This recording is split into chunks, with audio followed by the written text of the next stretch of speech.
Welcome. We are Neil, Luke and Dave. 340-somethings reminiscing on the runners and riders of 90s guitar music. We look at the bands who soundtracked our youth on both sides of the pond and interview some of our heroes from the bands that defined a generation. You'll hear about the good, the bad and the ugly of 90s guitar music. This podcast is stupid and contagious. Hello, it's me, Luke, and welcome to a bumper edition of the podcast.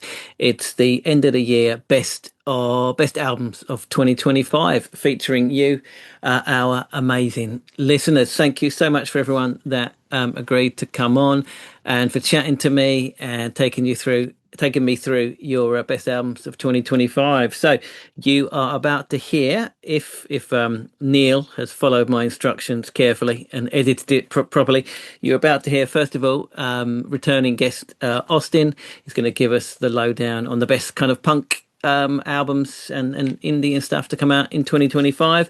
You also get some good stories about his year tour in America, which is great. Next, we've got again returning guest Alex Boucher, MBE, again taking us through some cool indie and rock albums for 2025. After that, we've got a friend of the podcast, Mike Vickers, taking us through his list. After Mike, we've got two people. We've got listener John, and he's joined by new listener Richard White, also known as Richard fucking White, and they're going to be taking us through the best of the kind of punk and pop punk and indie and stuff like that they've been listening to in 2025. Some really good recommendations there. After that, again, we got another two people. We've got Alan and Murray. They're up in Scotland, and they've got some really cool suggestions as well for albums that they've been listening to. I discovered a lot of cool stuff from them. After that, we've got big friend of the podcast, Matt Jammy, down in Brighton, taking us through his best of 2025. We have a really good chat there. Also get a little bit of chat about My Bloody Valentine concert and all of that. So stick around and listen to that.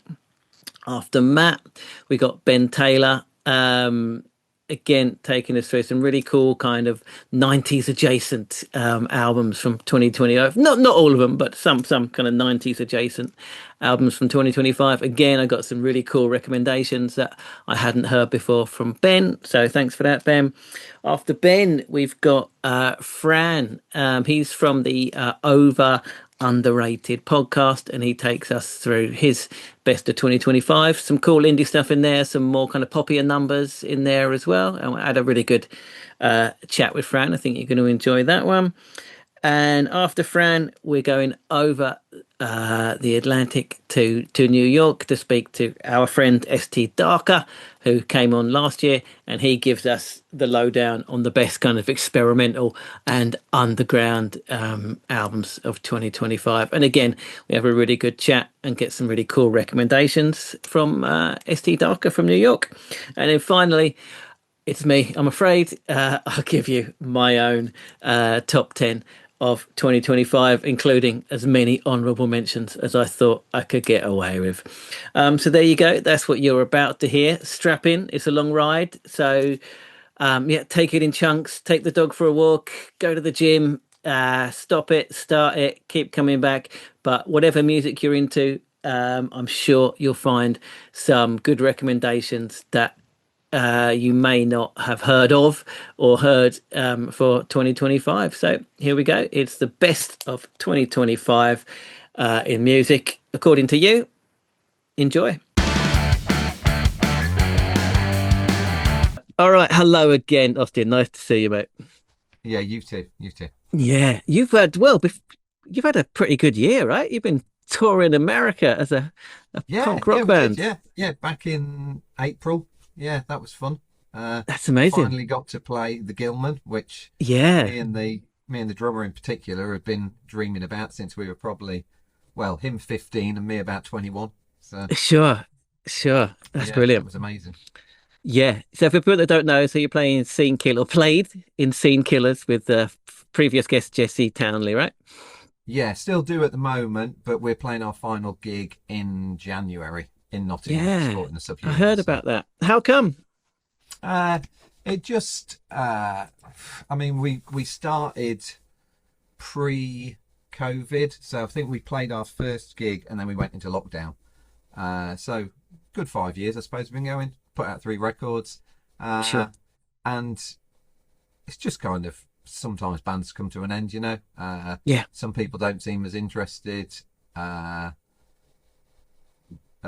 that's kind of it, really. Sure, just run its course. It just run its Yeah. course, I think. Sure. And it was Sure, kind of sure. it was kind of me that sort of called it in the end. Okay. So everyone else was fine with it. I said to a couple of the others, like, do you still want to do it or do you not? And they were like, well, not bothered. It's like, well, they kind of What does that answered then? my question there. Sure, So, sure. Oh, that's good. That was good that you it's all planned out and you got a final gig and it can go out on a positive note. That's good though, right? yeah. Jesse really wanted to put an actual end on it. So, Yeah. and he's good friends with Subhumans, and they're one of my favourite bands. So it was cool that we could do it with them because that's who we played the Gilman with as well. Oh, right. So Great. yeah, it's a nice And end to it, really. you met Jello Biafra as well. How was that, man? Yes, I was I was really weird and funny as well because we came off stage. Jesse was on the merch, and the 3 of us me, Luke, and John were walking through to the merch thing, and he stopped me, and he said like, "Oh, I really enjoyed your set. I'm Biafra, by the way," and I was just like, "I fucking know who you are, man." You know? Like one of the most famous men in punk. I'm Biafra. Sure. Like, oh. But, Oh, wow. yeah, it was really cool. It was lovely to meet him. He really enjoyed it. Apparently, his girlfriend or wife, I'm not sure which she is, but apparently she said that we reinstated her faith in punk rock or something like that. Oh, wow. So Brilliant. that was nice. It's a nice review. Yeah. Yeah. Can't argue with that. That's brilliant. That's brilliant. All right. And before we get on to your top 10, tell us about the book that you're writing. Yeah, so I'm writing an oral history of census things at the moment, which I started in probably March, April time. So I've spent all this year interviewing band members, crew, friends of the band, girlfriends, A&R, everything. As many people as I could get hold of. Mainly that members of the band hooked me up with and helped me out. And yeah, hopefully at some point next year that'll be out. I've still got a fair way to go on it. I've sort of reached the end of the original band with Cass and Ben. I've got to catch up with Morgan to get to that point, and then I'm also planning. Like, I'm also going to cover the years in between. So because they all did so much. So I want to cover that and then bring it up to the reunion shows and, to put a sort of ending on it like that. Yeah. Okay. Oh, that's great. That's great. Yeah. I mean, obviously there's one glaring omission in the fact that Mark's not around. Yeah. Which yeah. is, Are you going to have his voice there in the form of like old interview quotes and stuff like that? Yes. Yeah. Oh, brilliant. Okay. I that's originally good. did it without as a rough, and that was something that Cass came back to me with. He was like, yeah, we need to get him in there because it's a huge void. So yeah, I've been digging through every bit of, I mean, I'm an obsessive collector of theirs anyway. Sure. And so it was a case of getting in the loft and getting all the enemies down and, all the old fanzines and everything and digging through those and still sort of scouring for other stuff. But it works really nicely getting his voice in there, actually.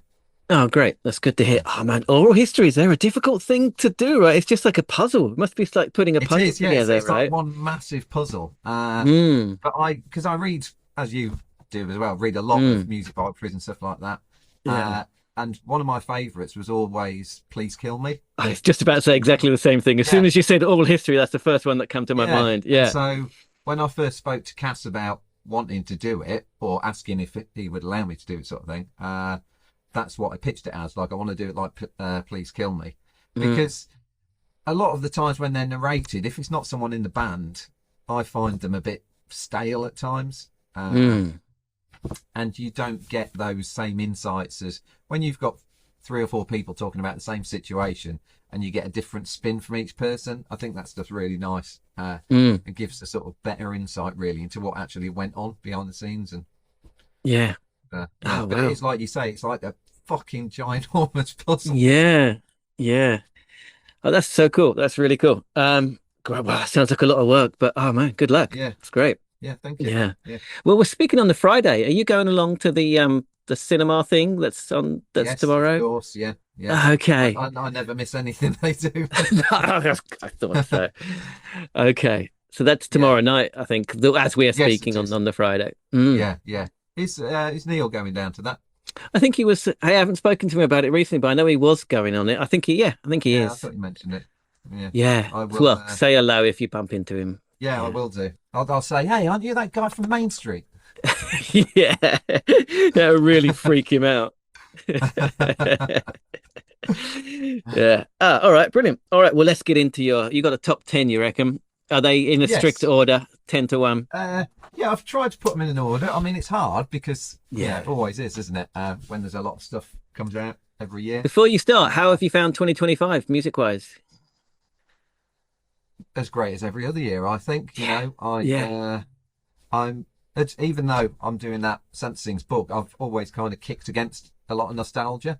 You know, I Same. can never understand these people who just listen to music from their youth and stuff like that. Talking and to I you, suppose Neil. part of playing in bands for years, you're always playing with other bands and you're always seeing other bands. So Yeah, that's true. always, yeah. And a lot of my friends are all music obsessed, so they'll be saying, "Oh, have you heard this? Have you heard this?" You know.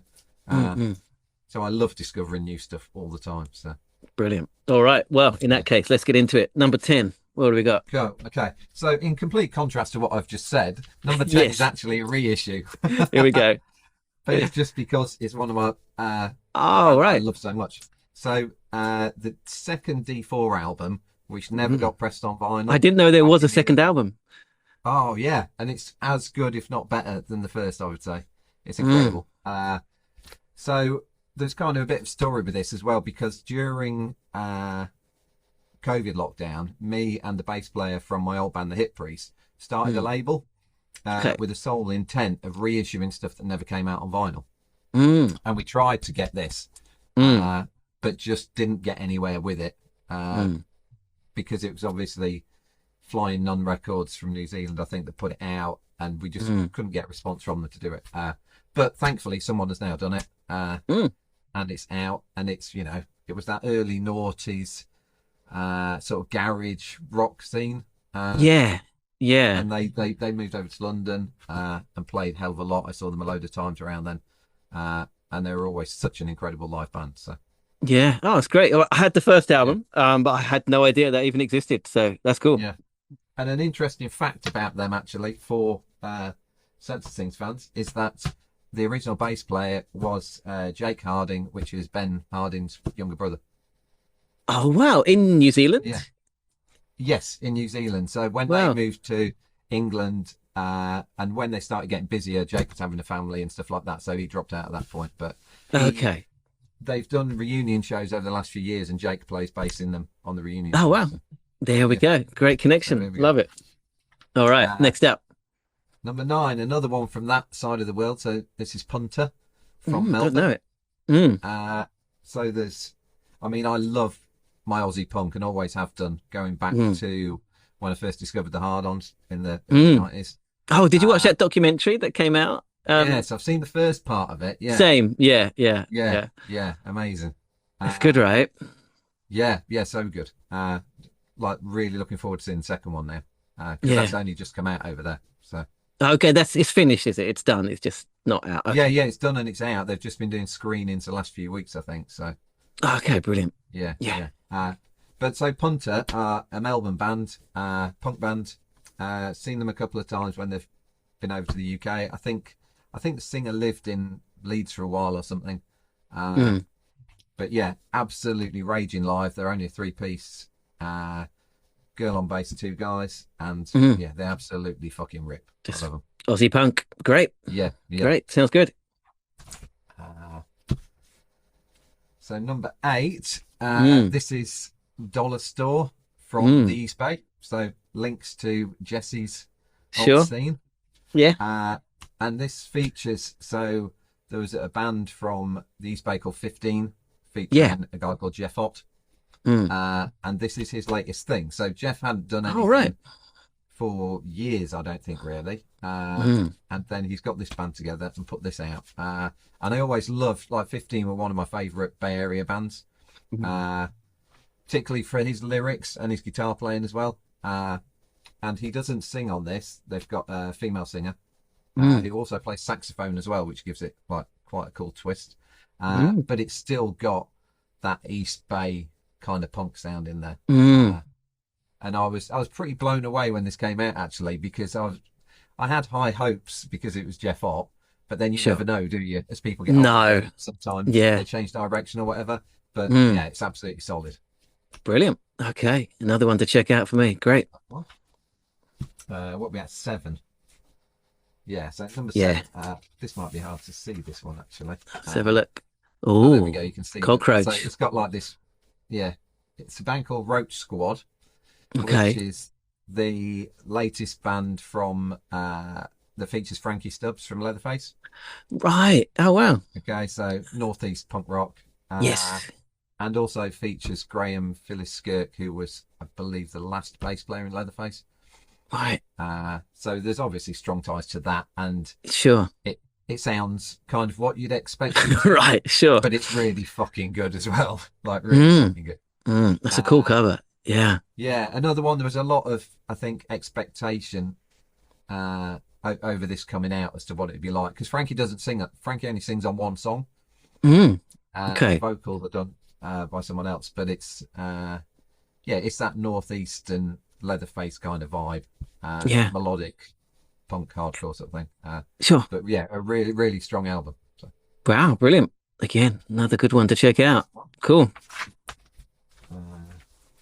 We're at 6 now, is that right? Yeah. So 6, you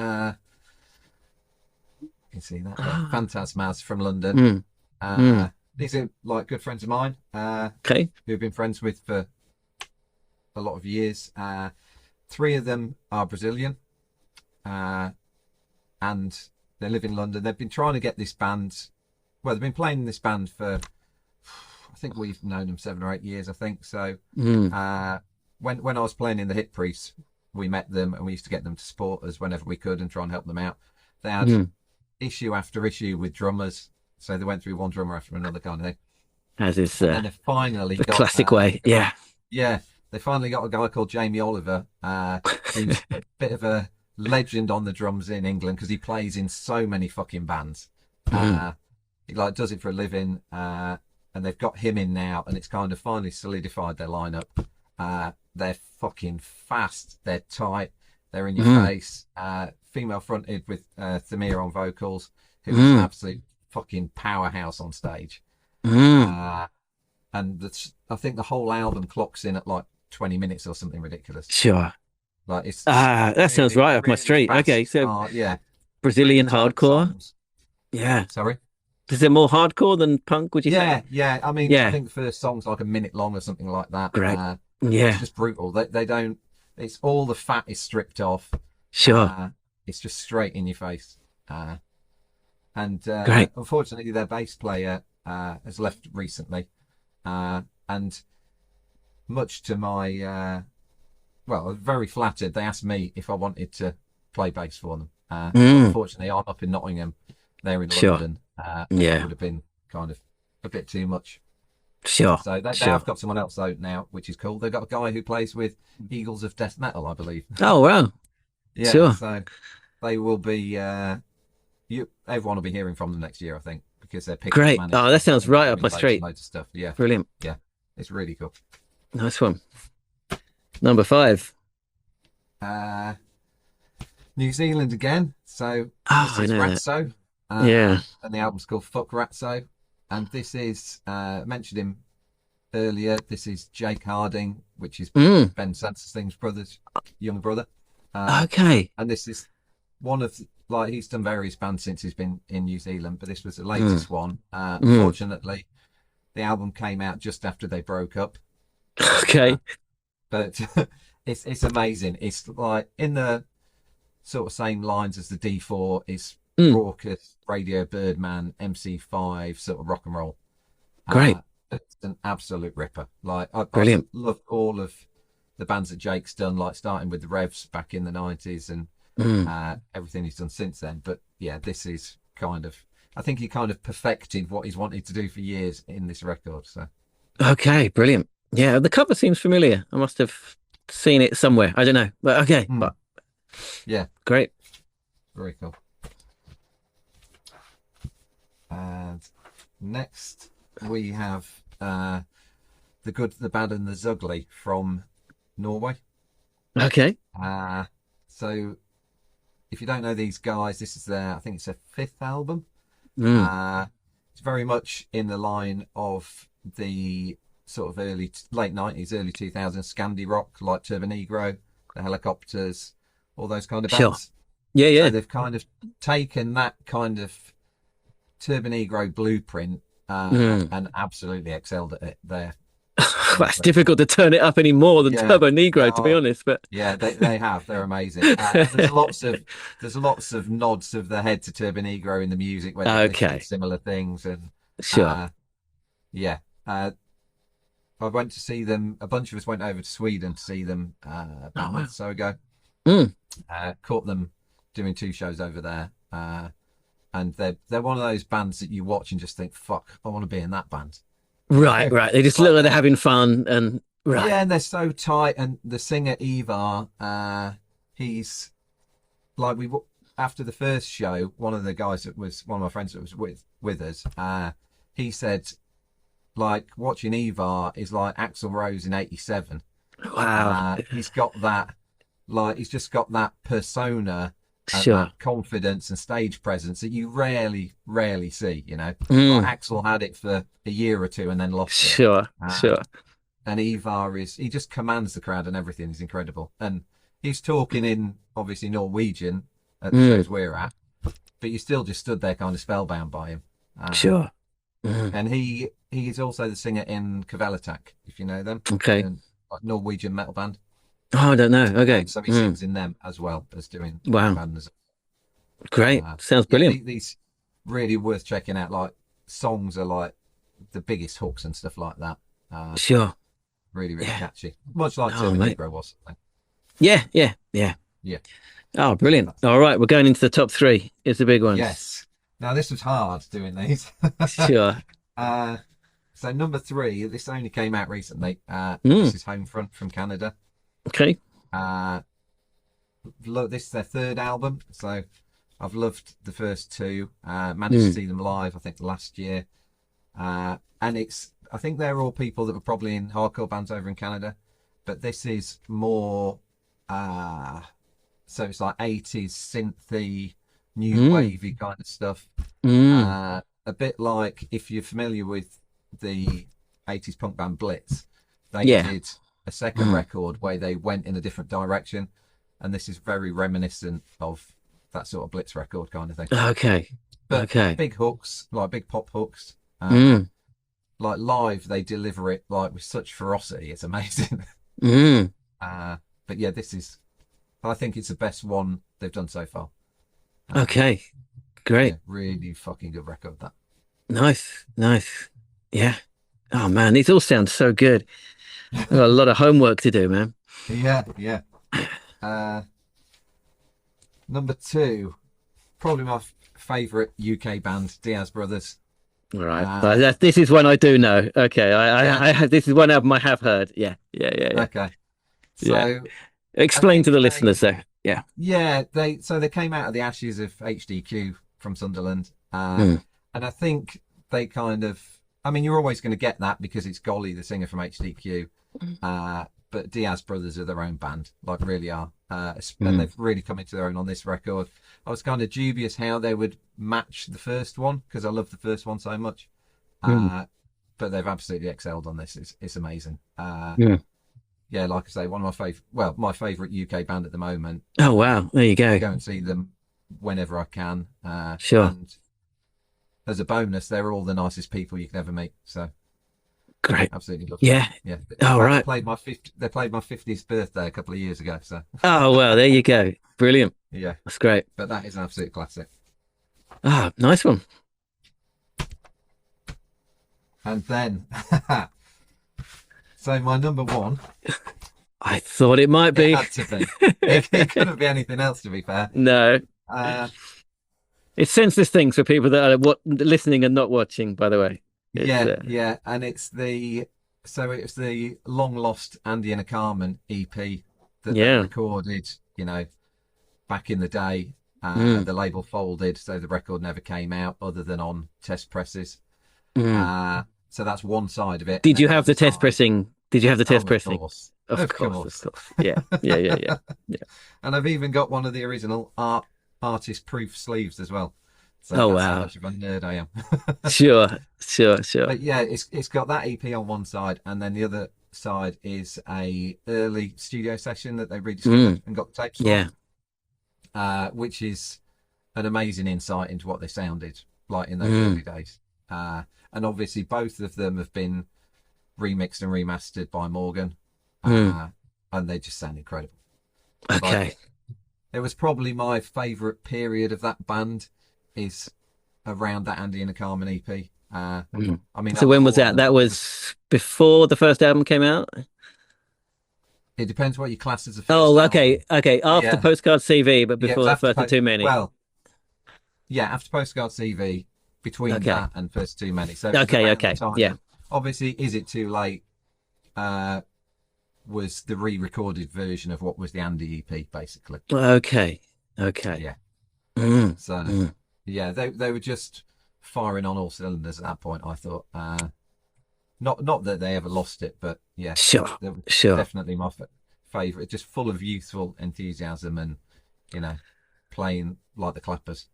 Sure. Oh, that's great. It's really cool that they're really active especially this last year, right? Putting out this. They've got the film coming out tomorrow, and just really, it's great.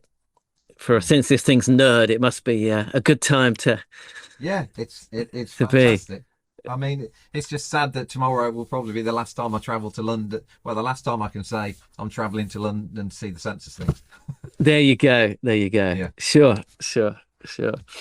That's really cool. That's great. Oh man, what a list! There's so much for me to check. So yeah, there's a few I knew, but not enough. A lot of homework to do. That's cool. So what's the next band after Seeing Killers? How's their last gig? I played bass in another band called Reduced. Oh, that's right. Yeah, that song you put up a while ago. Fucking brilliant. That was. Right. Yeah, it's great. So we are, we're just a 3-piece, and we started recording an album in, I think it was September. But then the other two guys in the band went away on tour doing tour management and merch sort of thing for a band for a month or so, and then Sid's been finishing it off. He was in the studio, I think, last night or the night before. So that should be out hopefully early New Year.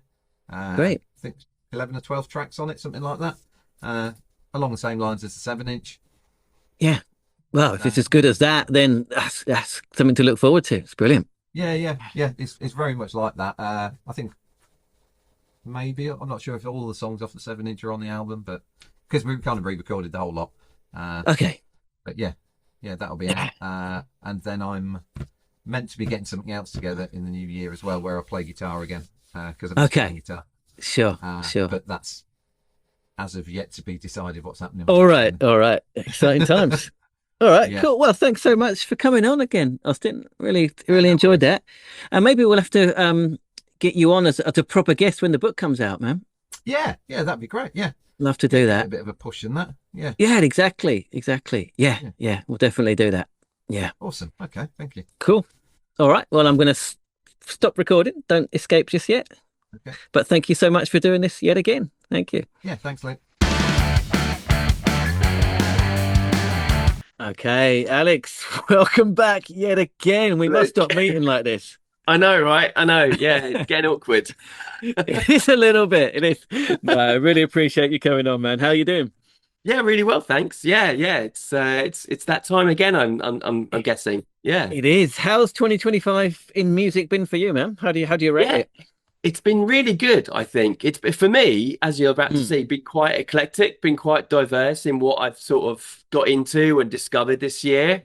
mm, But I would say it's been a strong year for new music, new bands, and I've been to a lot of great gigs as well, which is what really complemented it. But yeah, mm, I've found it quite consistent. Like every month, something's come out that's been good, or something that's been expected that has mm, sort of come out, but also was good at the same time. The anticipation around a few mm, releases this year that I thought, oh, this could go one way or another. And mm. thankfully, most of the albums I was looking forward to or knew about, I was really happy with. So yeah, it's been it's Mm. been been good. How about you? Yeah, same, same.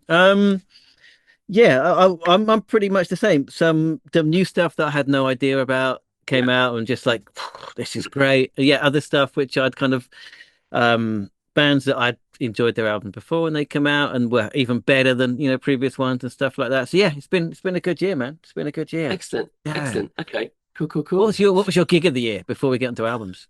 Oof, that's a great question. It had to be Nine Inch Nails. Yeah, I mean, I I have heard been to good a lot things of. about that, man. Fucking hell, Yeah, it yeah. was so good. It was brilliant. I mean, I've been to a lot of good gigs. Lambrini Mm, Girls was amazing. My Bloody mm, Valentine were really awesome.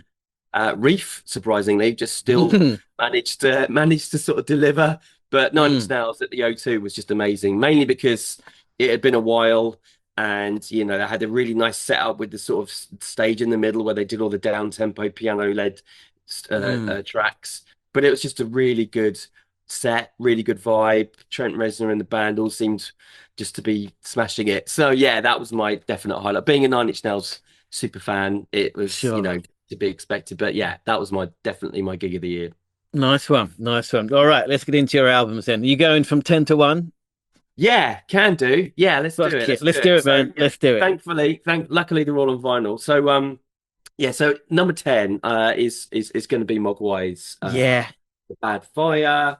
Yeah. Um still still managing to just like do some awesome music, right? So Right. Yeah. yeah, no, it came out earlier in the year, and yeah, I just Got it's more of the same, but it is brilliant, and I really enjoy it. So my there copy. we go. There Nice. we go. It's more the same, but I think they're still progressive, man. This has got a bit of a shoegazy vibe on some of the songs, man. Yeah, There's yeah, more yeah. vocals than usual. I think it's Mogwai, but it's them kind of. It's not a massive leap or anything, but they're gradually, doing interesting stuff. Yeah, I think they're sort of they've always been fairly epic and anthemic, but yeah, they're like Mm. you say, they're really sort of managing to sort of find the right dynamic in their albums now, and it's yeah, one of the bands I really want to try and see live because I've never had the pleasure. So yeah, Oh, it's that was something. incredible. Yeah, lucky enough to see them earlier in the year, and it was Oh, it was nice. incredible. Yeah, it was incredible. Yeah, cool, cool, Yeah. cool. So number 9 for me is Mm. we actually mentioned it on the episode I was on recently. It's a band Mm. called Soul Blind. Yeah. And they're like an American band, and obviously you can tell they wear their influences right on their sleeve. It's proper grunge vibes, very much Mm. like Alice in Chains. But this is their second album.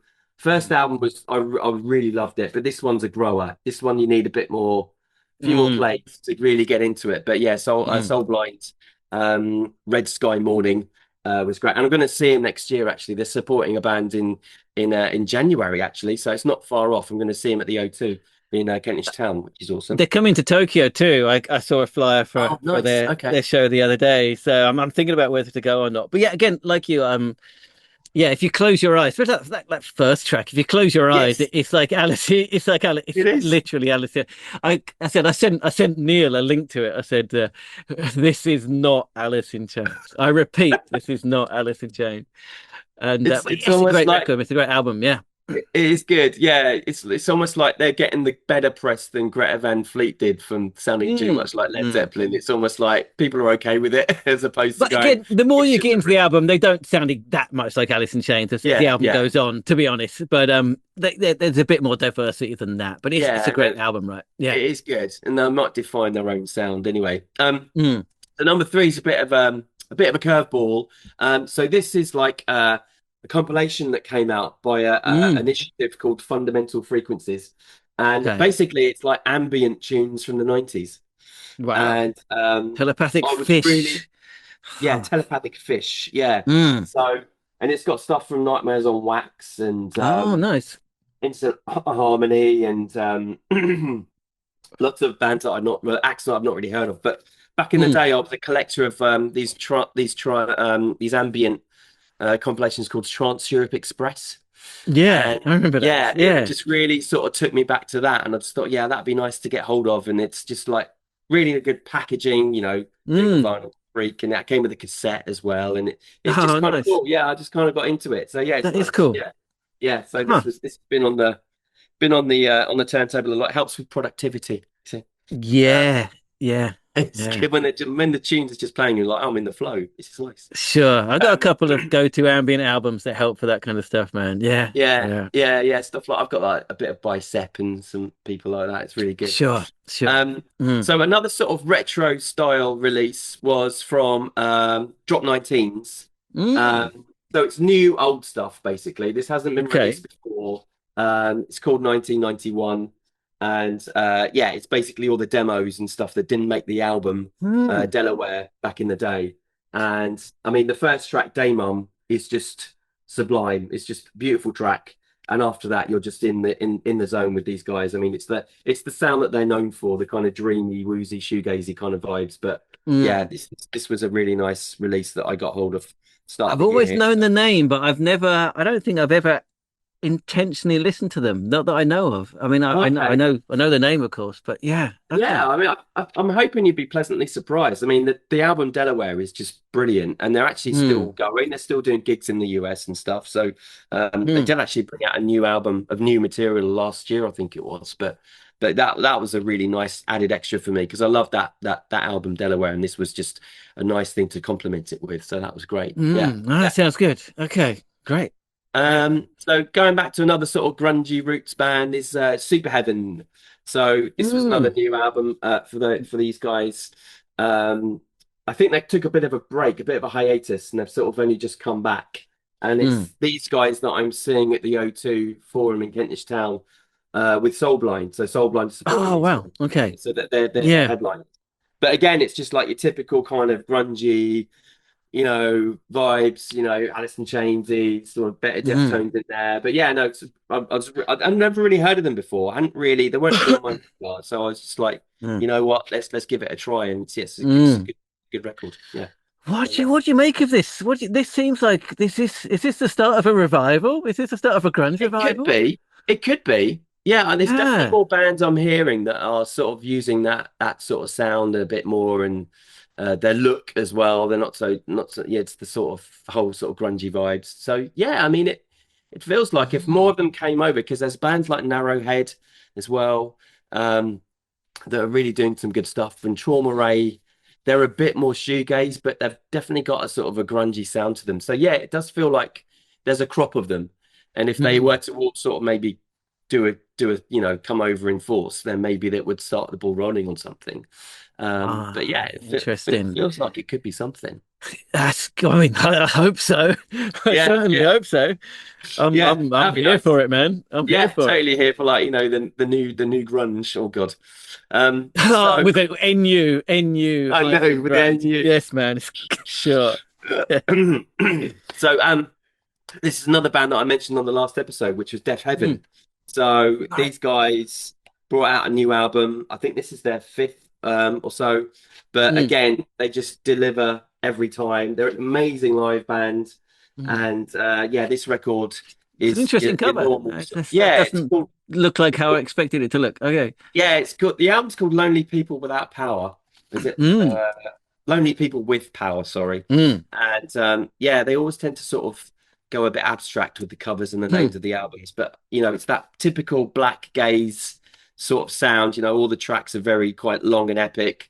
And George Mm. the singer's like screaming his lungs out, and then they just go into these really long, drawn out instrumental refrains that build and build and build. But it's just Mm. really good stuff. So yeah, these Sure. guys, Def Evan, sort of just made it into my outside of my top five. But yes, this is There we go. a welcome release. Black gaze. Black Black gaze. Gaze, Yeah, yeah, yeah. it's a good genre, man. Um, and then sort of jumping over from Black Gaze to a more traditional shoegaze is a band called Slow Crush. I don't know if you've heard of these guys. They're from No. Belgium.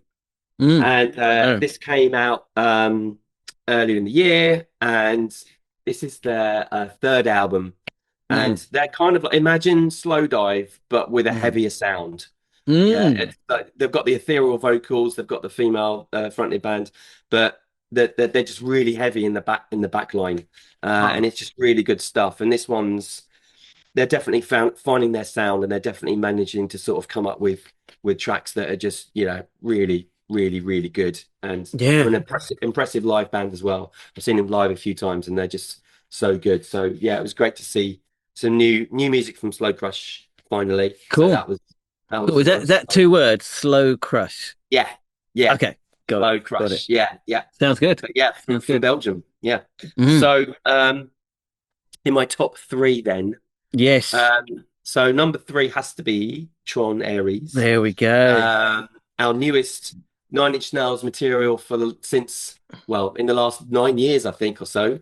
Okay. So obviously everyone was extremely excited to sort of see that it wasn't a Trent Reznor Atticus Ross score; it was a Nine Inch Nails score for a film that they'd done. I don't think I knew that. I assumed it was a Trent Yeah, Reznor. no, it's like It's a under the Nine Inch Nine Inch Nails. Yeah, Huh. so everyone was like, "Wow, that's not Trent and Atticus, that's Nine Inch Nails." So it must Yeah. sound a bit more like Nine Inch Nails, which it does. It's still Mm. very electronic because obviously it's a Tron film, but Mm. it's been on my turntable a lot Mm. since it came out. It's really good. I mean, I've heard the film Mm. is pony, but the soundtrack is impressive, and they even played a few tracks from the set when he was touring this year as well. So Right. he's obviously loving it because there's a few tracks where he sings.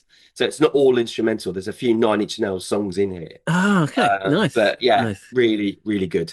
Very good. I Yes. think that's my earliest cinema memory is Tron, the first Oh, is one. it?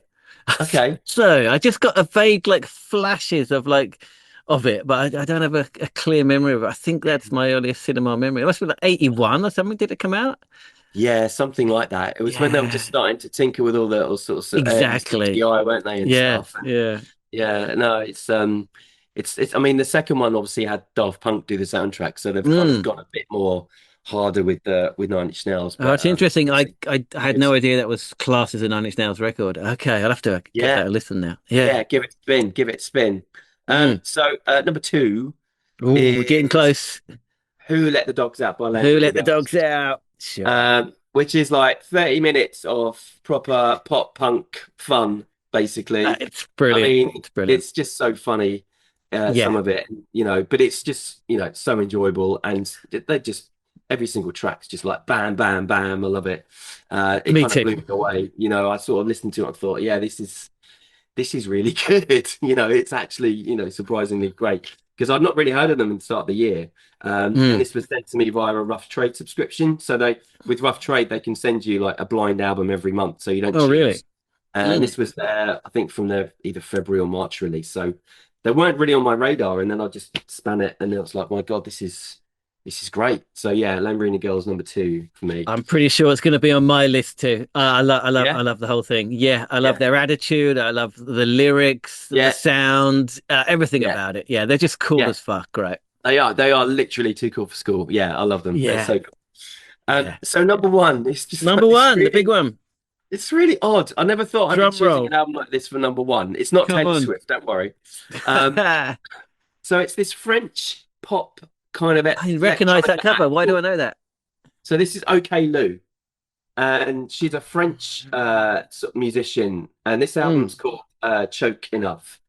Mm. And again, it was another Rough Trade album. I wouldn't have chosen it Huh. or even paid it any attention if I'd have seen it in the record shop. But Mm. because it was sent to Mm. me, I've put it on. And I've not stopped playing this record. I've not stopped listening to it because it's so ambient and electronic, but it's got these amazing layers of sound throughout.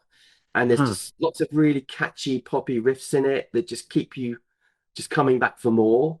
And Mm. I just honestly, it's just been on heavy rotation for most of the year for me. Oh. So it's hit a nerve somehow, and obviously I've got a few poppy, slightly more electronic records, but for the most part, it's guitar bands. But this Mm. was really sort of out, just coming from the side really. But yeah, OK Lou is my number one album of the year. Wow, incredible, incredible. I don't know. Again, I recognize that cover. I must have seen it Uh, somewhere, but I don't yeah, know it at yeah, all. So worth a interesting. listen. Yeah, French electronica. What do yeah. we It's say? kind of like I suppose if you could compare it to Grimes, maybe it's probably quite similar to Grimes. Ah, okay. I'm with Um, you. I'm with you. but Okay, in it, okay. yeah, but there's some sort of more inventive stuff going on. But yeah, it's Mm. definitely worth a listen. Yeah, it's I wanted to go see them at Roundhouse, but couldn't get the chance. But yeah, this album's just been my soundtrack to the year, basically. Amazing, amazing, great. That's getting a red circle from me for Yes, to be yeah, the first check thing it to out. check out. Yeah, yeah, it's good. It's good for a morning cup of coffee. It's really good for that morning vibes. It just Sure, somehow just hits the spot. So yeah, sure. definitely listen. Oh, Yeah. great, great. Oh, all right, man. That's brilliant. Thank you very much. Great top 10. Done it again. Well, it was pretty easy to be fair. It wasn't that hard just to go, oh, that one, that one, that one. So I wasn't spoilt for choice. There was a few outliers, and there's been a few reissues. Any, do you want to do any honorable mentions then before we go? So, well, the honourable mentions, I guess, were the reissues that came out this year. So Yeah, they sure. brought out the last Oceansize album that came out Oh, this did year they on vinyl for really? the first time. Yeah, I was going to So say, I don't think that came out on vinyl back in the day, right? So, no, yeah. not yeah, self-preserved while the bodies float up. That one. So that's out on vinyl. Obviously, they Mm. brought out the big Melancholy and the Infinite Sadness on a nice big sort Did you of get box that? set issue. Yeah, I did. Fucking Yeah, hell. Oh, God. yeah. I mean, have you? I don't think I could wade through that, but go on, go on, go on, go on, go on, go on. Yeah, so that was a good one. But no, those are the two honorable mentions that spring to mind. Mm. Um, yeah, so it's been a good year all round, and obviously I've been scouring Discogs for the hidden gems from the 90s and whatnot. But Sure, no, it's been sure, good. It's sure. been good. Great. All right. Thank you very much. All right. In that case, I'll let you go and I'll stop the recording, but don't escape just yet. But thanks so much for coming on yet again. You're probably our most Oh, it's my pleasure. appreciate it, mate. Thank you. Mike, good to see you again. How you doing? And you, Luke? Yeah, not too bad, thanks. Yeah, suffering with the lurgy that everyone seems to have at the moment, but battling through, you know. Sure, sure. Welcome back to the podcast. How was 2025 in music for you? Um, oh, it was great, not least because I featured on an album that came out in 2025, which was Oh, really wow. exciting. Is that going to be And on then your other, list? it's 11 on my list. I thought I'd put a cheeky little Okay. plug in there for it because we're still raising money for charity. So yeah, Mm. the Teenage Fan Club Oh, record that we sure. did in July. Mm. And then we all got together. Well, I say all, quite a few of us got together in November for a bit of a sort of extended charity um launch party, which was great. Mm. So Alan Murray, Mm. Jill, Jamie, people like that all got together. Mm. And it was great fun. Yeah, Yeah. lovely. And I got to play with Douglas as well, which Yes. How was was that? Brilliant. very exciting. It was ridiculous. Mm. The way it all happened was just bizarre. But Oh, the next tell one. us what happened. Well, he was supposed to be coming, and then he couldn't come. And then a couple of days beforehand, Jill, who was organising the event, just got in touch and said, "Oh, he can now come, and Mm. he'd like to sing, or he'd like to offer his services if I want him to." And I was like, "Well, of course I do." Sure, sure. So then exchanged a few emails. Didn't rehearse or anything, just got together on the day and Mm. played Serious Drugs, and it Mm. was great fun. Yeah, it was Oh, wow. really good fun. Yeah, yeah. That's quite an experience. It's brilliant. Yeah, well, I've been telling everybody since, and there's Of only a few people course. that go, "Oh, Douglas," but those who know, and Oh, that's all that I matters, think really. our audience is suitably impressed, I'm sure. Absolutely, yeah, Yeah. yeah. And I think I've got one or two more people into BMX Bandits off the back of it, so that can't be a Ah, bad thing, can yeah. Yeah, sure. Good stuff. Good stuff. All right, so you got a top 11 for us. Is that right? Well, I've already announced number 11, so we'll just go with Okay. the 10 that I've got on the Okay. list here. So what were you And saying? You're going 6 to 10 and then 5 so to I 1. was I I was don't understand. yeah, so Last year I tried to order. Well, I just can't choose between these records. So No, I've I hear managed you. to split them in two. So I've got a top five and a almost top five. So I've got a 10 to 6, It's a and top then 10. It's just a top 10. it's a top. Okay, it's top 10 then. Go on. All right. At 10, So what do we got? my first couple of albums are a bit different to the rest of them. Mm, The first one is by Wob, mm, and it's called A Place for Everyone. mm, And Wob's a friend from the Mega City 4 group, so I kind mm. of got to know him through Mega City 4, and also during COVID, he did these online get-togethers every Friday, Mm. which were just fantastic. Yeah, I think this is his. I tried to count up. I think it's his 11th record. He's Wow. been doing it since the early 90s, in Mm. various forms with Blythe Power and all of that sort of stuff. And yeah, so now it's this album's acoustic pretty much. There's one or two other backing instruments on there, but Mm.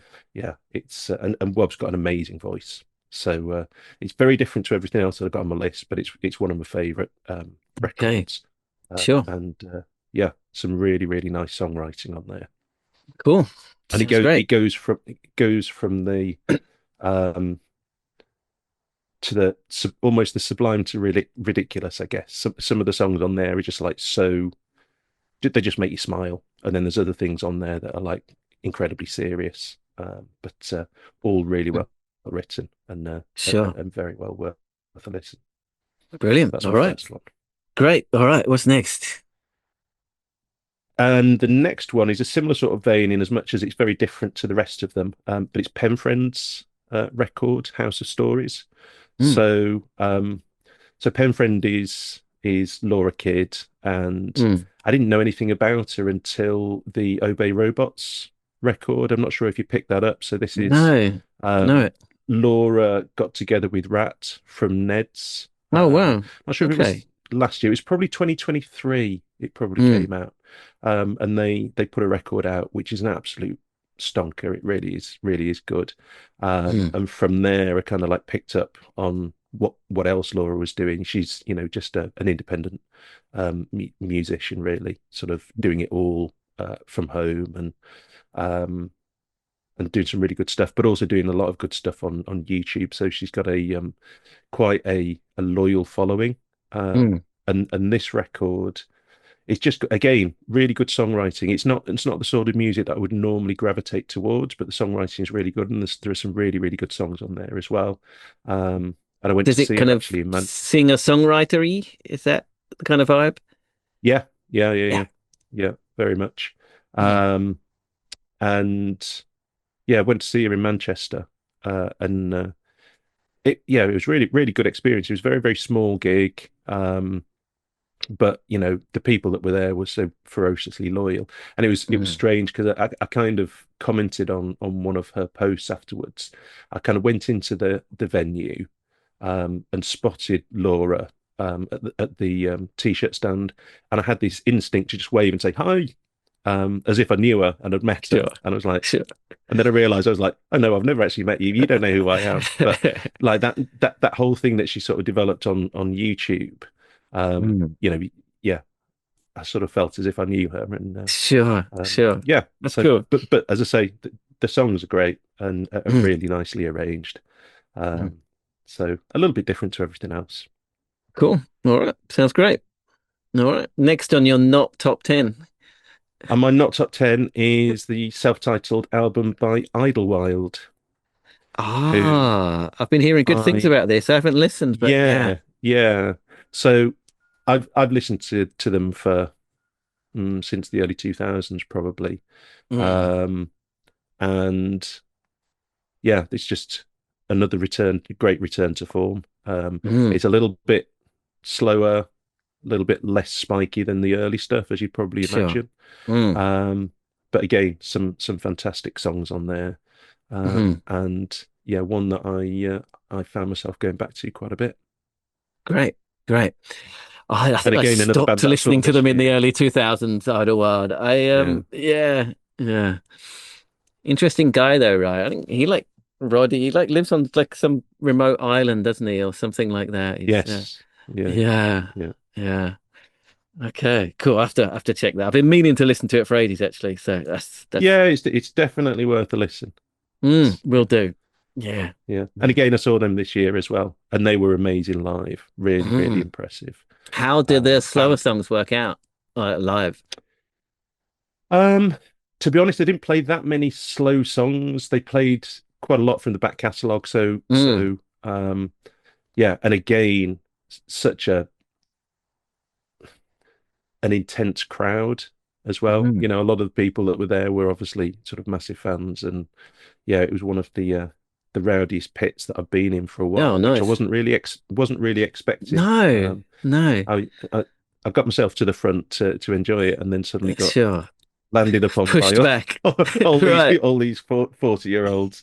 But Sure. yeah, it was great. So yeah, they played all of the classics, and Yeah. fantastic live, really, really good. So I think I that was a saw good a evening. clip of them doing When I Argue, I See Shapes on something recently, like a recent clip, and they sounded great Yeah, as ever. Yeah. yeah, yeah, Yeah. yeah, yeah.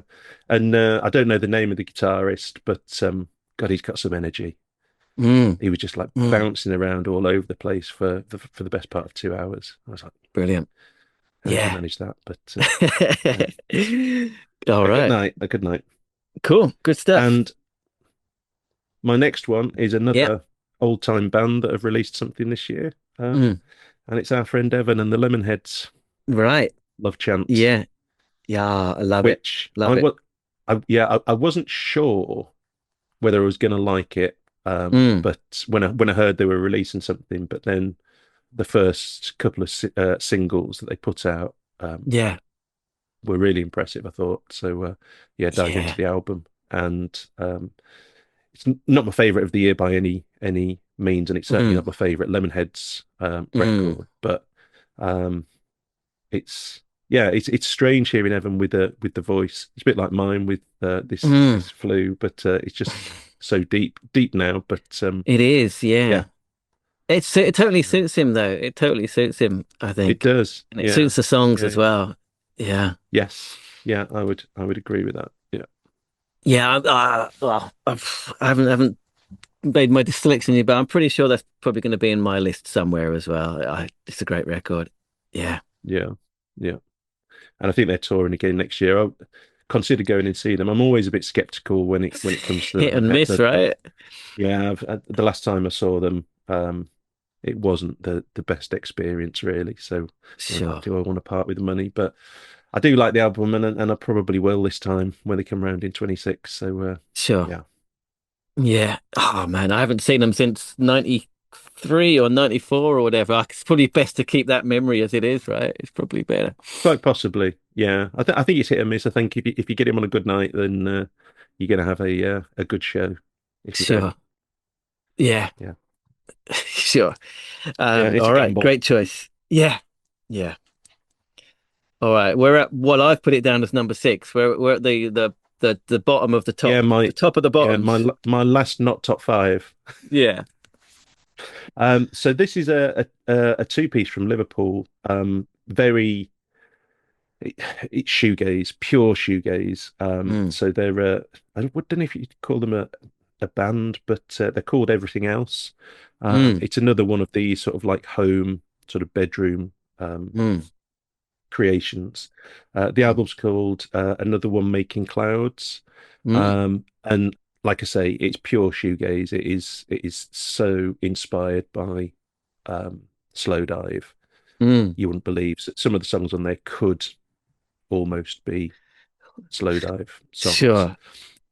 And I think the album, or at least some of the tracks were mixed by Neil Halstead as well. So Mm. he's obviously bought into them in some way, shape, or form as well. So Yeah. yeah, really, really lush. Well, everything, yeah, shoegaze. If you know what shoegaze is, you'll know what to expect. And Sure. um, Sure. yeah, some really nice hooks on that. So Cool. I haven't heard of that. What did you make of the kind of the shoegaze revival as such as it is, with bands like Slowdive being bigger than they ever were back in the day. What's your take on it? Well, yeah, I mean, so I've seen them now. I never saw them in the 90s. Mm. And I was always really gutted about that. So when they returned, I think I've seen them maybe 3 times, 4 times, and I'll be seeing them again next year because I managed to get myself a ticket for the one of the Cure shows, and Oh, they're right. supporting. Mm. So I mean, it's fantastic, and the music they're putting out now is just as good Mm. as the original stuff. But I saw them in Manchester. Could have been last year, it's probably the year before. And I was stood in the crowd and just sort of looked around, and there was people like me there, but Mm. there were more younger people, and Mm. there were a couple of teenagers stood to my right hand side, and they were sort of like, this is before the band had come on, and they were Mm. just chatting, and they were saying, God, it's amazing in here. Imagine how much better it was in the 90s. It'd been bigger stadiums and much bigger crowd. Well, not stadiums, but much bigger Yeah. crowds. And Yeah. I just tapped him on the shoulder and says, seriously not. This is this No. is way bigger than anything back in the 90s. But yeah, I mean, it's great. I think they deserve it, and it's triggered. I mean, stuff like everything else. Mm. It's obviously triggering music like that, and I do love Mm. shoegaze. I mean, Sure. my Sure. top five as well. There are Yeah. a few shoegazy type offerings. So yeah, Sure. Did you make it to any of the My Bloody Valentine shows that have just happened? no, no, I Mm. didn't. I didn't. They looked amazing, I man. know. The clips from the shows just look incredible, right? Yeah. Yes, yeah. So yeah, I know Matt went, and Yeah. Yeah. he was rather excited about that. So I think he was. I'm going to be speaking to him soon, so I'll ask him about it. So right, yeah. Yeah. fantastic. All right. This is the real top five now. This is This, proper this is the structure top in five, order. and This is it. I've realised that actually only got 3 written down here, so I'm going to have to Right. try and remember what the other 2 were. But Sure. we're okay. Yeah, we're okay. Yeah. Let's do So it.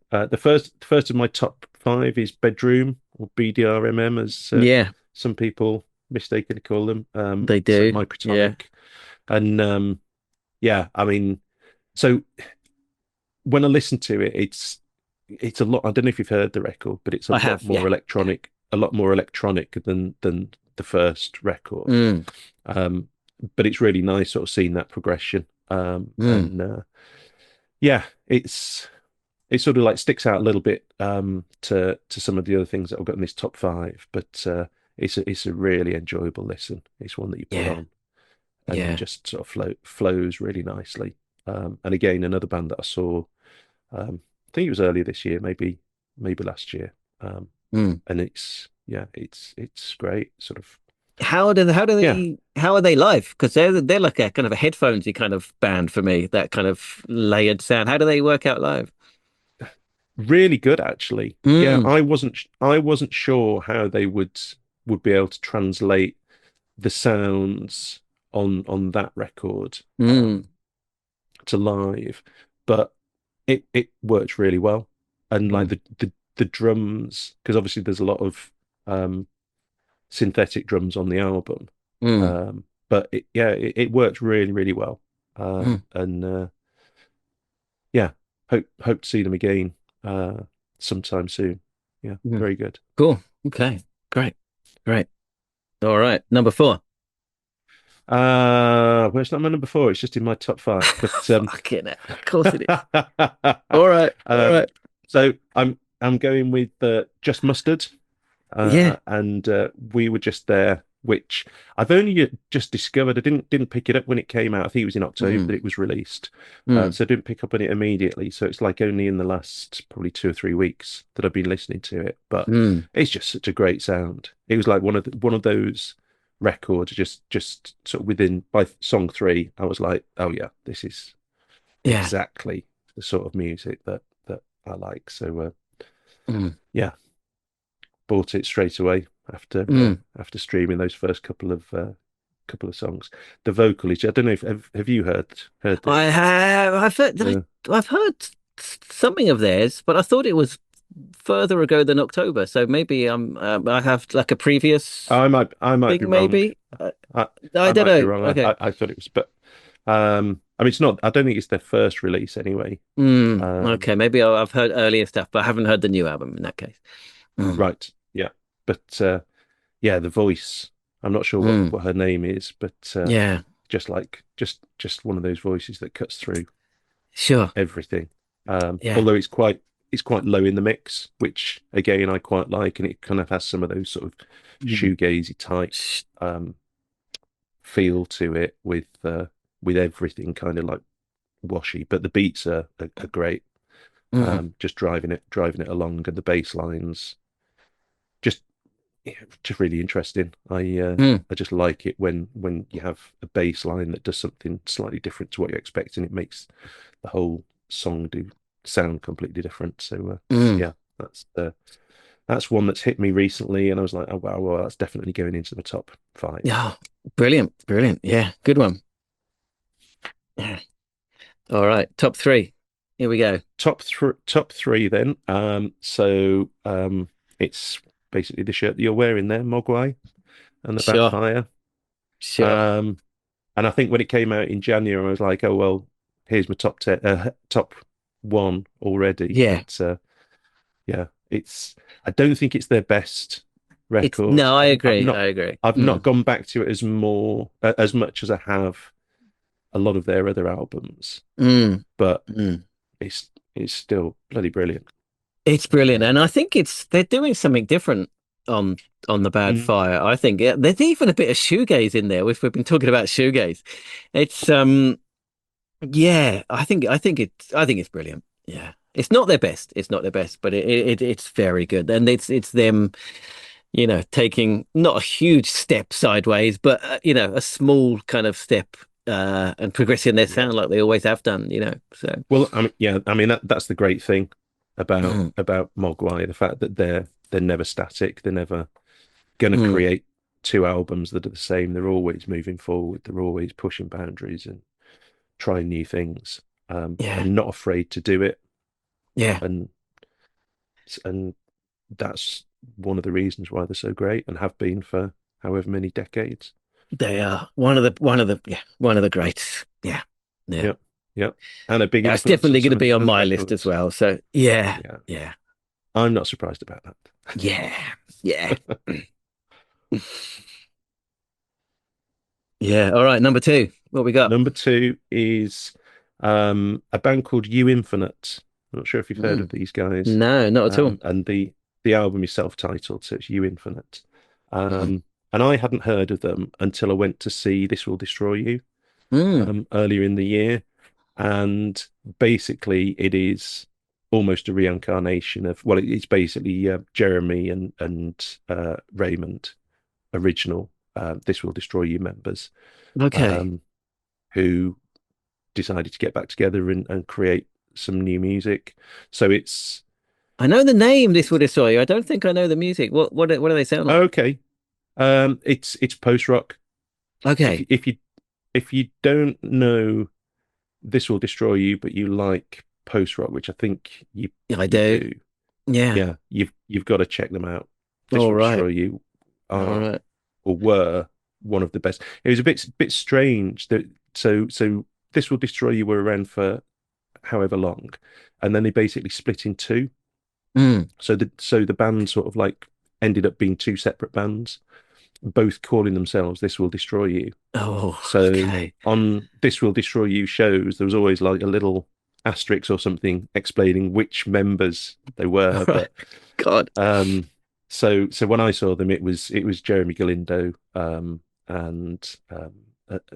and that kind of version of the band. Mm. Um, and at the end of their set, they played um, some of these You Infinite songs, and sort of that was how I discovered them. I didn't Mm. know anything about this kind of project. Mm. Um, but yeah, it's not as intense as This Will Destroy You. This Will Destroy You is really quite intense Mm. in places. But yeah, this is a lot mellower, but it's a similar sort of vein. Mm. So yeah, I'd still classic in the post rock genre. Sure. But some really, really lush melodies. Mm. And yeah, what Jeremy Galindo does with his guitar is quite amazing, really. Sure. So Yeah. yeah, I'd definitely recommend. Well, you check both out. I'd I recommend will. you I check will two of indeed. them Yeah. out. New one for me. It's great. Here we In are fact, then. if you're going Drum to do anything, roll. Go on. I'd check you Infinite out first, and then go back to This Will Destroy You. Do you know what? I'm changing my pen color to red to put a ring around it. Look at that. Okay, Yeah. Number one. Here we go. The big one. number one. So this is probably the one that I would say is placed at number one. And again, this is one that I don't even know how I discovered this, but it's not a band. It's a bedroom driven project, or well, that's Mm. maybe being a little bit unfair, but kind of a one man band who's doing Mm. everything themselves, doing all of the music, all of the recording, all of the mixing. Mm. And it's quite lo-fi, but it's a band called Far Caspian. Mm. Don't know And at all. well, Mm. I say it's a band. It's not a band. It's a an Irish guy called Joel Johnson, I think, Mm. who's now based in Leeds. And it's difficult to describe, really. Quite lo-fi, as I say. It's all sort of like self-created. So there's not sort of like really high production values, but it's got everything that I like in terms of just interesting sounds, noises, use of like uh, interesting use of effects pedals as well. So quite a lot of reverse, reverb and stuff like that. So yeah, some really kind of catchy little tunes, and they all kind of like they're all pretty short, sort of 2-3 minute long. Um, they all sort of build and then they kind of end almost too quickly, if that makes sense. They Mm. kind of Right. just finish or go off in a different direction. Mm. But really nicely written and Mm. just yeah, it's just one of those things that I just listened to it and it was like, well, this is exactly the sort of stuff, if I was creating my own music, this was exactly the sort of stuff that I would want to be able to create. Right. Sure. And yeah, it's I think it's his maybe the third album. Um, but it's I don't even know if I mentioned what the album was called, but it's called Auto Fiction. Okay. Yeah, and it's a cracker. It's just definitely Sure. worth the listen. It's definitely Sounds not for great. everybody. I Mm. kind of wondered whether when I would listen to it, I thought, oh well, there's a little bit of sort of Sweet Williams, which probably is your Oh, sort of. yes. Um, Yes. I've listened to it again since, and there probably isn't, but it's kind of Okay. probably similar I sort of philosophy. Not I as know heavy exactly as what you Sweet mean now. Williams, That's but really helped me out. Okay, that's really helped me out. I know yeah. exactly the kind of So vibe you're thinking of. Okay, got it. Got it. yeah. Yeah. Um, Yeah. yeah, so that I think that's just a record that I have gone back to again and again and again. Mm. So it probably does eclipse Mogwai this year, Well, which here you go. surprising. When the Mogwai record came out in January, I thought, well, that's done and dusted already for the year, but Sure. no, but Well, a lot that's of it. It interesting stuff made has it to the happened top three since. though, so that's pretty good. Absolutely, Um, yeah, oh, cool, man. That's some good stuff to check out. Oh, great. That's a great mix of stuff I know and stuff I don't. That's brilliant. yeah. It's perfect. Yeah. Yeah. Cool. All right. You Infinite. That's the one that's gonna go on in the morning when I'm in the office. Okay. Yeah. Yeah, Cool. do that. I will. You I won't will regret it. indeed. Yeah. Oh man, that's brilliant. Thanks. All right. Do you want to do another plug for your Teenage fan club album for people to get behind? I can. It's Yes, absolutely, I can. I checked just before coming on. I think we've raised about 1,700 quid now, which is brilliant. nice. Yeah, it's amazing. Um, so this is the Teenage Fan Club fan club. In fact, I've got a poster here actually. Put that poster up. This is from the gig that we did in November. So it's Teenage Fan Club fan club. If you go onto Bandcamp and search for Winnetka Records, it's on there, free to download, but we do ask that you then follow the link to the Just Giving site and just drop a little bit of money in there for Tiny Changes, which is a Scottish charity for youth mental health. So a very worthwhile cause. And there's some good stuff on there. It's a really good album, and I was talking to Alan actually yesterday, and was saying, I just keep going back to it. It's a really nice listen. There's some really interesting reimaginings of Teenage Fan Club songs. So yeah, and a great project. And like a lot of the stuff that I've done this year, it's just been a good opportunity to meet some awesome people. And we're going to be doing more stuff, I think, next year. So that's excellent. Brilliant. All right. Well, come back on and tell us about it in your best of I'm sure we 2026. Yeah. Yes. Cool. All right. And Thank you so much. my last thing is my Christmas present to you. So this is I was what I don't know how I'm going to that. get it to you at all, but this is what I picked up when I saw Midway Still in the Charlemagne's Oh, mate, in the year. So appreciate that. It's sat here waiting to be. Keep hold of it. Keep hold of it. Wait until I come over to the UK, and then I'll give you a easy UK address to post it to, and I can get you the money and stuff. We'll do it that way. But thank you so much. I haven't forgotten, so keep hold of it. It's good seeing it like that. That's great. All right, that's made me more excited. All right, thank you. Thanks so much, Mike. Really appreciate it. I'm going to stop the recording, but don't jump away just yet. Great stuff. Happy Christmas and to everyone. Listener John, welcome back. Richard White. I think you need to use your full name at all times, right? That's the rule. Don't forget his middle name. Sorry, Richard fucking White. I apologize. Yeah. Welcome for the first time on. How are you both doing? Yeah, good. Thank you. Yeah, good. How's your 2025 in music been compared to other recent years? Busy. Yeah, pretty good. Really, yeah. A lot better than the 90s.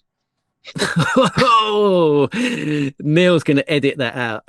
No, it wasn't the music. It wasn't the music. It wasn't that the music was no good. It was me. Okay. I was just busy doing other things. Sure. So I ended up listening to. I did listen to quite a bit of indie. In fairness, people like Sleeper, Veruca Salt. Trying to think of some of the others, Echo Belly, that kind of thing. But I was completely out of it most of the time. Yeah. Now you're a pop punk guy, right? It's my favourite, yeah. But I like a lot of indie music as well, which is why I quite like your podcast. I was listening to the Stone Roses episode the other day. I thought that was that was good. And the Ash one, I enjoyed listening to the Ash. Thank you. Very kind. Very kind. All right. Let's get started. Do you want to just shout out a few different albums you want to talk about? And let's do it.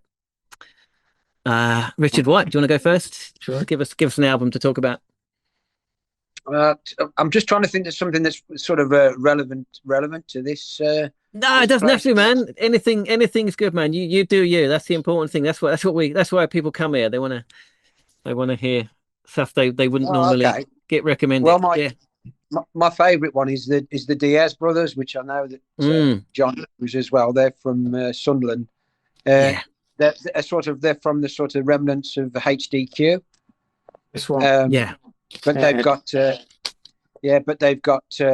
guitarist he lives in Worcester, which isn't very very convenient for them. But he's been in loads of bands as well.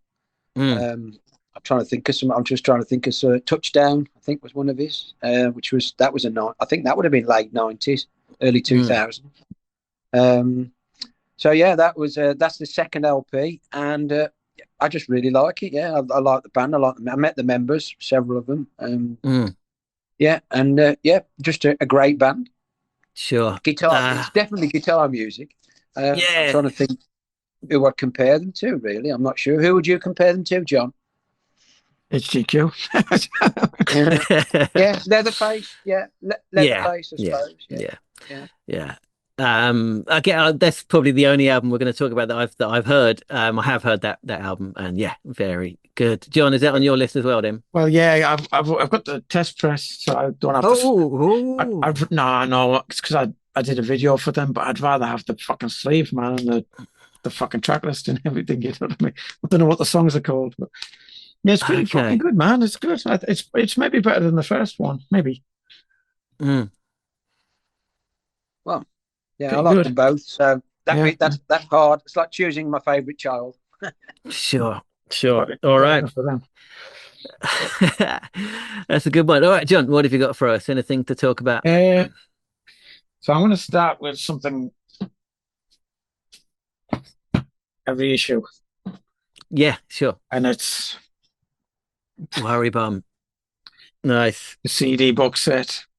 Signed. Okay. Oh, nice. So last time I was on, I think I talked about this one, right? The yeah. You know, and I've got the other two fucking things as well, right?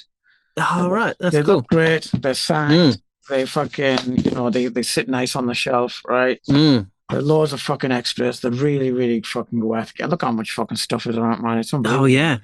And it's just, they're just really great packaging. I complained about them last time because they're always fucking re-releasing some fucking thing, and like I got the CD because I had more stuff, and then like they started the live album just came out on fucking vinyl, and it's like, oh, God, you have to buy every fucking thing. Sure. The CD's fine. I'm not going to complain about it. I'm happy with it. So yeah, that's me. That's the reissue that I like. But since we're talking about Carter, I've got the two. Oh, they look great. Two solo albums. They look fantastic, man. Fold out, right? You know, and they're fucking nicely packaged, right? Well done. For people that are not watching but only listening, it's Jim Bob from Carter's two solo albums simultaneously released this year. Yeah, I mean, even that's fucking weird. Like, why release two albums on the same day? Two different. Why not just make it one double album? It's just paying fucking. Guns N' Roses did it. Well, yeah, but I suppose they did, yeah. Yeah. Anyway, yeah, it's, I mean, they're both fucking good. I can't tell you which one I think's the best because they're both fucking good, you know. Go on, do it. I'm gonna pin you down. Which one? Oh God, fucking hell! I think I probably listen to this one more, the automatic, but so right outside my can't do it. No, they're both good, man. All right, that's cool. That's cool. Again, yeah, I gave them both a quick once over listen, and yeah, good stuff, right? I mean, it's Jim Bob, right? He's great. Yeah. All right, Richard White, what else you got? There's a band called Fortitude Valley. They're sort of like a real indie band. They sort of have members from Martha. I don't know if you've ever heard of Martha. Yeah, I know Martha. Band, yeah. Great band, man. They're also from the northeast. So from Pitime, isn't it? I think their village that they're from. But there's a couple of members who are in this band called Fortitude Valley, and they released a new LP this year, which I really enjoyed. I went to see them in Sheffield, a small venue. So yeah, that was a good one. I don't know what more. I can't show you the picture because I didn't bring it with me. I'm sorry, I'm at work. So. That's all right. It's all good. Again, new one for me. All right, sounds good. John, anything else to talk about? A present from Richard White. Richard White. Oh, here we go. Album, well, I spoke to Austin for this a couple of days ago. So thought you might have done. We'll have to get him on one night and have a chat together, man. Well, we're planning to because he's writing a book about the senseless thing. So when that comes out, we're planning to get him on the podcast properly. But Singular's, I've been trying to get hold of a copy of that locally. Haven't been able to. It's sold out of Waterslide, but I've got I've got it here actually. I got the first album. Yeah, that's cool. That's the second one, right? Is that the second one? Oh, yeah, that's right. Yeah. I got that, but good stuff. I'll double down my efforts to find a copy of that, I reckon. Yeah, well, I'm going there. They've got their last gig in January. Yeah, with the Subhumans. It's in Nottingham. Yeah, I've got tickets for that. Oh, brilliant! Yeah. So I'll see. I don't know. Have you heard Austin's new band, The Reduced? Yeah, yeah. That was Heard one track. I didn't Really put that good. on my list because it's a sequence. It was only a single. Yeah, It's absolutely brilliant. It's on Brass yeah. Neck. It's absolutely brilliant. Yeah, yeah. Yeah, I think you The- posted it on the Facebook page a while ago, and I was just, yeah, totally blown away. Yeah, it's really, really good. Yeah, Yeah, definitely recommend the listeners check that out. Reduced. The guitarist. He's quite a young. Well, he's young compared to me. And then you got Austin who plays the bass, and then there's a drummer. Who I'm pretty sure he's in Scene Killers as well. The drummer, but they play as a three-piece. That just get better every time I see him as well. They get tighter. So they're absolutely awesome. Great stuff. Great stuff. All right. Richard White, what's next on your list? Oh God. I think I try and think of a pop punk one. There's a band. I mean, and the cover is pretty bloody awful. I got to be honest with you. It's the band's called Dropped Out. They're from Texas, and it's been released on Mom's Basement. It's this picture of like a dog with a. It's a cartoon picture of a dog with a hat on. It's typical pop punk cover. They always have shade sleeves, don't they? Yeah, it is. I mean, it's hard to argue with Neil from Punk Till I Die on that one. It's bloody absolutely dreadful, this cover, but the music's absolutely fantastic. For me, I really like pop punk, and it's it's got that bit of Ramonesy riffs in it, and the singer's good. And I'd recommend. Well, I'd recommend anyone checks out Mom's Basement if they haven't if they're into pop punk. That's the record label. Yeah, that's the label. Yeah, Mom's Basement's the record label. It's he's based in the Midwest somewhere. I can't remember. Chicago way ish, I think. Sure. Sounds good. Are they, for example, that kind of album? Can you just buy that easily in the UK? Is that easy to source? Well, there's a guy called Brass Neck, Scott at Brass Neck. He imports them all. I don't know. He's built up contacts over because he's got his own label. It's the Scene Killers Brass Neck, I think. So he sort of like trades. So he'll swap rather than he'll send a crate and they send a crate. I'm not quite sure how it works, but he gets all of the new releases from like I Buy Records, which is in Italy, Shield Records, which is in Holland, Mom's Basement. He's got so many different contacts, and then so that it becomes very affordable. So you can buy like these records, I think, for about £17 to £20. It's not bad these days, which is a good price, you know. And then the postage is about £5, so 25 quid for the record. If I was to order it even from Europe, because Europe's expensive now, it's talking 45 quid. Wow. Yeah. You know, it's actually, would you believe, just as cheap for me to order stuff from Japan as it is from America. Right. Huh. And you're going, wow, it's expensive. But everything outside of the UK now is really expensive to buy, postage. And people don't want to send it here either. There's a lot of people like on Discogs, they just knock off the UK and say not available in the UK. Yeah. Because they don't want all the hassle of all of the custom forms you have to fill in. Yeah. They can't bother. Sure. Interesting. Sorry, bit of record nerding out there. Listener John, got anything else for us to talk about? So, do you want me to just run through a lot of albums I liked but didn't buy? Go on then. Yeah, rattle through a few. I didn't buy them, not because I couldn't, because I'm a tight cunt, or not because I'm like, it's just fucking, I can't afford it. I live in Japan, right? The postage is more than the fucking records, right? Yeah. So, although I liked them, I didn't pick these up. But so like the new Ash album is really fucking good, right? And you saw them this year, right? I saw them, which was a reason why I listened to it more than I probably would have, because the last album I didn't really listen to much, but this one I listened to a lot, and it was really, really like that one. This has got to be mentioned, the fucking Beatles Anthology 4, right? Because a lot of people fucking hate it. Yes, it got slagged off for being nothing new, right? What's nothing new? Fucking two of them have been dead for fucking Sure. decades, man.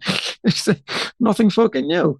Yeah, You know what I mean? yeah. But it's all of those anthology CDs are outtakes, right? So they've just scraped the barrel a little bit more and found a few more, right? Yeah. And then some of these might have been on the expanded versions of, Sergeant Pepper or whatever, so that some people, diehards, might have heard them already, you know what I mean? But it's a CD full of fucking them fucking up in the studio, talking in between the songs. It's a bit of fucking fun. You don't have to buy it. It's on fucking Spotify or wherever you want to listen to it. You don't even have to fucking buy it. So you don't have to fucking complain, do you? So you know what I mean? Yeah, you're right. You're right. Yeah. A fucking cash grab. They're saying it's a cash grab. Well, yeah, I mean, they're just fucking, everything's a cash grab if you think. Sure. I mean, like, you're selling something for fucking money, right? Sure. It's not like fucking U2 giving you a fucking album for free on your phone and then everyone complaining about it, But I mean, it's not the best of, because the best stuff already came out, on the anthology 3, 1, 2, and 3, right? But it's just more of the same, right? You just get more stuff, right? And more Beatles, yeah. I'm all for more Beatles, you know what I mean? So, what else? So, the new Lily Allen album, it's probably my favorite of the year, actually. I mean, it's a great fucking album. Slagging off that prick from the Stranger Things there, the ex-husband. Yeah. So fuck him, Sure. Yeah. Great album. What else we got? The Hives album was pretty good. I gave it a few listens, enjoyed it. They're a funny band because they don't stray too far from what they do, right? It's always like, it sounds like the Hives. Yeah. But it's a little bit different, it's a bit different, like maybe it's a bit more glam than it is rock garage, but it's fucking the Hives, right? Sure. Wet Leg.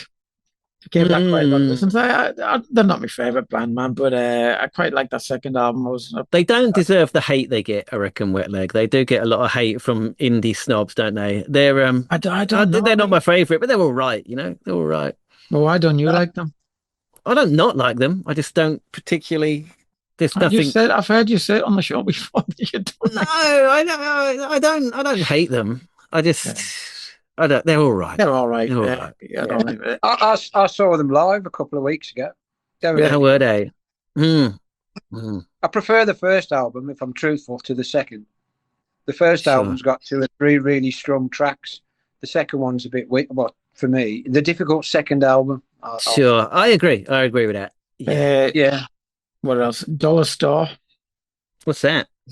So that's Jeff Ott from Crimshine and 15. Oh, really? Vocal bands, right? He's finally got back in a band, right? He's not like the lead vocal or anything. I think there's some girl singing, but he's. Oh, I think he sings on some about this. Okay, he sings on some tracks, and it's just his guitar's great. Right, he's a great guitarist.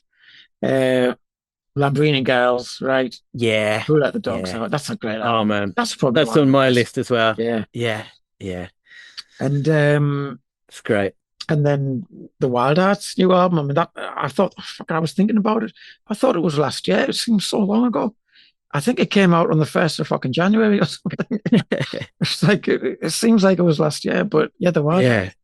Satanic Race. I've got the CD of that one, the Wild Hearts. It's good, isn't it? It's a really fucking good. I saw them live. Right, I think either the end in December or in January. Are you right? It's the same. I forgot that came out this year, so it wasn't on the radar. Yeah. I got a signed CD. I have a signed CD. There we go. Yeah. No, Austin did talk about Dollar Store. That's why I knew. Okay. And the only last one, I'm going to say is a band that I'm in. Our guitar player Aaron Lum, right? He has his own. He does solo albums every now and again. It's like, I'll do a fucking country album now. I'll do a funk album. You know what I mean? Anyway, he did this. It's like a disco funk kind of album he did, but it's pretty sleazy, And he got Mike Watt to play bass on it, and oh wow, Scottish Paul, who he played some bass on it as well. I did some backing vocals and stuff. It's called Lum and the Interstellar Fornicators. Right. Yeah, and not the title's close. That's the band name, I guess. I don't know what the album title's called. And there's a track called "Too Drunk to Funk," which I just fucking vocals on, so that if you want to play it, Oh, right. on the playlist. And that's all I I've got, will man. indeed. Cool. All right, that's brilliant. Richard White, do you want to rattle through a few more for you? Yeah, I see that you're counting because I didn't really put them on my radar, the re-releases. I was just thinking of ones that actually came out, were made in 2025. But there's a label from Canada. I met the guy earlier this year at a festival in Holland. They're called Faster and Louder. The logo's it's Johnny Ramone playing his they've amended it so they avoid getting into trouble, but it looks a bit like Johnny Ramone, the cover, and they've re-released something from a band called the Follow Ups. Now I think originally that was in the 90s when it first came out, at the original release date, and there was another one. I'm trying to think of the name of the band. And they were just some cracking releases. And he sort of like gets stuff that was on CD and he's now chucking it on vinyl. So I think they're more like Canadian Ramones core type stuff. I do like the follow-ups actually. That album 2019, Don't Like You Either. You know that one? Well, there's one with a black cover and there's one with a white cover. You that one? I've got them. You don't even fucking look in your blind cunt. No, yeah, I can see. You're not up. You're not. It's Luke's up. You're not up. Oh, you've got it like that. Eh? All right. Okay, now put it up now. I can see you now. I'm not doing it again, mate. No, fuck off. Is that a one-time chance? It was a black cover, so I guess it's that one. Yeah. Oh yeah. Yeah, they're pretty good. Yeah. The black one's the one that came out this year. No, this is 2019. As a re-release. It was on CD originally. They've just put it on vinyl. All right. Okay. All right. Fucking, I'm glad that's out the way. Fucking. All right. That was hard work. Yeah, He's read that bit out, Luke. It's all good. Anything else you want to mention, Richard White? There's a band from Italy called Rat Bones. That's on iBuy Records, I think, or Monster Zero. I can't remember. Or it could have been Monster Zero. Yeah, they're a very Ramones core. He's quite active in the scene now. The guy that's in it, so you see him posting quite a bit. I think he might be something to do with Raduno as well. Got a feeling. I could be wrong on that one. So don't know if that's a sort of a pop punk festival a free one that they hold in Italy. Wow. Okay. 12 months. So yeah, it's sort of like, I don't know how they do it in Italy, but they get funding from the government to put on things in the name of art. And they have like a whole festival. The whole thing's free. So you just turn up and get to meet a lot of people. People come from all over Europe and some from America. I think Sack played, the guy out of Teenage Bottle Rocket. Is it Sack? Yeah. I know. That's shite, man. You don't like him, Sack. Or you don't like pop punk? Fuck that shite, man. I don't know it, I'm afraid, but nah. Littleton's, yeah. Teenage Bottle Rocket, nah, fuck off. Don't like any of those. I've got one album, it's all right, but I don't need anything else, Yeah. Teenage Bottle Rocket have released a new album this year, but it's not.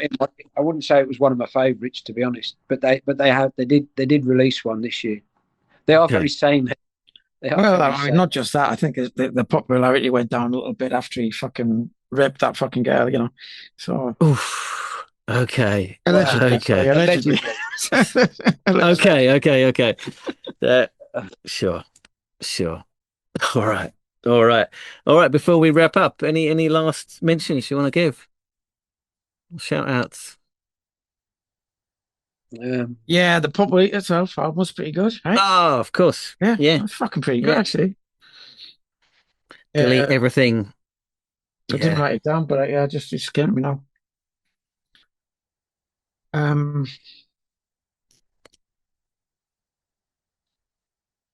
Just listen to the fucking Beatles Anthology 4, man. It's fucking great. All right. Stop complaining, you fucking whinging fucking pricks. It's fucking great. It's the Beatles. It's the Beatles. Well, I bought Abbey Road on Friday. So Yeah, that helps. It helps great too. Yeah. Go on in. Well, apart from the obvious Alan Partridge answer, what's your favourite Beatles album? Who, mine? Yeah. Oh, okay. Yeah. Go on in first. Yeah, mine's Help. Mine's Help. That's just. I'm not going to No, I'm not going to do the Alan Partridge. No, mine's Help too, actually. Interesting. What a coincidence. Yeah, I love Help. I mean, I love them all, but yeah, Help. Yeah. Huh. I'm trying to remember what's on Help. Well, Help, of course. Help is on it. Yeah. Yesterday's on it. Okay. There's loads. I Just Saw a Face. That's I love that track. That's a fantastic song. That's one of those songs that I think. There's a cover of it on that Sympathetic Sounds of Toe Rag compilation that came out in the early 2000s by Ludella Black. Got to do a cover of it, and I'd never heard it. I didn't know it was a Beatles cover, and somehow I just hadn't heard the Beatles for that Beatles song. No, but it's I thought, I think this is an incredible song. This is amazing. And then I found out, it was a Beatles cover, and I felt very, very stupid. But it just shows what a great song it is, right? Shows what a great band they are. Sure. All right, cool. I think there's some good stuff there for people to look out for and listen out for. So thanks very much. I'm going to stop the recording. Don't jump away just yet. Alan Murray, thanks so much for agreeing to come on. Thank you for having us. Okay, can you tell our listeners where you are, where you're zooming in from? Well, you go, Murray. You can go first. I'm in Uddingston, which is about 6 or 8 miles outside Glasgow. And I'm in Cathcart in Glasgow, which is about 15 minutes walk from Hampden Park, home of the Scottish football team, who have just qualified for the World Cup the first time in 28 years. Yeah, so. Is that a big thing up there? Is that like big news? Massive. Massive. It was unexpected, and it was kind of done in style as well, with some incredible goals. Yeah, but I just saw the last one from the halfway line. I just saw the clip of that, but it was pretty incredible. Like a real feel-good buzz around the place. And the funny thing is that like my kids are quite grown up. My son's 25, so he's never known Scotland going to the World Cup. France '98 was the last time. So he's just him and all his pals, that generation are like absolutely mad. They're mad for it. Although it is in America, which has got its challenges. They're going to be checking your Facebook profile when you try and get to the country. And the rest of it, yeah. Yeah, and the first game's on at 2:00 Scottish time, so it's a bit. If it was on during the day or 2 a.m. So the clubs in Glasgow have got a license till 5:00 in the morning. It's going to be messy. Yeah. And I understand you've both been out and about ligging last night. Is that right? Yeah. Where were you last night, Alan? So I got a last-minute invite from Stude to go down to. He had a spare ticket for the Creep and Bent organisation. They record label, famous local record label. They had a 30. Money's getting. They had a 30-year. They've been going for 30 years, and they're finishing the label. So they had a night at Mono, which is a cafe bar in Glasgow. It's got adjoining to it. It's got a very famous record shop in Glasgow, and So that's an organisation. That's a record label run by a guy called Douglas McIntyre. He's got in various sort of music bands. His main sort of thing is Port Sulphur, which are guys that they do sort of krautrock rock type wig outs, and they had the Bluebells were playing last night, and oh wow. Two Shielded, the Soup Dragons and his daughter were playing. There was the Leopards, which features the bass player that was in Aztec Camera, who else was playing last night, Quad 90. Oh, I've forgotten somebody as well, but it was great. And you had Jerry Love, Teenage Fan Club, Stephen Pastel, Andrew Devine were all DJing. So it was a good night. So, and Stuart was driving, so it was even better. So got a lot home as well. You were at the Barlands, buddy, weren't you? Yeah, I was at the Barrowlands last night to see the Charlatans who were playing, and they were great. They played a 2.5 hour set. Oh wow! And they were just, I mean, I first saw them 31 years ago, and I think it's just incredible the energy that they're still playing with, and the energy that they're generating in the room. You know, they were really good. But I drove last night as well, actually, just because it's the Christmas party season. I thought I do not want to be on that last train home from Glasgow with people who are out for their annual night out. So I just kind of drove in, and I was thankful to get home quite quickly after it. But they played really well. You know, their new album's good, and they played loads of the hits and deep album cuts and things. It was good. Sure. Brilliant. Sounds good. All right, let's get into your top albums of 2025 then. Who wants to go first? Murray, would you just throw a few out there? We'll just see how we go. So, Murray, do you want to go first? Do you want to throw one out there? Yeah, I'll go first then. So an album, it came out in, was it October? I think it came out. It's a band called Snowcaps, who are twin sisters, Alison and Katie Crutchfield. Which is name I know the name Katie Crutchfield. So she's done really well with her last two albums under the guise of Wax Hatachi, I believe that's how you pronounce it. Her album Tiger's Blood was Grammy nominated. That was out last year, and I saw it at the Barrowlands in June this year in Glasgow. Brilliant, just the harmonies, guitar sounds, really, really nice melodies. And she plays in Wax Hatachi with a guy called MJ Lenderman, guitar player, who's been getting a lot of love for his kind of warm guitar sounds. So with her sister Alison, they hadn't played together for a while, and they kind of got together and just knocked out this 13-song album. It's like not even 35 minutes long, and it's great 2.5-minute pop songs, guitar pop songs, really just the natural sister harmonies.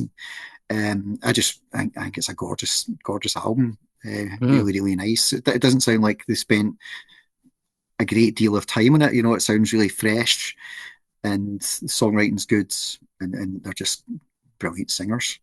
Yeah, cool. Yeah, I mean, I had a quick listen after I saw the list you had. Yeah, sounded great to me. Like you say, it had that kind of an organic, kind of natural feel to it. Yeah, I think a lot of stuff these days seems to be overly polished, or it's not got real drums, or it's got lots of samples and things, whereas this is just four people getting in a room. I think there's going to be a reaction to that, though. I think that everyone says, the rise of AI is going to destroy the music business. I actually think it's going to have a different. I think actually, because everything is going to be so polished and mastered by AI, I actually think there'll be a backlash, and I think you'll find the bands that will come through will be the ones that have been recorded in their bedroom, and folk will look for a bit of authenticity. I actually think it'll be in a funny kind of way. It'll be a bit of a badge of honor. Yeah, it all sounds a bit effed up. That'll be part of the. I hope that's going to happen. Sure, I hope so too. Yeah, well, it happened. It happened in the start of the 90s, right? The reaction to the kind of the overblown 1980s, overproduced kind of cocaine pop. It kind of the 90s kind of went back to that authenticity. I wanted as a snare. It's as much cocaine that was consumed in the studio. Yeah, I think so. I mean, I think. I mean, and there's a few young bands. I mean. I think one of them might be on your list, buddy, but there's a few young bands coming up in Glasgow at the moment, and they're really harking back to sort of the sound of like bands from the late 80s, Sarah Records and early sort of Creation Records, and I think there'll be I think there will be a bit of a backlash as well. Well, I hope there will be, because I think that'd be a good thing. Sure. Yeah. All right, Alan, give us an album from your side. Yeah. So the one of the albums I've listened to it a lot. There's an artist who's based sort of just outside Glasgow, Lavinia Blackwall, who Lavinia was in a band called the Trembling Bells, and sort of has then gone off on her own.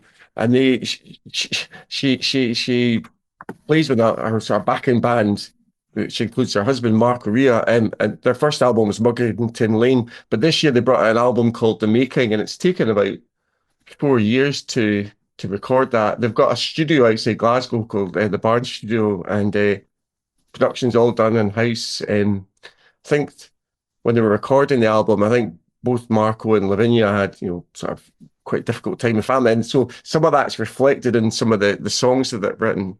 And so one of the lead singles off it, it's called The Damage That We Have Done, which is really quite a personally affecting song, because it's about sort of mortality and looking at your own life and the environmental impact that we're having, really strong song. The funny thing is, when I've seen them play it live a few times, they don't actually play it live, that song, which I'm also a bit sad about, but they've got the whole album's like fantastic, and they've got sort of brass in it. They've got Laura J. Martin, who plays flute in it as well, and the band are fantastic.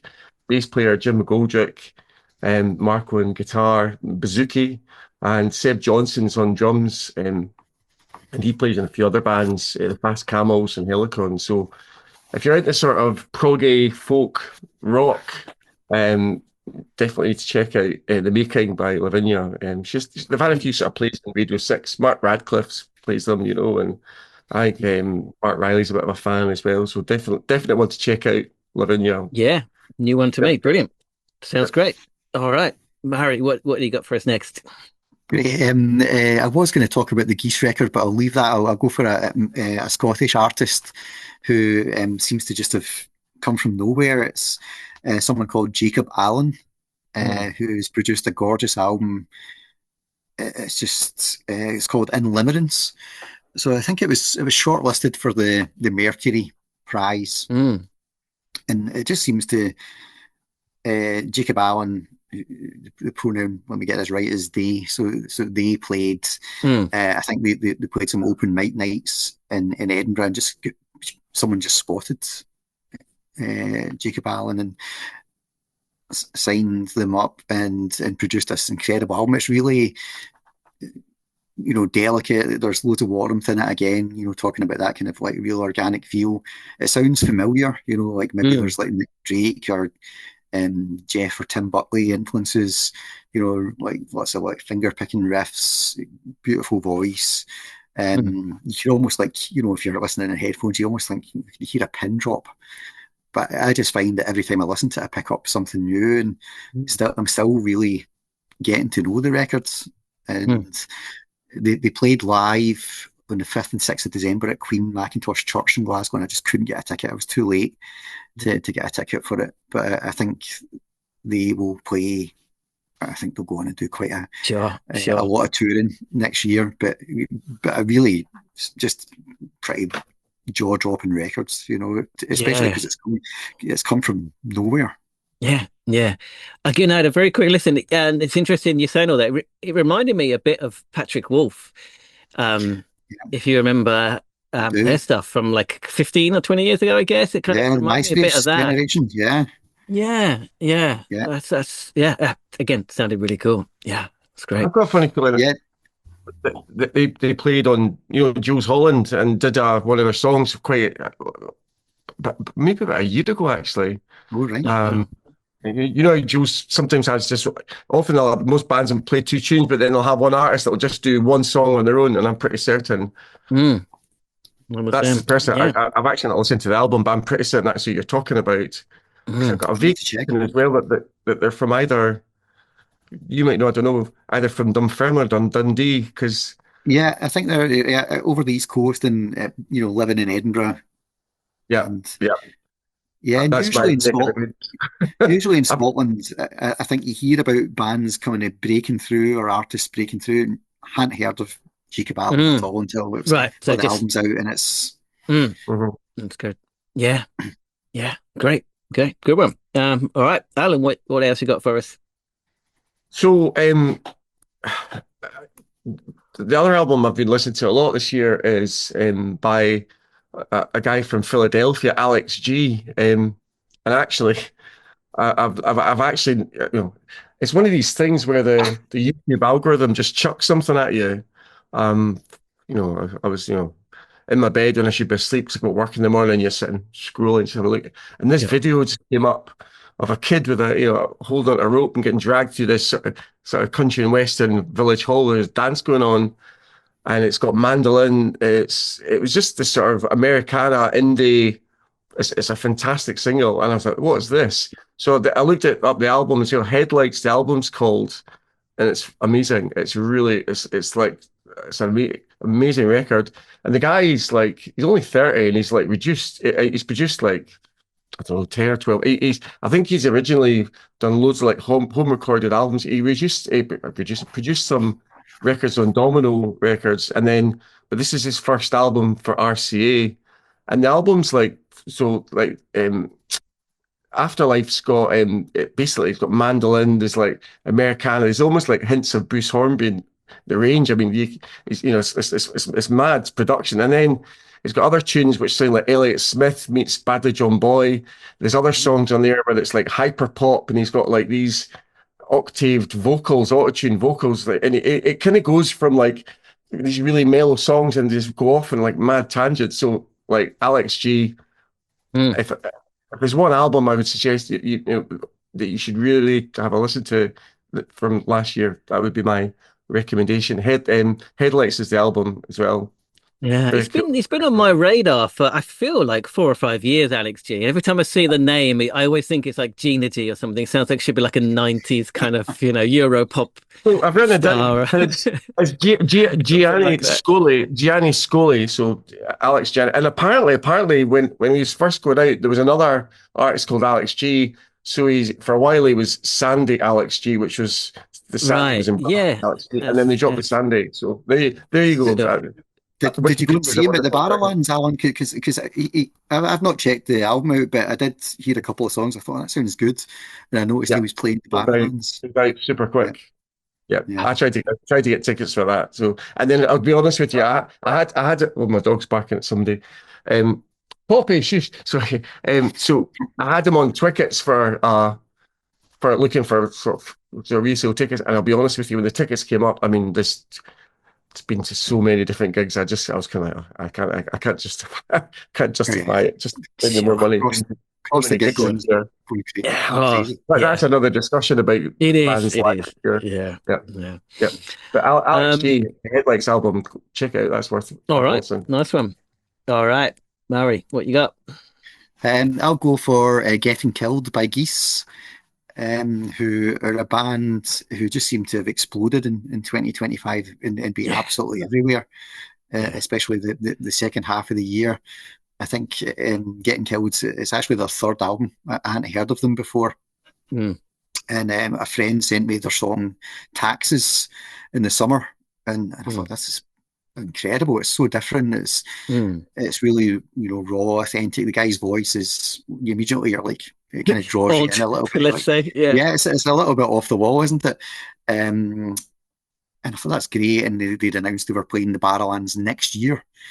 And I thought, and normally I don't buy tickets for a gig that a year in advance. I just think, oh God, a year in advance, what am I going to be doing in a year's time? But me and my friends got tickets for this, and then I noticed that they were already playing another venue in Glasgow called SWG3, and it got upgraded to the Barrowlands in March 2026.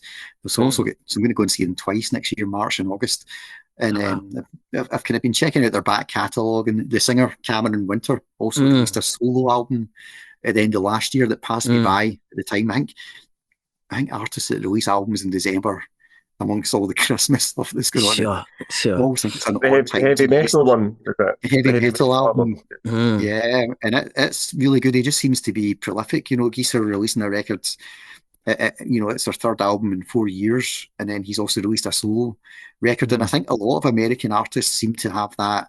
We talked about Katie Crutchfield earlier. They're just prolific songwriters, and they're just recording, releasing, touring constantly. And I think that's something that when you think of some of the artists that are just releasing every 4 or 5 years, you think, God, does it take you that long to write an album? And it's got that freshness about it as well. I think if you're doing that, Yeah.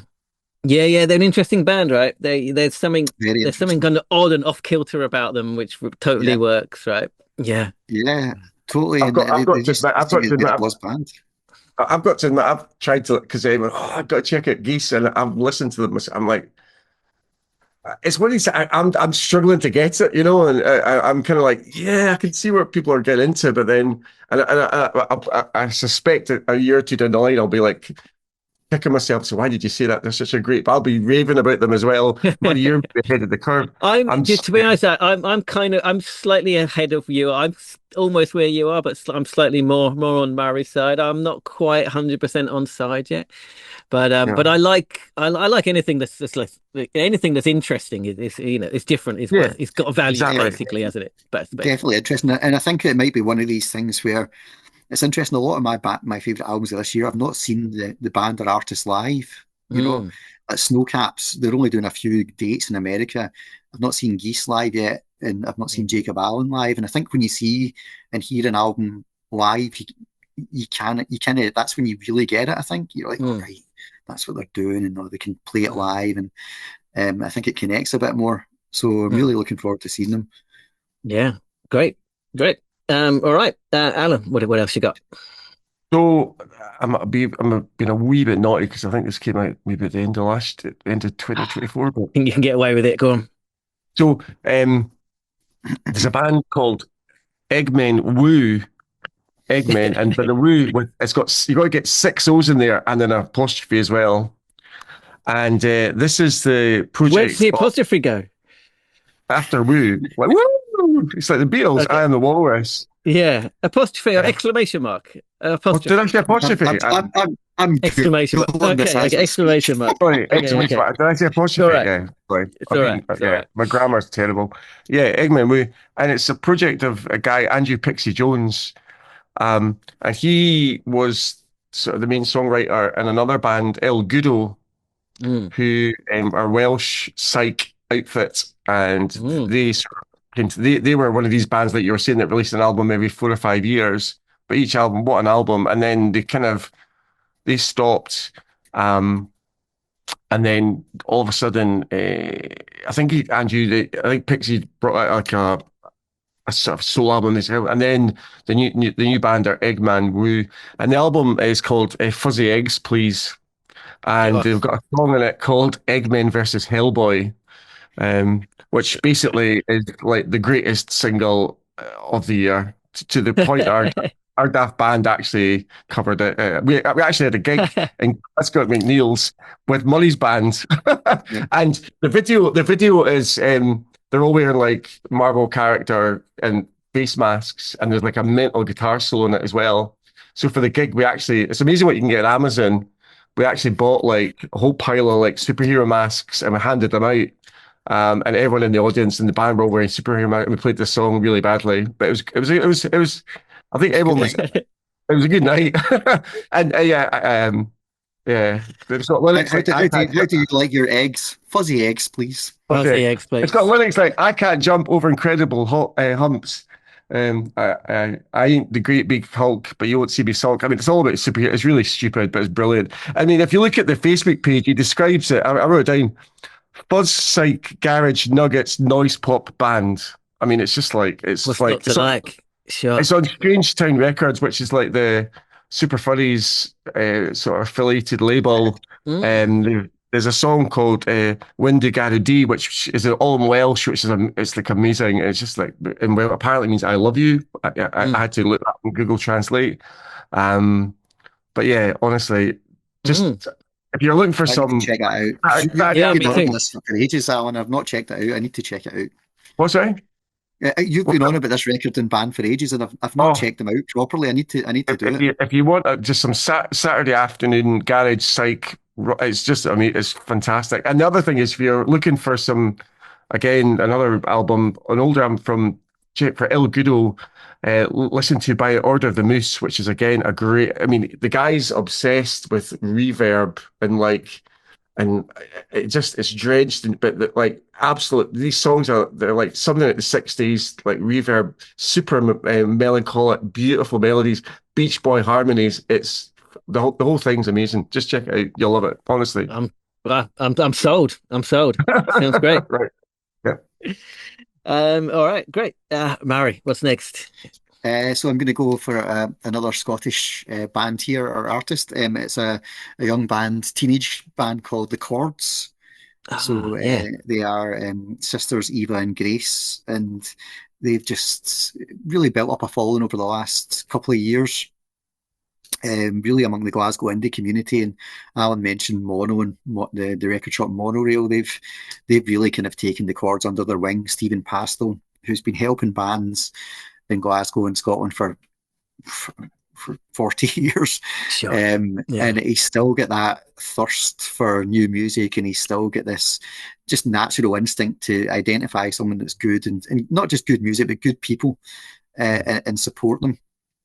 So they've signed to Slumberland Records, and they released just their eponymous debut album earlier in the year, and they've been getting really good support slots and also going out on their own as well. And it's just like, Eva plays guitar and sings, and Grace plays drums.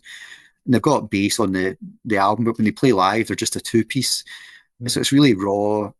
Eva's got a really just natural instinct for melody. She's playing 3 or 4 chords, often the same 3 or 4 chords for every song, but just somehow makes them sound different. But the melody carries it a long way. And Grace's beats are, quite primitive and primal at times, but it's just they've just captured something that's quite, raw. Again, going back to raw organic sound, obviously that seems to be what Alan and I like. Sure. And really, it's going to be really interesting to see what they do next. If they produce, talking about artists being prolific, I do think they're at that age where they'll be writing a lot of songs and trying things out. And, I think they'll follow it up quite quickly, maybe with an EP or mini album, maybe even a second album, just to keep things going. They remind me of the Dolly Mixtures and that sort of era of band. Yeah, that kind of shop assistant C86 type vibe. It was my sister Carla turned me on to them. There was one night a couple of years ago, I just got a string of WhatsApp messages. I've met this wee band, The Chords, because Carla does this thing at a place in Greenock called Rig Arts, where there's like, it's not music tutors, it's music group sessions, and kids can go along and play. And she met Eva and Grace, and it's just, you've got to check this little band out. They're cracking, and sure enough, they've just really developed over the last wee while. And yeah, really, really promising, and just great. Like Alan mentioned, there's all these bands coming through in Glasgow just now. Teenagers or bands in their early 20s that really seem to be into that kind of C86 stuff, appreciating Glasgow's past and Scotland's past, the Pastels. There's a band called Fatale who Alan and I really like, and they're going on tour with The Chords in spring, and they're just mad into like Eugenius and stuff, and you're like, this is great. Sure. It's making Alan and I feel young again. Sure. So the thing is, Money though, is actually, where were you last night, buddy? I was at the Charlatans. And who's supporting the Charlatans on their tour? Oh, and so the Chords are going out in the spring tour, actually April, I think, with the Charlatans. The Charlatans, yeah. I actually incredible. I bumped into Mama Chords. I bumped into their mum last night. Mama Chord. And I was like, that's amazing that the girls are like supporting the Charlatans. And she was like, oh, she's like hanging out with Tim. She's all very excited about it. So yeah. Oh yeah. Well, there was a lot of women quite excited about Tim last night at the Barrel. The guy, he's a Peter Pan of indie. He never ages. He looks incredible. Yeah. I mean, obviously he's given up alcohol and drugs, and I mean, his energy last Blowing night. cocaine up each other's asses. Indeed, but his smile. I mean, he was just smiling from start to finish last night, and just really good vibes. Yeah. And again, I don't think the Charlatans get the credit for they've been so prolific over the years with 14 albums, They've been B-sides. really consistent, haven't they? They've never made a bad album. I don't think their new stuff is as good as the older stuff, but they've never made a bad album. Basically, they've always maintained a certain. And the new album, I mean, I'm not going to talk. I'll mention it briefly. I think it's a really good kind of for the period they're in. It's really good, and like the single "Deeper and Deeper" is a cracking song, I think. And there's another song that they played live last night called "For the Girls," and it's really cool. It's a really cool song. So just great that they're still playing and playing with the energy that they've got. And Tim's got that energy again for new music and promoting it. Yeah. Great. All right. Where are we, Alan? How many more have you got to talk about? So I can tell you. Well, I'll tell you what have you got. Well, there was maybe two other, but I can tell you if we're running out of time. Well, let's go to the reissue of the year and kind of the live experience. Well, I had two amazing live. Well, I've seen lots of amazing live bands this year. I was lucky enough to go down. I know, to go down to London just to see Radiohead, which was pretty cool. Just recently, and that was amazing. But I've got to say, the absolute live experience of the year was seeing the Beta Band at the Barrowlands this year, and I managed to. Again, it's impossible to get tickets for anything, and I've gone on Facebook and said, I'm gutted not to go. And actually, a guy that I went to school with, Simon Kemp, giving you a shout, Simon, who left our school when he was 10, and I hadn't seen Simon since I was 10 years old, messaged me on Facebook and says, I've got a spare, and I'm coming up from Durham. Do you want the spare tickets to the Beta Band? I went, yes. So, and we met in McCool's pub in Glasgow, and Simon walked in, and I was like, "You've not changed," and he said, "You're not changed." We're both totally lying that we're not changed, but he was, but he got the ticket for the Beta Band. So the Beta Band reissued, because obviously they reissued the 3 EPs this year. So, I mean, I'm not saying it's not as if I hadn't been listening to the Beta Band's 3 EPs over the last 30 years, but it's like what it is good though. It is good. The issues of the year is the TEPs by the Beta Band. Just what a night! And actually, I've got my Beta Band. Oh, look at that! One of 100. So there's a local business around the corner called One of 100 who do limited 100 only editions. They do t-shirts. You should check out the website One of 100. And they did a Beta Band, so I had to get one of their t-shirts as well. Richie's a lovely guy, but they're definitely worth checking out. If you're looking for Christmas or birthday present ideas, they do mail order delivery. I think Murray's got a few of these. I've got a hoodie on just now. 100. The Beta Band are playing in Tokyo in March, I think. Oh my God. I don't have a ticket. I think they're still available. I was kind of humming and ahhing about it, and it's going to be difficult to get there, with work and stuff. I don't know. I might just do it after this conversation. I might just. If you can, definitely. They were brilliant. I was at the Barrowland gig as well, and it was incredible, really uplifting. I mean, I last saw them in 1997, maybe 98, on the first album tour. It's the last time I saw them. So yeah. It was honestly. Oh man, okay. I'm gonna get on the ticket. Go for it. Look. All right. All right. It's when they're doing their 2 drum extended jams. You're just like, oh yeah. Yeah. All right. See when they started playing Dry the Rain at the Barrowlands, it went off. It was just like, honestly. Yeah. All right. I'm going to see if there's tickets available. Okay. All right. That's good. Any more you want to talk about, Alan? A brief mention, again, another one. I hadn't put this in the message, but I've actually been listening to this the last couple of weeks. I keep Chime Oblivion. Here's one for you. Chime Oblivion. So John Dwyer from the OCs. Mm-hmm. The drummer, Dave Barbarossa, who was the drummer in Adam and the Ants, and Bow Wow Wow decided to go. I think they caught up at a gig, backstage at a gig, and then they eventually got together and sort of camped out in John Dwyer's studio and rattled out an album with Dave Barbosa on drums and John Dwyer on bass. And they've basically got this album, and they've got like members of OCs and local punk groups playing. Like they've got like a marimba player. He's playing his marimba through a fuzz pedal.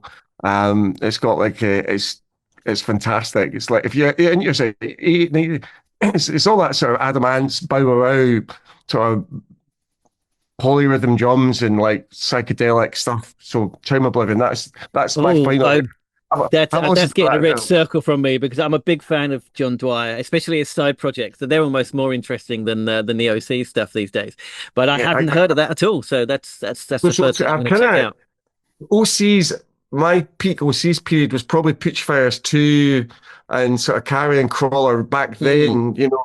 And the problem with them to a degree is because there's so much stuff coming out, it was almost impossible to keep up with all the albums and stuff like that.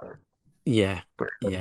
I still go back to the Coach Whips as my ultimate John Dwyer project, but yeah. Bands that have got two drummers in them as well. Oh my goodness, just class. Sure. All right, Mary, how about you? What do you want to talk about to finish this off? You can give us a couple, it's okay? Yeah, so the other two albums I've got that I had in my top 6 albums of the year, there's a guy called Frank Pop, or the Frank Pop Ensemble, from Germany. He's got an album called Waves. A guy that I've kind of known for a while. He's got a kind of really cool song called Hip Teens Don't Wear Blue Jeans from a few years ago. It's really cool. It's like an old Northern Soul type tune. But he put out this album in February, it might have been, called Waves, and it's kind of like a mixtape. You know, it's like Northern Soul stuff, psychedelic stuff, garage rock. There's strings, there's lots of reverb. Jerry Love from Teenage Fan Club guests on it. And it just seems to be a guy who's just got a natural ear and an instinct for good music, you know, and he's got the ability to create a lot of it himself, and also he's got lots of cool friends that he can bring in to help as well. So it's a really cool record, and again, it's someone I've not seen live. You know, I'd love for him to tour it, but I imagine that could be quite difficult. And then there's an album that just came out last week by an artist I hadn't heard of before called Melody's Echo Chamber. No, I know, yeah. From France. And I mean, I seem to be discovering a lot of my music these days, either through algorithms or Six Music. So, you know, like Geese and Melody's Echo Chamber were definitely Six Music. And they played a couple of her songs off her album, which is called Unclouded. So I was kind of waiting for the album to come out, and it's you know, it's really dreamy, cinematic, seductive vocals, really cool beats. The drummer's a guy who plays with DJ Shadow, and it's just, and she describes her rhythm section as the masters of the velvet groove. So it's just this really kind of, there's like some Etienne type vibes going on, and she's only playing London in her European tour next year. So again, it's like, right, okay. I think Kevin Parker from Team, I might be wrong here. Yeah, I read this. He produced one of the older albums as well. So I want to go back and check her stuff out, but she just seems, again, someone who's just getting maybe a bit of a natural feel for cool music, and the result of that, when you hear it on the radio, I think a song always sounds a bit more special on the radio rather than if you're just playing it yourself. It's just get that kind of magical sprinkling of Six Music dust or whatever they put in it, and it just sounds like it stands out a little bit, I think, you know. Yeah. Oh, great. Really cool. All right, some great things to follow up on here.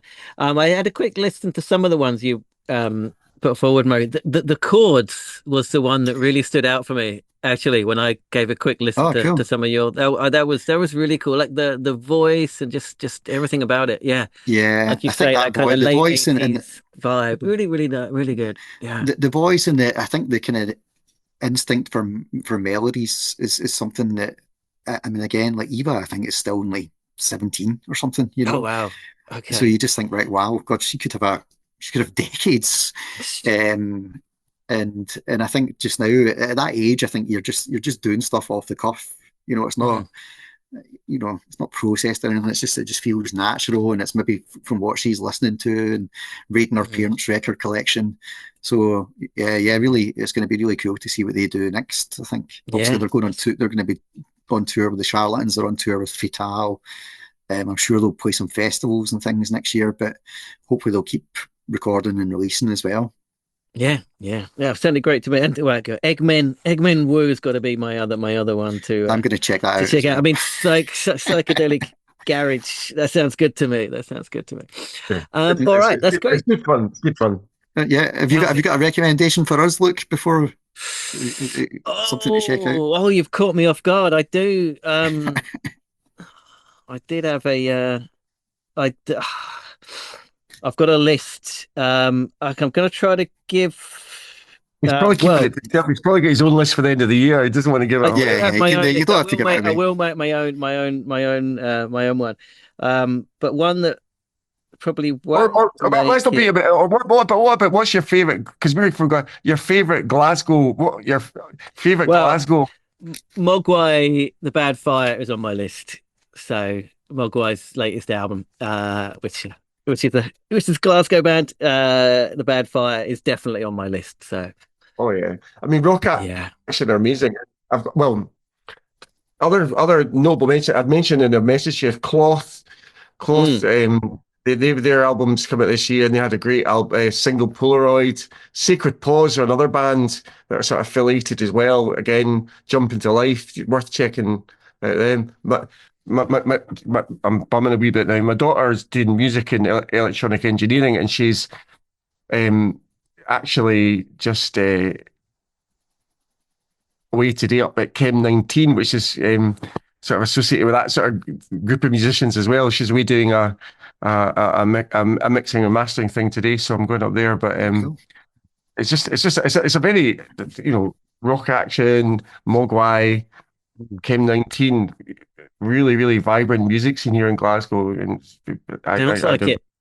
Yeah, it's great to get all of these new recommendations. We spoke to quite a few of kind of more the late 90s kind of Glasgow bands on the podcast. We've spoken to Biss and Ursa Yetsura and Mogwai and bands like that. So it's good to have these new updated recommendations for the listeners. So thank you very much. I really appreciate it. It's great. I'm going to stop the recording now. Don't escape just yet, but thanks so much for coming on.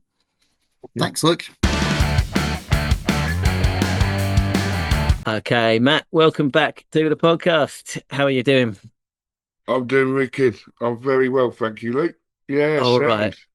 I insisted we press record because you were just about to tell me about going to see My Bloody Valentine. So let's. How was it, man?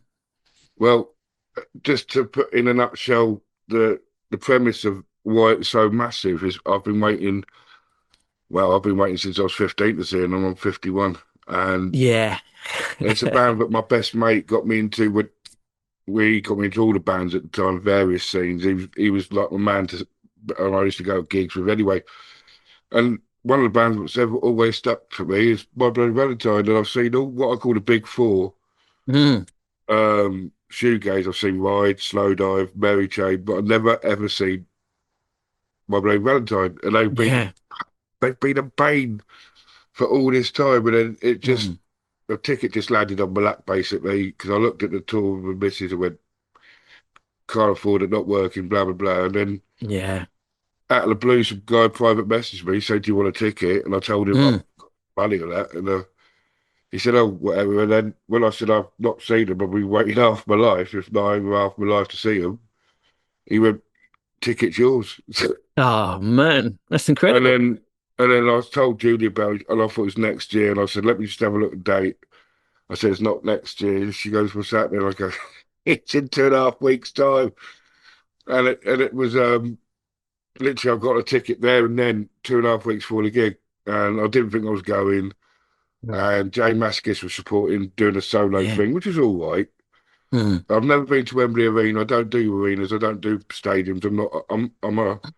I'm a toilet circuit kind of guy. I like the small clubs, the pubs. I like all that intimate venues. I mean, I've done all the big venues over the years, Astoria, Academy, or whatever in London, but I like a good old proper old school, 100 capacity, squashed in watching a band that are going to be maybe massive one day, uh, as you know, from the 90s. But yeah, I got there. I was overwhelmed all day. I met a fellow uh, group member. I Oh, met great. Mark Morelli from Wales. Oh, brilliant. He's on our group there. Yeah, yeah. And it turns out he's on the same train as me, coming into Wembley. I didn't even see him, and I just went up. I saw Wembley in front of us, which was amazing anyway. And I've never been that part of London. And Mark Morelli just went, "Hello." I went, "Oh," and I was with a friend, so I introduced them. So they went off to, I don't know, go eating and drinking in various places around Wembley, and I just walked around with my friend eating and drinking and walking around Wembley. And Wembley Stadium's massive to look at; it's just huge. I've never seen. And then the arena's next to it, and we went in, and it was like TARDIS. There's 12,500 people in there. Yeah. And we got some seats, and I spoke to some guy before the gig as we were coming in, because my friend had a ticket. She was at the back. We was all together over here with some people I've never met from Durham who gave me the ticket online. And it turns out they're lovely young lads from Durham, and they were, this guy who manages the whole thing said, "Oh, come and see us before my bloody random. We'll get you some better view seats." And then we ended up doing a Keystone Cops and Benny Hill through the whole, looking for each other through, because he got hold of me, and then he got some good seats, and we got complimentary tickets, so we got a real stub ticket. Sure. And anyway, yeah, live. Wow, I wasn't ready for that, mate. I wasn't ready for it. I'm not. Forgive me if I get a little bit welly. Sure. But I was not ready for it. I mean, I've seen, like yourself, we've been to some incredible gigs. Yeah. You know, that you can really. I mean, my all-time gig is Pixies at Ali Pally, 2005, because I've never seen them up until then. And that was with Kim Deal, and I spent the whole thing drunk, crying, and singing along with my mate. Sure. And it was like, that was always my favourite gig, but this has definitely gone up to the best gig ever. Yeah. At the moment, I mean, like, it was like that. It's like I spoke to you about, and I said, you said it was, I quoted you, and it was like gig of a lifetime. Yeah. It really was. I mean, it took me 23 years to see Loop, not knowing they were ever going to like reform, you know, but 35 years to see a band. That's incredible. Yeah. You think of how you as a person's gone through whatever through life, you know, you've gone through half your life, whatever thing. Yeah. And then you're sitting on, you know, good view, and and I didn't know what to expect live, and that's weird. I had my,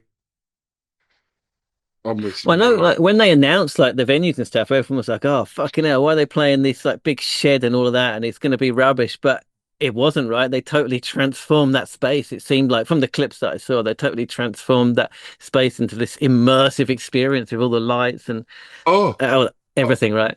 I mean, I was happy sitting. Don't get me wrong, I was happy sitting upstairs and comfortable and having a go. But I'll tell you what, I've seen some of the clips from the front or from in the crowd. Oh, yeah. I mean, I I'm don't know, definitely. I think we're too old to be down the front of Mobile in Valentine. I think our ears wouldn't have recovered from something like that. I don't know. I still put my ears through punishment. I did have some earplugs. I didn't put them in, but where we were, obviously, we were a little bit, tiny bit, sort of like softened a little bit because of where we were, where the main speakers and you know, hang down were. But when I did move to walk along the balcony for a bit during you made me realise it. Instead of 20 minutes, it was about 8.5 minutes of pure white noise. Sure.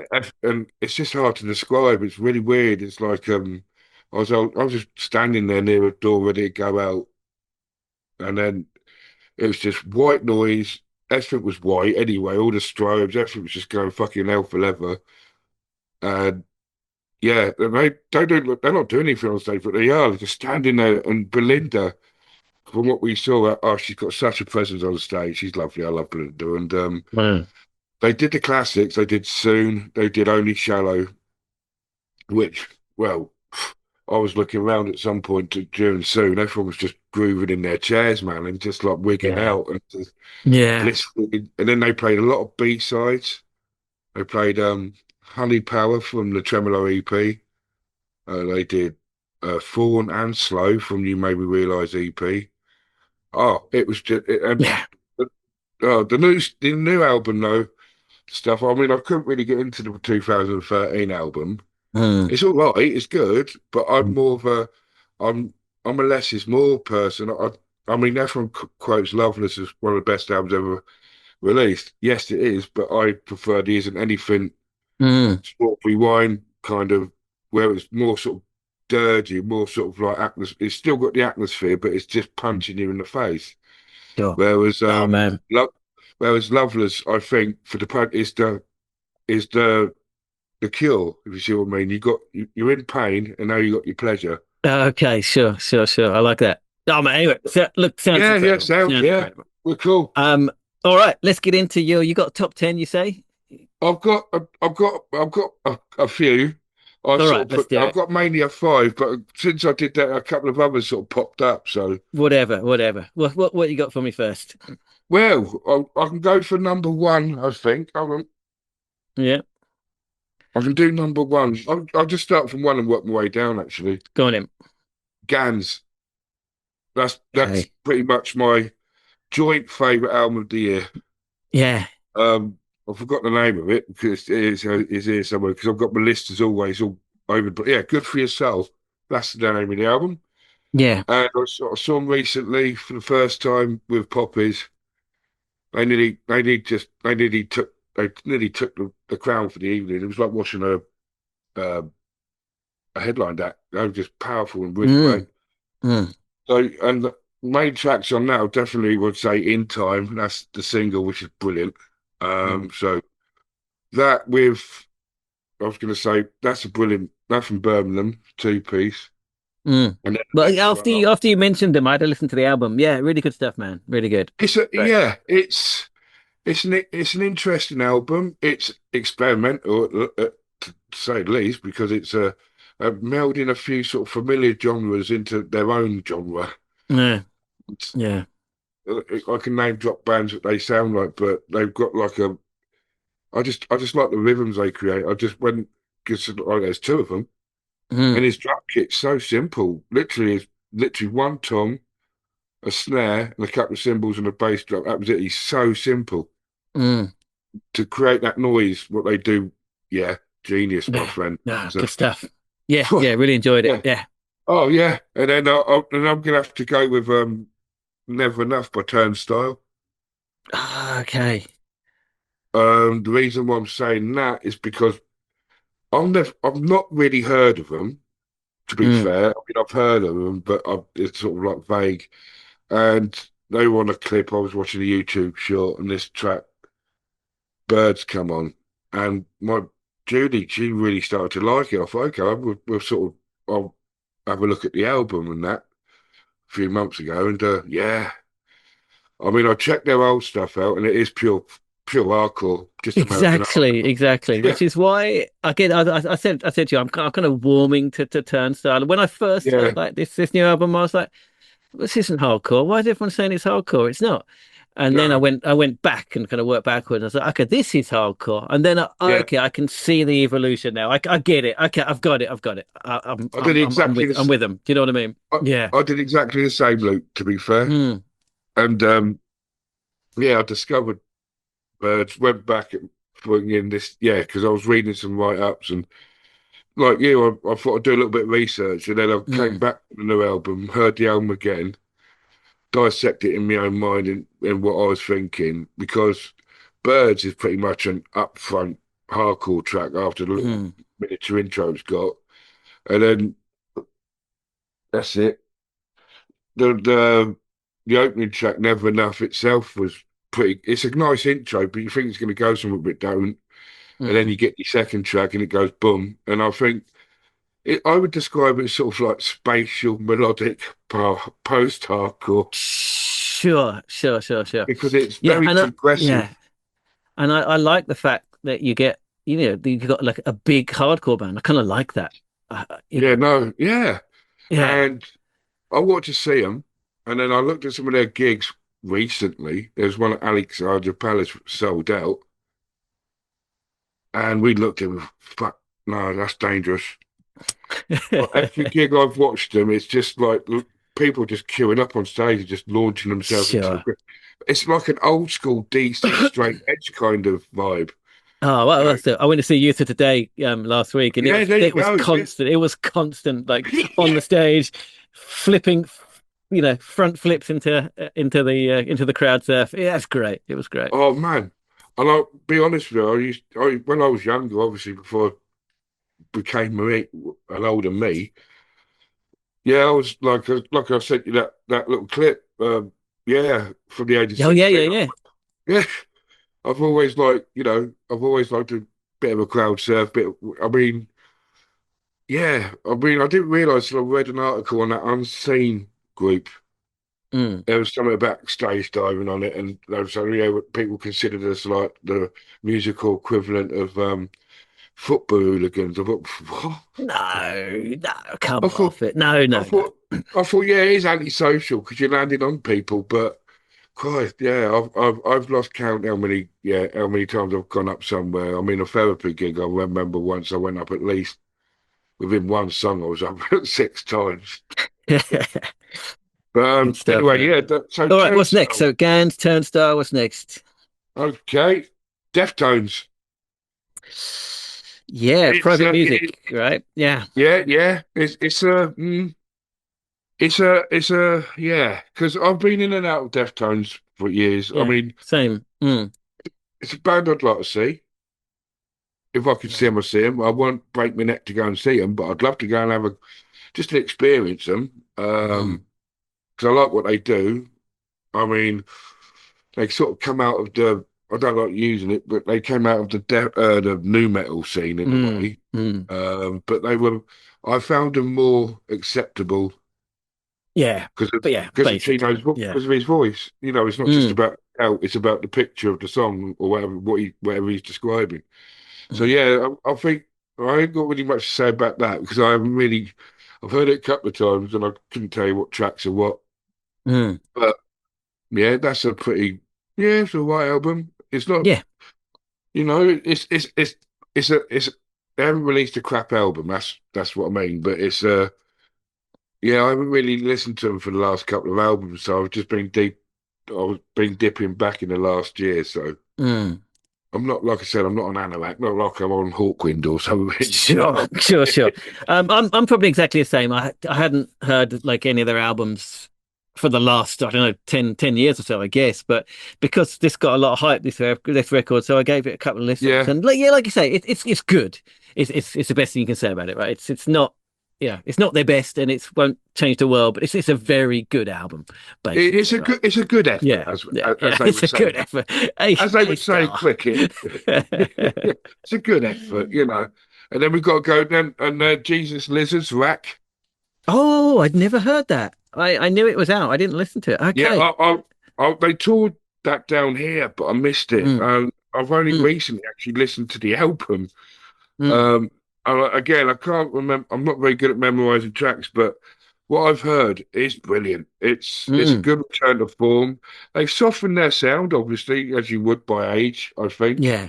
They softened their sound. David Jow's still a nutter. He still takes half of his clothes off at the age of nearly 60 and still stage dive, and he's still reckless. But I suppose, not as mad, but he still has to go. Yeah. Lyrics are still punchy and as biting as ever. Music, it's Jesus Lizard. Okay. Oh man, I need to get around to listening to that. I've been meaning to. Okay. Yeah, that's great. And we got a couple more. I can't. Well, I went on the tour, and I can't deny it's one of the best albums of this year. And that's Pop Will Eat Itself. Yeah. Delete Everything. It's a great album. It's very different to how you would imagine pop is being. but it's quite similar in certain tracks. But In what way? In what way is it different? sounds more like the Prodigy. Huh. It sounds like post 1989 acid house. Some of Great. it's like it's got like the track Bruisers. Wow, what a tune! And it's got this like distinctive synth melody going all the way through it. It's very, very of a time. Mm. You know what I mean? So it's bringing back an old bit to you, and then it's throwing something else at you. Mm. Lyrics and the vocals by Mary and Graham always spot on. They've got a Right. different drummer. They ain't got Fuzzback, so I can't remember who's on it, but he's spot on. Right. Still got Adam in the band. He's still jumping all over his keyboard with his furry hat on. And bless him, I love the bloke. And yeah, that and Davey on bass. They're tight as hell. They're better than ever. I'm not gonna lie. Because the last album they had, it was just Graham in it and some other people a few years back, and I didn't like that album. Sure. But this one is because I've been following obviously the Poppies since years, and obviously when they split up, and then I see them again more now. Yeah, no, they're just better than ever. Okay. Oh, great. Again, I haven't never got around to listening to that one as well. So, but no, Bruiser and Disco Misfits, and there's a track called the Slammer, the Slammer on it. That's pretty hardcore. And I've got I've got Reissue. Oh, good, and that's good. And that's the 20th anniversary of Lovecraft by the Super Furry Animals. Fuck off. Is that 20 years? That was, I guess, Yeah. that's like a later album for me. That's like, that's, that was. like it's 20 years. Fuck, I guess. It's 2005, isn't it? God. Yes, because they're doing them tours, aren't they? Yeah. I know. I've so tried getting a ticket, but it's impossible. Yeah. And they're playing somewhere, I think, like an outdoor thing next year at Alexandra Palace with the Beta Band. Oh, do you know what? I bought a ticket to the Beta Band last night. They're playing in Tokyo in June, and Wow. I've been umming and ahhing about it because like, tickets are expensive and stuff. And then people will listen. Yeah. I interviewed a couple of other listeners last night, and they said like it's like the gig of the year, basically, the Beta Band. And I was like, oh, for fucking hell! And the second I hung up, I got on the website and bought a ticket. So Brilliant. yeah. So because I know you saw but years ago at the exactly that was like the first album tour. Yeah, it was. Yeah, because I remember seeing that poster on the way out. I just seen Mogwai at the Paradox doing the Paradox. And it was the Come On Die Young tour, and it was literally I saw the poster. I was coming out going, "Let's go, love." When I was married, and for some reason I didn't go.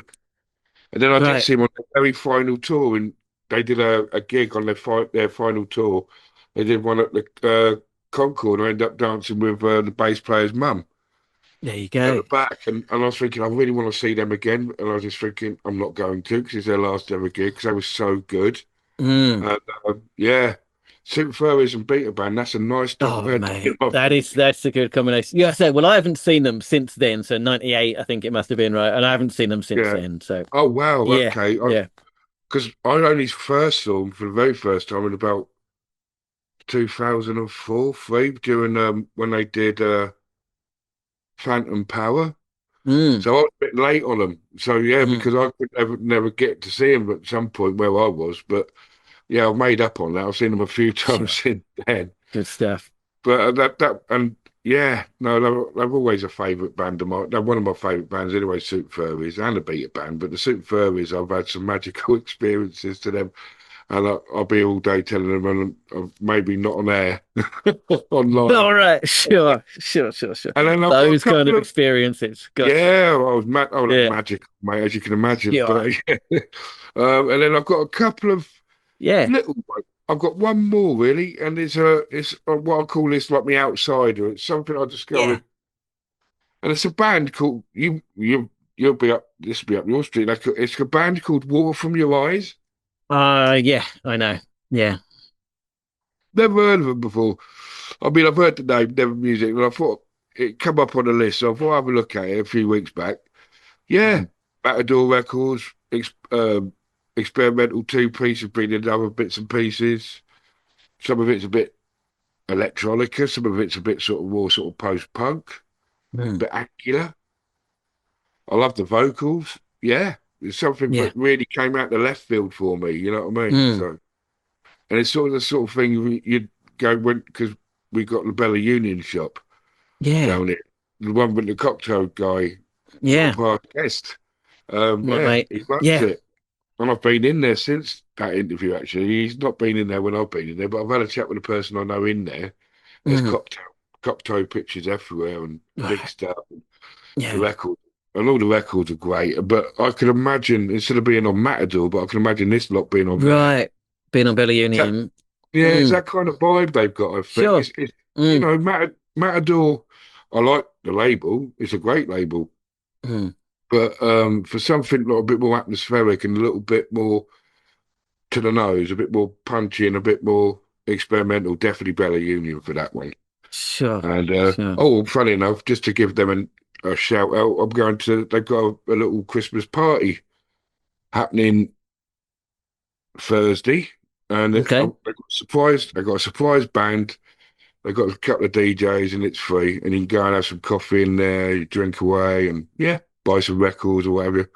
But that's next Thursday. So good job because my missus is going out with her friends. So instead of sitting here on my own, I'm going to go down to the Bella Union party.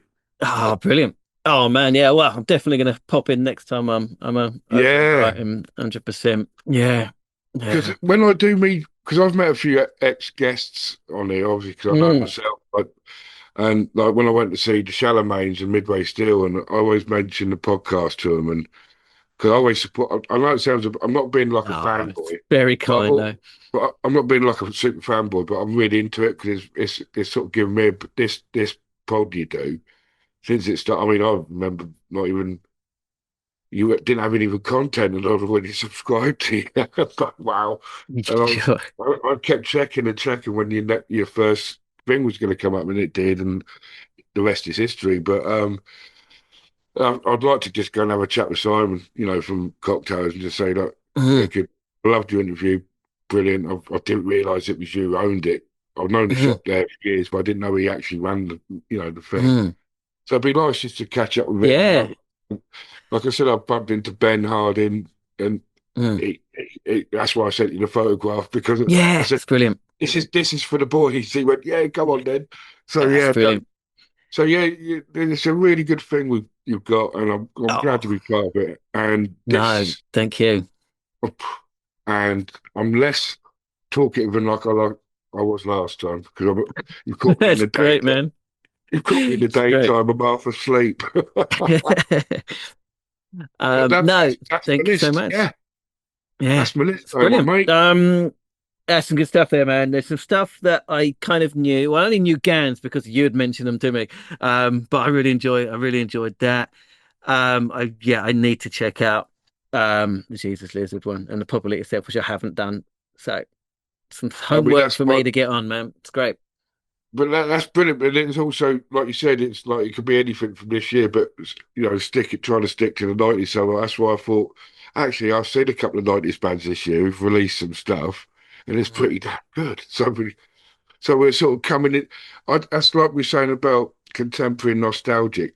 Some of these bands who've got back together just before we finish, I think I class the Poppies as a contemporary band now again, and same as Snowdive.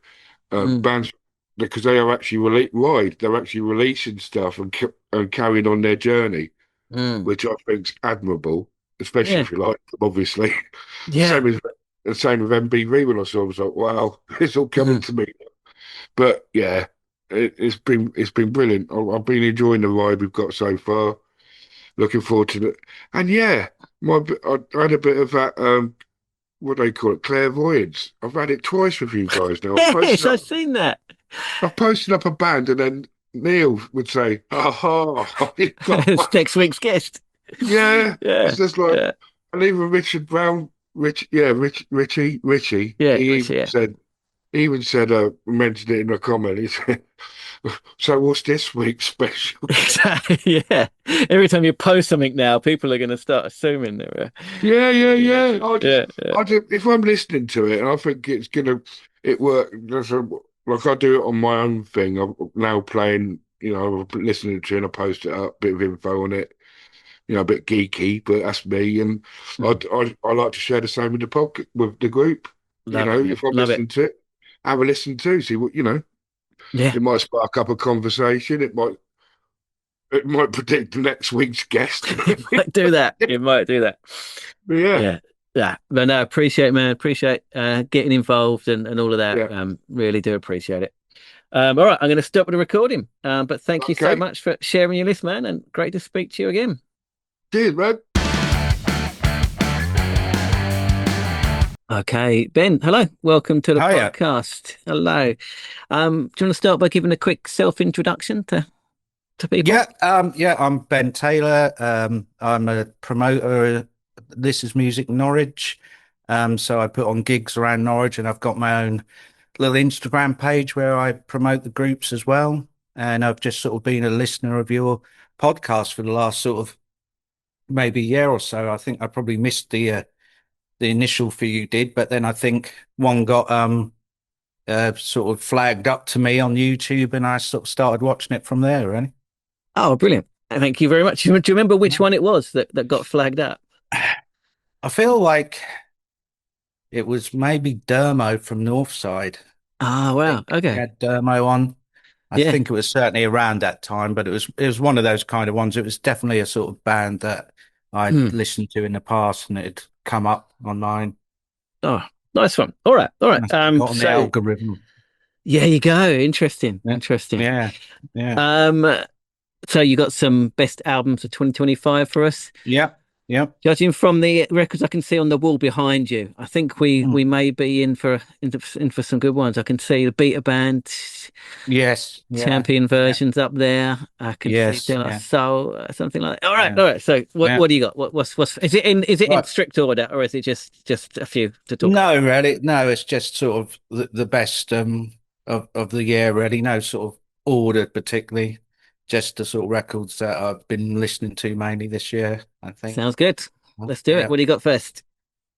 The first one is a band called Pastel, who are a new young band who I've been following sort of really from their inception, to be honest. Back in about late 2018, I went sort of down a bit of a rabbit hole of looking for new bands on Instagram and Facebook, just because I needed something sort of fresh to listen to. And I came across these guys when they were very young then. Just had a rehearsal video up, and I liked the sound of what they were doing, and sort of got in contact with them. Started to follow them around, see them on a few gigs. I saw them 2019 with a different lineup to what has recorded this album. They've got a new guitarist and bassist now, but then obviously had the pandemic, and everything went quiet for a little while.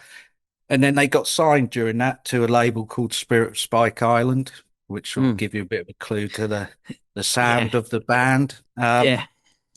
And yeah, it took them a while to get round to making the record, really. This came out earlier this year, so it's been a long road for them, but they've supported Liam Gallagher at Nebworth.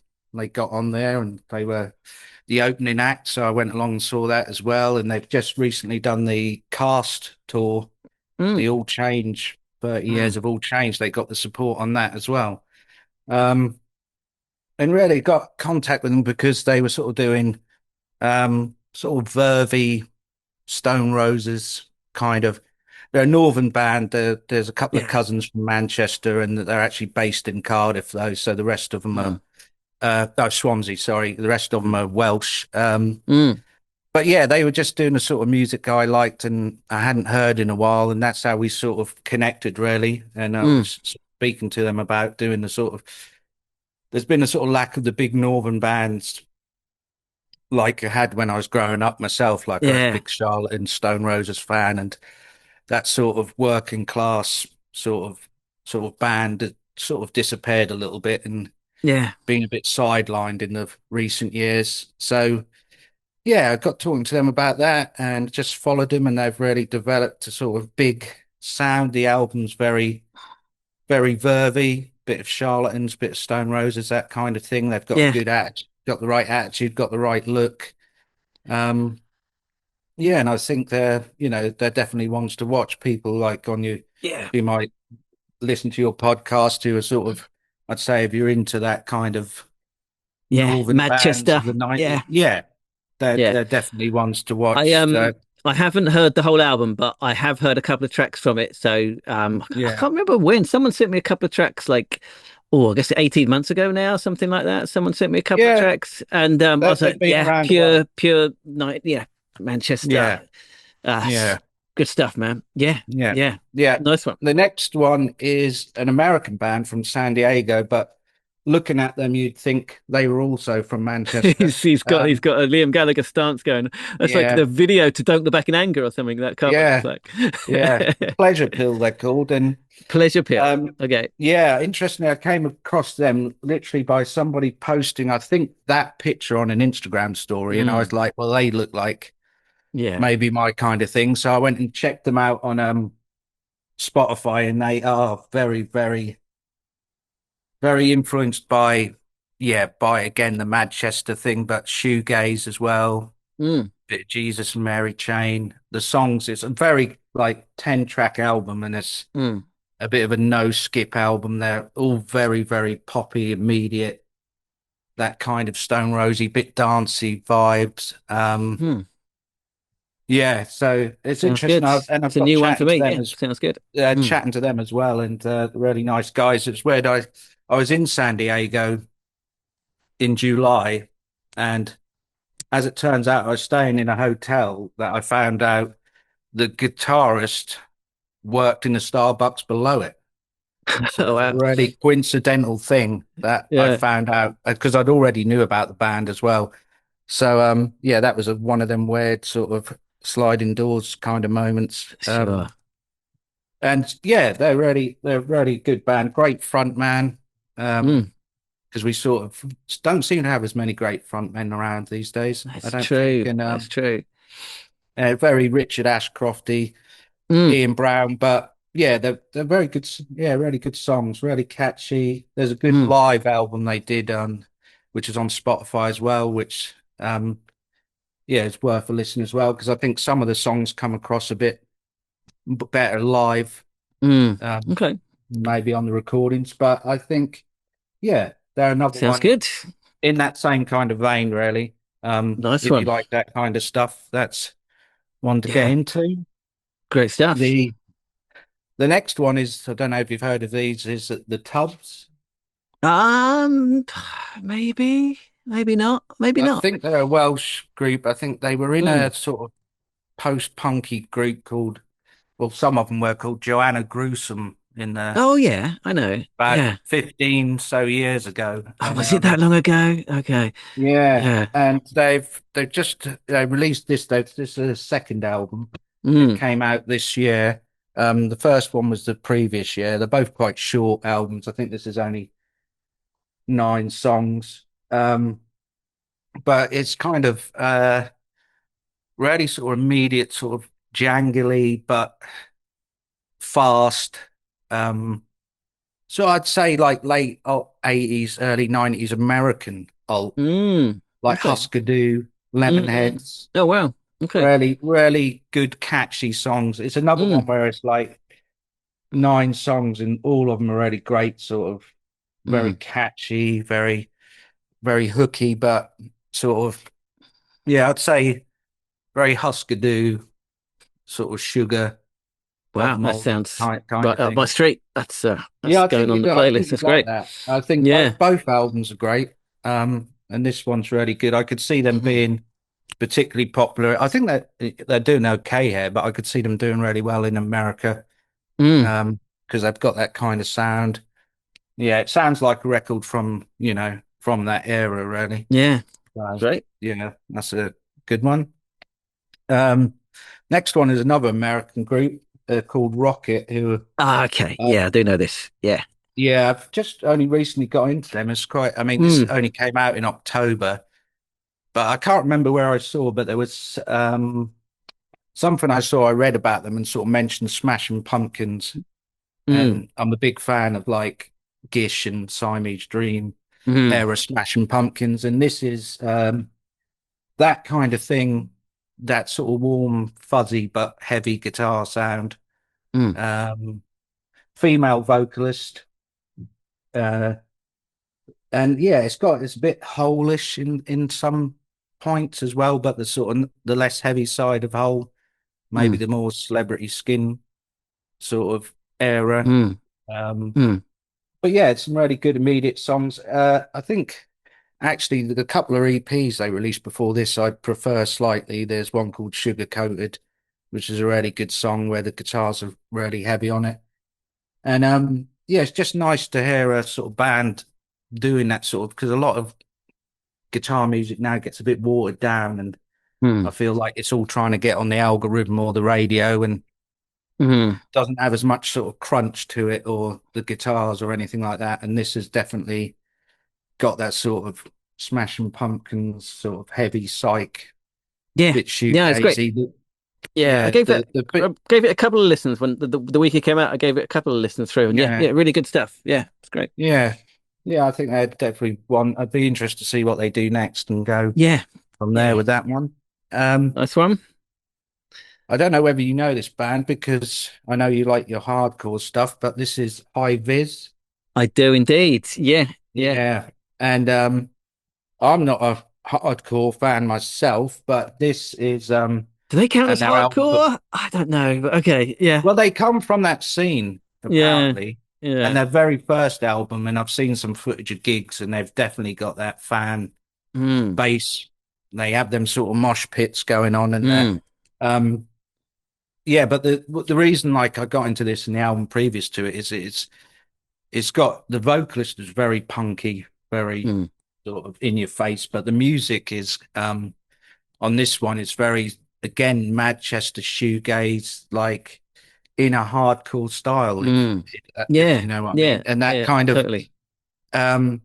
You can tell like they're not young guys by the look of it. So I think they probably were around at the period of the 90s, and they've obviously, the guitarist in particular has got a bit of sort of psych style to it, a bit Echo and the Bunny Man. Yeah, and there's just some great melodies on it as well, and sort of, really, but the vocals are really in your face because it's delivered in that kind of hardcore style, and it just, I really liked it. It was something I just sort of checked out, wouldn't have really been on my radar if I'd have just sort of seen they were a hardcore group, which I think is where their roots lie, then I might not have maybe listened to it. But yeah, it's become one of my sort of favorite records. I think it was actually released very late last year. I was just about to say that. I didn't want to say anything. I think it was 2024, but as you said at the end. But I sort of been listening to it quite a bit this year, so good enough for me, man. It's great. Yeah. And next there's a couple of sort of reissues. Good. What I got on Record Store Day is Sun House. Don't know that. You remember them? They were late 90s. Not at all. No. Only did this one album. And then the singer Gavin Clark, he went on into a group called Clay Hill, and did a lot of stuff with Uncle as a guest vocalist as well. Sadly died about 10 years ago from alcohol issues. He was a kind of bit of a troubled guy, sadly, but he worked a lot with Shane Meadows as well. Oh, well. On Shane Meadows films, and there is a little film on YouTube worth checking out called The Living Room, where Shane sort of did a film for him just to try and get him back on his feet in about 2009, because I think he'd been having issues again, and he was just trying to help him out and get him to do a gig. But yeah, he's very, and this album, what kind of, so we're thinking like 90s indie? No, it's weird. This is very, I'd say Gavin Clark, the guy who is the vocalist, is a bit of a Nick Drake. Oh, okay. Who was out of favor at that time. Very acoustically. I mean, this has kind of got elements of like the production you can tell the production is a bit 90s. There's a little bit of trip hop in there. And things like that, but it's all very laid back. There's only one track where really gets going on it, but the rest is quite chilled. But his voice is incredible. He's got like one of the sort of most emotive voices I think I've heard in, you know, in a while, really. If you're throwing around Nick Yeah, Drake comparisons, it must be pretty yeah, good. Yeah, yeah. But yeah. he is. He's one of them ones where I think he's well revered but not well known.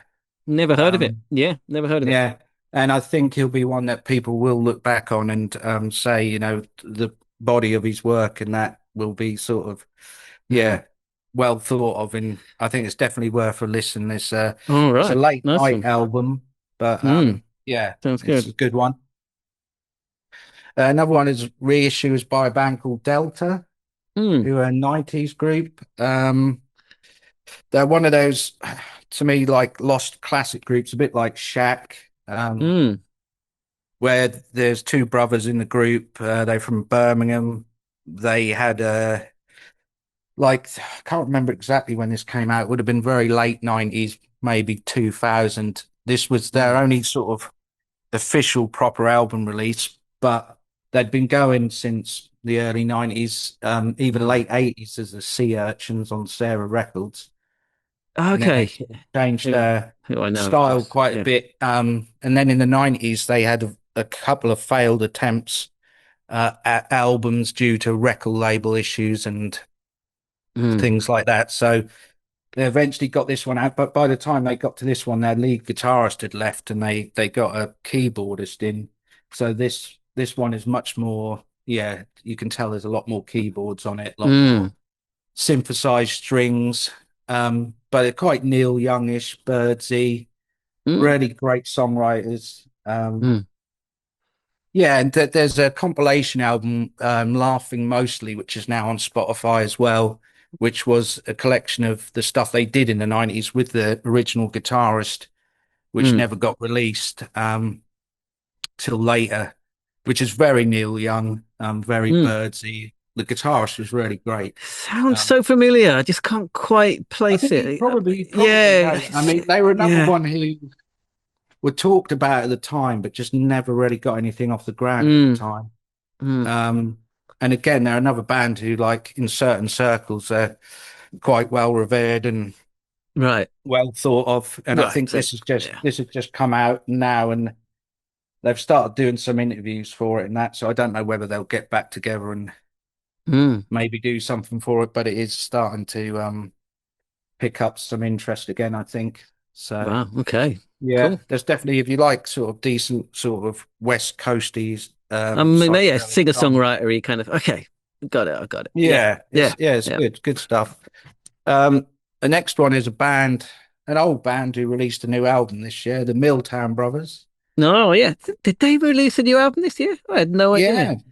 Boogie Woogie. I went and saw them at the 100 Club this year, and yeah, it's really, to me, it's a sort of return to form. They've done a couple of albums since their split in the 90s, and they were decent enough albums, but they'd certainly sort of entered the sort of singer-songwriter phase and older guy phase, Sure. because they were always I remember seeing them support the Charlatans and that back in the day, and they were always Birds, Bob Dylan-ish kind of stuff, but with a lot of energy, and were always a really good live band. And they were good again when I went saw them live, actually. And this album is, again, it is very Dylan-ish, very Birdsy, but it's got a bit more of this sort of energy that they had in the early days again. And yeah, it's just a good solid album, really good songs. Yeah, and it was nice to sort of see them back doing something. And yeah, it's worth listening to if anybody's an old Milltown Brothers fan and missed it. It's worth checking out. I had no idea. Yeah, great. Yeah. Another reissue this time is the Dead 60s. Oh, yeah. Yeah, this come out on a very nice heavyweight dinked edition just recently, 20th anniversary. Is it 20 years already? Fuck yeah. Yeah. And they were good sort of ska dubby punk Yeah, had a bit of a mod look going on, and yeah, they looked good, sounded good. Yeah, and it was really underrated album, I think, at the time. Yeah, really good live band. Yeah, good solid sort of ska punk, really, bit like the Clash. And this has just been released, so I don't know again whether they might do some gigs around it or something, get back together. But it's on a nice, very heavy vinyl now. Very nice. Yeah. Another one, I'll just give this a nice little mention. The Charlatans, probably my favorite band of all time. Who've obviously just released a new album for the first time. Yeah, I haven't listened to it. I've heard mixed reviews. What's your verdict? For me, like I'm a big Chance fan. I've seen him like I think 45 times. Fucking hell. Yeah. And but for me, the 90s Charlatans is like, for me, they're one of the best groups and don't really get mentioned in enough for what they put out in the 90s, including B-sides and everything. Everything was really great. Again, this is, it's definitely one of the better albums I've done since, about 2010-ish. There's definitely tracks that return a bit to the 90s style. Because they had gone sort of quite, well, Tim Burgess has gone very sort of indie-ish, like, and a bit more experimental and maybe not quite what Charlatans fans were expecting sometimes. And there's a little bit of that on here, but there's one of their best songs for a long while on here called For the Girls, which I think sort of matches anything they put out in the 90s for me. And yeah. No, I need to get around to giving that a proper listen. I will. It's worth a listen for sure. Yeah. And just another Andy Bell's third solo album, which is of the guy from Ride, and obviously Oasis as well. I really love his solo stuff. This is about the third one he's done now. It's a bit more, he's sort of a bit more experimental than the Ride stuff, more groove orientated. There's a really good song on there called Apple Green UFO, which is just one sort of big long groove, really. And it's a lot of droney stuff. A bit more Spaceman 3-ish and that kind of thing. But it's all these solo albums have been really good, sort of kraut rock influenced kind of stuff. Worth checking out. Good stuff. Good stuff. Just quick little one is the Sex Pistols live albums that were released. Oh, ever get the feeling imitated? Yeah, they were. It's the American tour. The very famous last gig. Yeah, and there's the the brilliant Land one with the "Do you ever feel like you've been cheated?" line at the end. And one from Dallas, which was a few days before that, where Sid Vicious gets hit on the head with a full lager can during the gig, and that's captured on the. I think he said something rather unpleasant to the Texan crowd. About being cowboys and persuasion.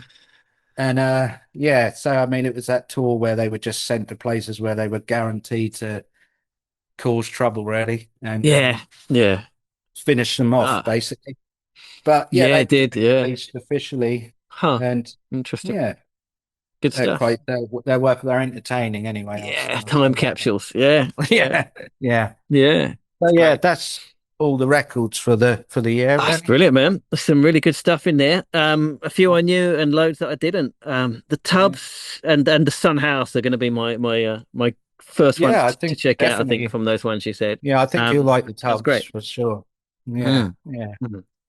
Cool. All right. And you wanted to talk about your promotion a little bit before you go? Is that right? Yeah. Go ahead, just I've been putting on some gigs in Norwich for where I'm based for like about 3 or 4 years now, and my main aim was, like I say, was to get sort of young bands some gigs, because I was traveling around the country basically seeing bands like Pastel and a few others, and spending a fair bit of money going around and follow them around, and these bands were never coming to Norwich, and the sort of gig network these days is, certainly not what it was, and it's a lot harder for bands to get around because they have to finance it all pretty much themselves. And so a lot of the groups I work with are sort of ones who are very independent, most sort of 99% not signed, but releasing music on Spotify.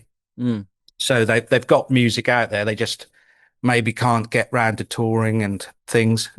So it's just a case of like doing my own little bit really of putting gigs on in Norwich. Obviously the whole country needs to be sort of getting the network up and running again properly, but it's it's hard really with things at the moment. So that's that's we were what talking about it on this week's podcast. I saw it a bit with Alex in that. It's a whole different ball game entirely now to what it was, because there's not the record labels and things like that, and the music press has gone, which I think had such a big influence when we were younger, and in how you found things, and it sort of created a lot of what we listened to really. And totally. It's a lot harder now. The bands can get very easily missed because there's so much. I think I read that one day in March last year there was more music released than the whole of 1989 on one day, isn't it? It's crazy. So that just makes you think, if you're putting something out into that, and that's in one day, to get some traction is so difficult. All right, do you want to shout out a couple of up and coming bands people might want to check out?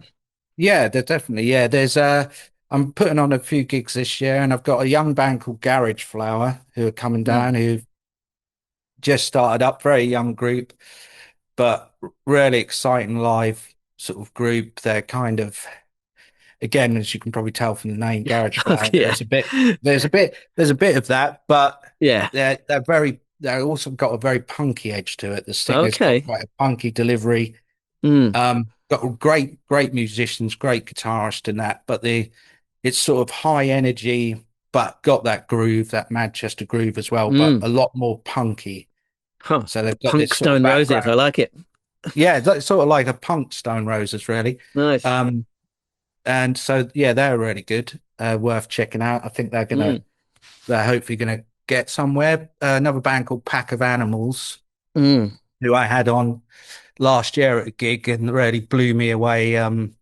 Again, they're very they got Primal Scream, bits of shoegaze, bits of Jesus and Mary Chain, bits, got that groove. They've got like a keyboard player, so they have a lot of sort of synthy sounds, bit Kasabian-ish, but early Kasabian, like where they were a bit harder and a bit, again, just really good high energy live group, great songs, great bassist. The guitarist does a lot of, like I say, a lot of guitar effects over it, so it's quite psychedelic, but sort of got a heavy groove as well. Okay, they're a really good band. And another one called Skal. Skal, which Skal, a Swedish word, but they're not Swedish. But again, they're a band I've known for a while, when they were in a previous incarnation as well, and they've now just sort of changed the singer. And again, they're very they've got a couple of tunes out on Spotify actually, and they're very, I'd say, like, the band The Music from the early, of course, Take the Long Road and Walk It, tune, very like that, got that same sort of very big energy, big guitars, great live band. The singers really puts on a sort of show, and they're great musicians, and they've got that sort of like the music, that sort of psychedelic but kind of heavy-ish, great energy. And I'm hopefully got them coming down to play next year as well. So they're good three stuff. Sounds great, man. Definitely sounds great. Watch out for. Brilliant. Love it.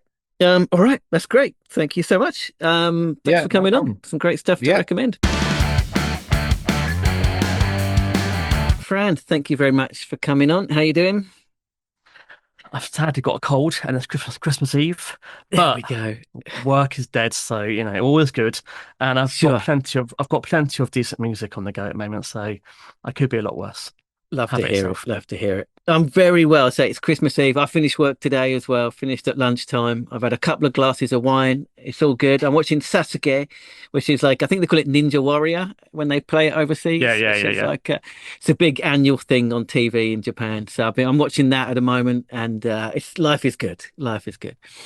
Are you getting a KFC, or do you hear that too often? Well, it's a cliche, but it's 100% true. I'm not, but a lot of people do. Yeah. Amazing. All right. Before we start, do you want to introduce yourself? Because you have a podcast too, don't you? I do. Like most people our age, I have a music podcast. Yes, exactly. A middle-aged white guy. It's got to be done, man. Well, although I do have a female co-host, so I'm trying to You're one step ahead of us. Sure. It started during lockdown, surprise, surprise. We're still going. So yeah, we've just celebrated 5 years.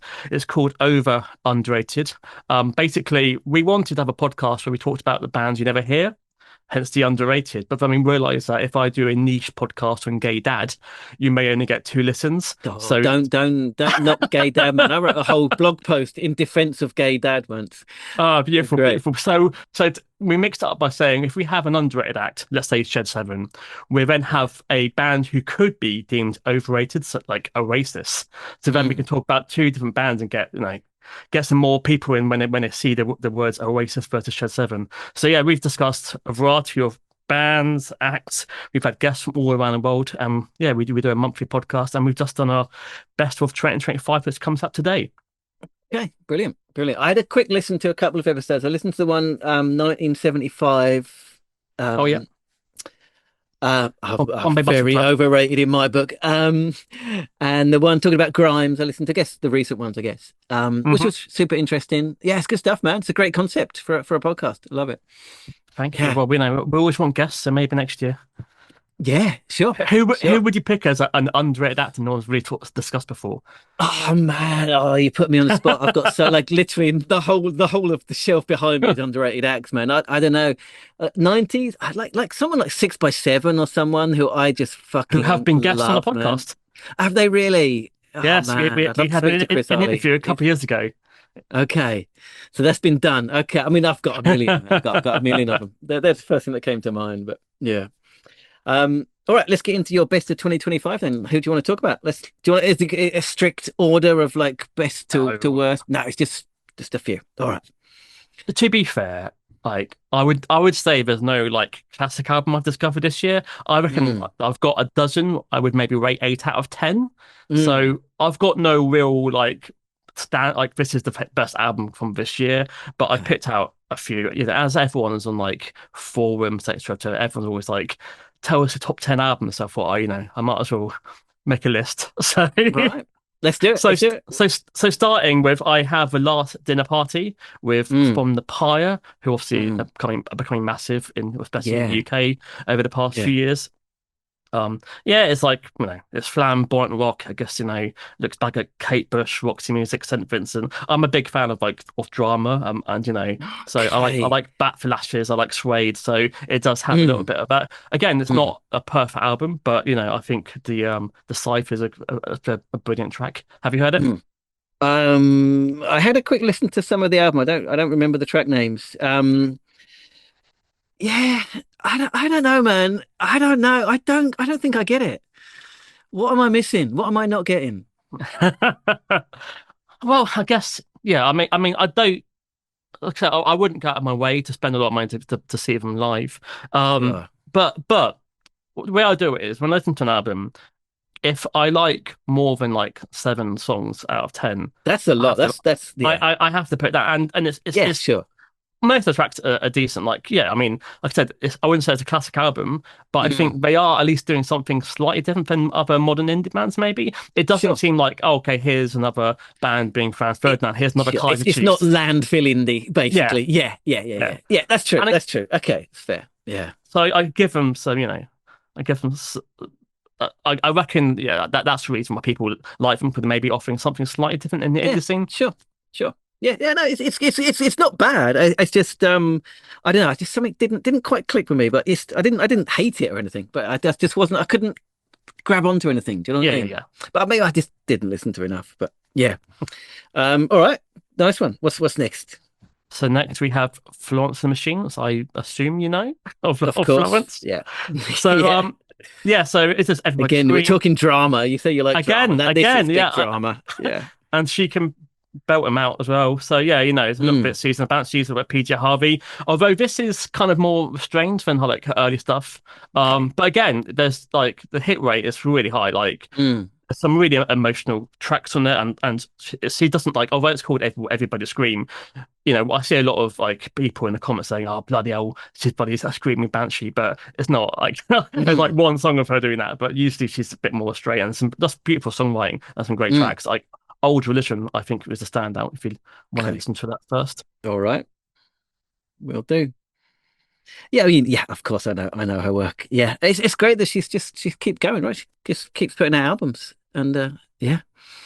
Yeah, and I don't think she's done a terrible album yet. So for what she's been going for like 15 years, so she's quite consistent. I've not seen her live for 15 years. Oh, fuck, I guess it must have been. It must be, right? Yeah. The ceremonies. The first time I saw her, she was on stage with Grace Jones at the Secret Garden party, and she was completely out of it. She was like climbing like the light and stuff, and everyone's like, "Who's this like redhead person?" I think she just brought out one single. And then she was like, she was doing a mime sex act on Grace Jones near the end. So yeah, that's stayed in the mind. Yeah, yeah. Good stuff. Good stuff. All right. What's next? Next is Sam Fender. Again, yeah, he's winning all the prizes. He won the Mercury Prize, didn't he, with people watching. Yeah, I was expecting this to have like more bangers because I thought it's his third album. I assume he's almost ready to headline Glastonbury soon, so he needs some big anthems. But again, this is a bit more restrained. It's quite a beautiful. Is it his Nebraska to give the could be comparison, which he often gets, right? You can't not say the boss when you're talking about him. But yeah, it's a little bit early U2. It's got the Northern English grit, and like remember the name. It's got like a beautiful like trumpet section, which is beautiful. So yeah, again, it's a standout album, and the single "People Watching" is one of the best songs.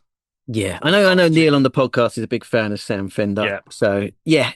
Again, like you said, I like what he does. I like the kind of the working class aspect to it. I haven't had kind of one of those kind of songwriters for a while. Like the British Bruce Springsteen's kind of a cliche, but it fits, right? It fits with what he's doing. So yeah, and in 2018, I was in Amsterdam and I went to the Paradiso to see Ammo and the Sniffers, and he was supporting. I never heard of him.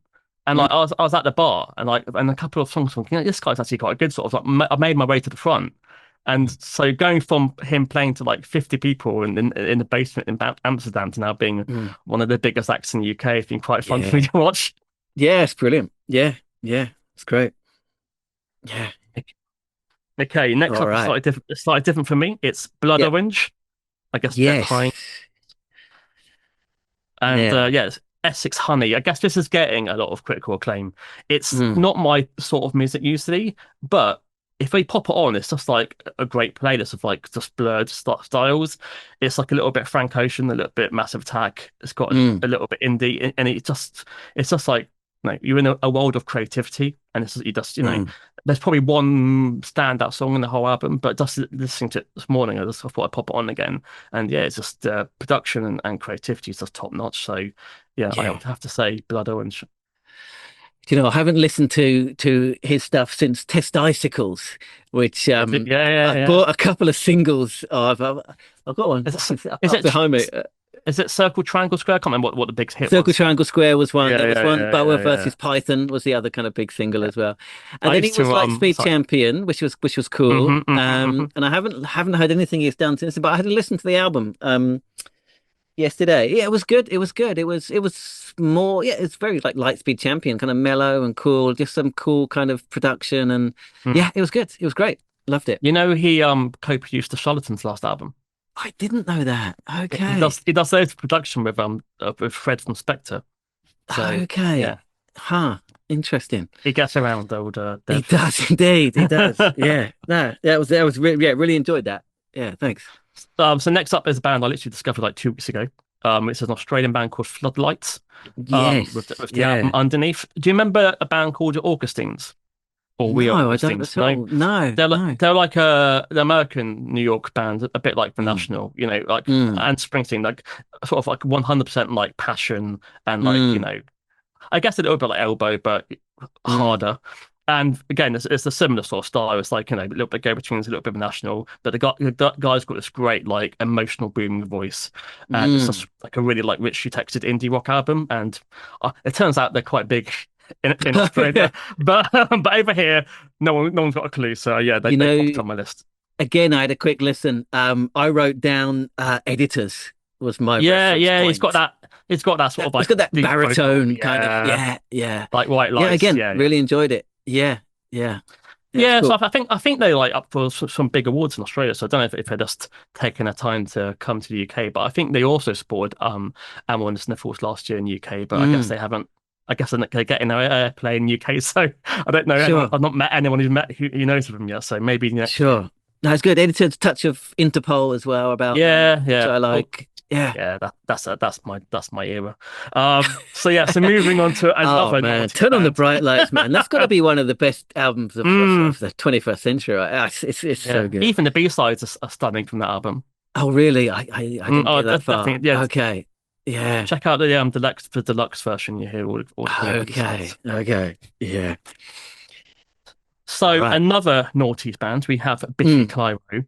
Yes. And I know there's a lot of like Biffy Clyro hardcore fans who only loved their first 3 albums before they went mainstream. Before we had, Matt Cardle covering them for X Factor or whatever it was. Really? Okay. But, yeah, I've seen them 2 or 3 times, and they have their trademark. It's like they've got massive riffs, great melody. He's a great performer. Not their biggest fan, but this album, like from start to finish, it's like it's got Bowie tinges, it's bombastic, it's got synths, it's like a little bit Nine Inch Nails. I think it's their best album for like maybe 10 years. Okay, yeah. Yeah, and it's sad to hear that the bassist has had to walk away from the band for a while through mental issues. But they're touring next year, so hopefully I can go and see them. But yeah, that's called Foutique. I've never said that out loud. Let's go with that. It's like future and critique put together, right? Yeah. Again, I had a quick listen. I hadn't listened to Biffy Clyro for I don't know how many years. It was good. It was a bit more mellow, which I guess is fine because they're getting older. It was all lots of songs about the power of love and all of that, and it was great. It was good. It was good. Well, singing the power of love at Christmas does make sense. Sure. Okay, so moving on. How has that become a Christmas song? It's because the video. It was the video, wasn't it? That they had a Christmas video with like the nativity story. Like lasers and shit, wasn't it? No, that's relaxed. But the power of love, it's nothing to do with Christmas. Really, like Stay Another Day, it's nothing to do with Christmas. Really, it is. If you pop some Christmas bells in the video, you can get away with having a top 5 Christmas album. That's great. So another one I discovered recently is Deep Sea Diver with Billboard Heart.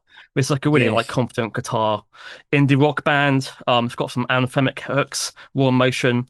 The first half is brilliant, and then the second half lets it down a bit. But yeah, I mean, I think St. Vincent mixed with maybe the Killers, Haim, but with a bit more energy to it.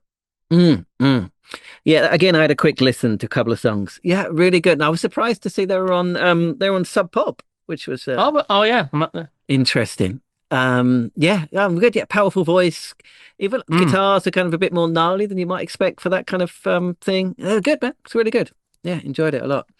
I mentioned in our 2025 podcast where we sort of look at our favorite songs, and like I think I've been making like mix CDs since like I was like 20, and I've now sort of like put them onto Spotify just to see for some sort of history, and looking at the bands in 2005 I liked compared to now, and I would have been 90% like white men with guitars, and now maybe 10% of my top 50 songs maybe indie, so it has changed massively. Interesting. Is that your change, or is that a change in the zeitgeist of what's happening? I think it's both. I mean, I don't discover. I mean, I'm always checking out like Raid Rec playlists and 6 music playlists, but it's quite rare that I get excited by new indie bands.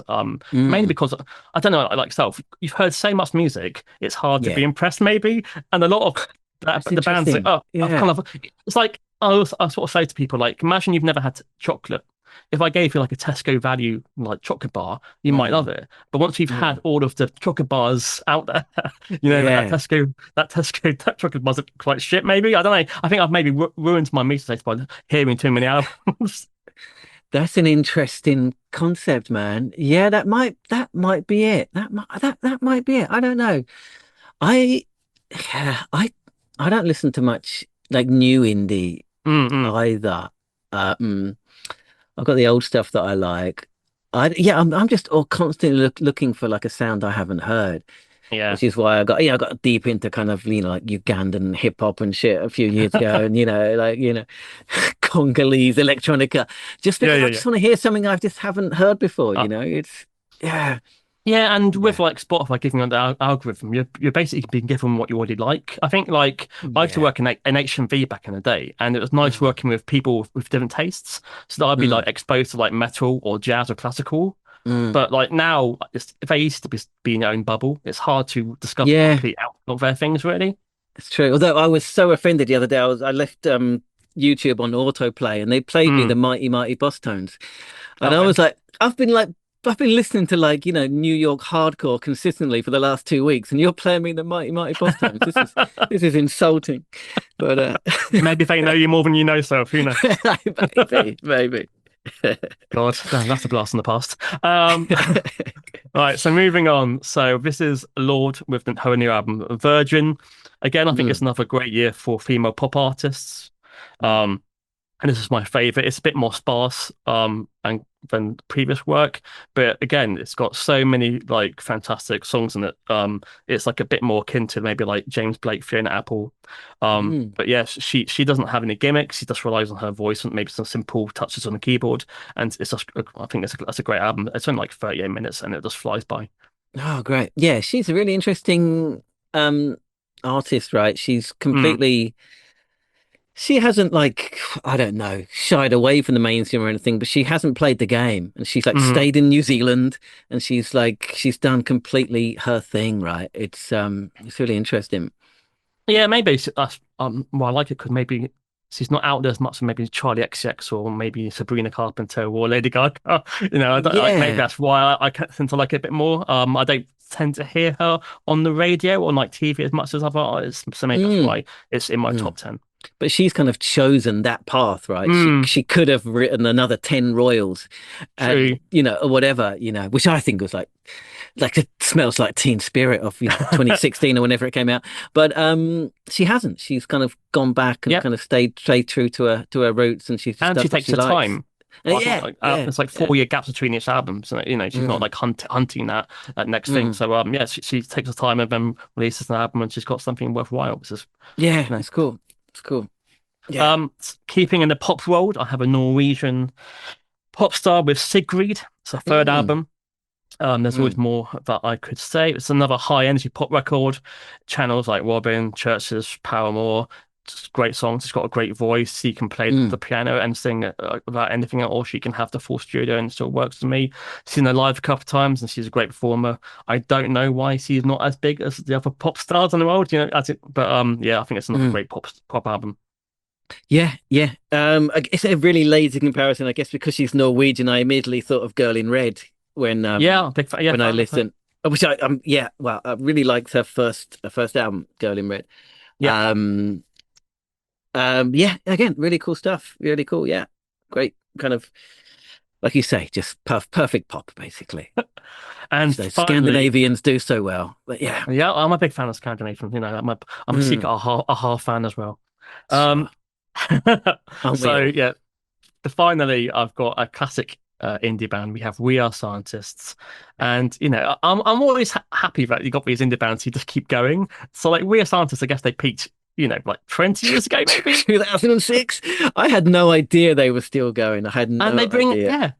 They bring an album every 3 years. They tour. They do their comedy acts on stage and walk, and they just keep playing to maybe 200, 300 people. I don't know how they make it work. 'Cause obviously they're from New York, but I'm surprisingly shocked at how good Qualifying Miles is. I think it's maybe the best album for 20 years. Oh, It's a little bit more moodier. It's got some more synth-laden tracks, but it's got those riffs I used to do, and it has there's some parts that you could almost call Interpol. And nice. yeah, and I think it's a consistent album. I recommend, if you like their naughty stuff, maybe give Qualifying Miles a listen. And Sure. I always applaud an indie band who just won't say no and will keep plugging away doing what they love. I don't know if I can support that viewpoint. Oh, really? Depends on the band. Maybe not Ritus, but Sure. Yeah. Oh man, that's a really cool list. That's great. I really like the diversity in there. Got some classic pop, you got some 2000s indie. Good stuff. It does feel a bit weird, like everyone's saying that this is the year Britpop came back, and as a Britpop fan, it feels a bit strange that I haven't chosen Suede or Ash or Pulp. But I enjoy his albums, but I wasn't like blown away by any of those albums. I feel the same. The same. The Pulp album, I wanted to like it so much, and like the first half I was like, this is incredible, and then it just nosedived. I was like, this is not good. This is not good. And it doesn't feel like that Pulp. It feels more like a Jarvis album to me. Yeah, that's true. Yeah, I don't know if that's because the bassist passed away. Maybe it's changed the dynamics, but yeah, and Idlewild brought out a semi-decent album, but but I wasn't waving my Britpop flag. Yeah. Yeah, well, let's just wait for the new Oasis material to come out. If that happens, well, sure. Before they break up again. Yeah. All right, thank you. What's coming up next? What's coming up soon on the podcast? What can people expect? Well, we would be releasing an album. We're releasing a podcast each month with a new theme. And we've got some guests bubbling under, so we need to confirm those. But we'll be picking a theme or a country, and then we'll be matching two acts together and then discussing are they over or underrated. So give us a listen, guys. Yeah, nice. Yeah, really enjoyed what I heard. So yeah, good stuff. All right, thanks very much. Cheers. I'm going to stop the recording. Don't jump away just yet. Thank you. Hello, welcome back on the show. How you doing? Oh, we just had this call. Oh, is that me? Oh, yeah. Yeah. I'm pretending we didn't just have this conversation. No. Hi again. Hello again. Before we get into your year 2025 in music, talk about your record coming out. It's exciting stuff, right? And your record label. Oh, yeah. Yeah, so I've got a record label. We put out a release in 2023, which was like a tape, a cassette. And then the first vinyl is coming out in January. Swedish band called Black Grove. Black Grove are comprised of 5 people. 2 of them used to be in a band I loved from Sweden called Holograms. Holograms were kind of like they started off more on the punk side, and then they kind of went more towards the post-punk side. I mean, however you define those lines. But I saw them live in like 2008, 2009 in Brooklyn, and they were amazing. And then so ever since then, I've been kind of tracking down their projects, and then I tracked this one down, and I've got it ready for release. So super, super excited. I love that album. I think it's beautiful.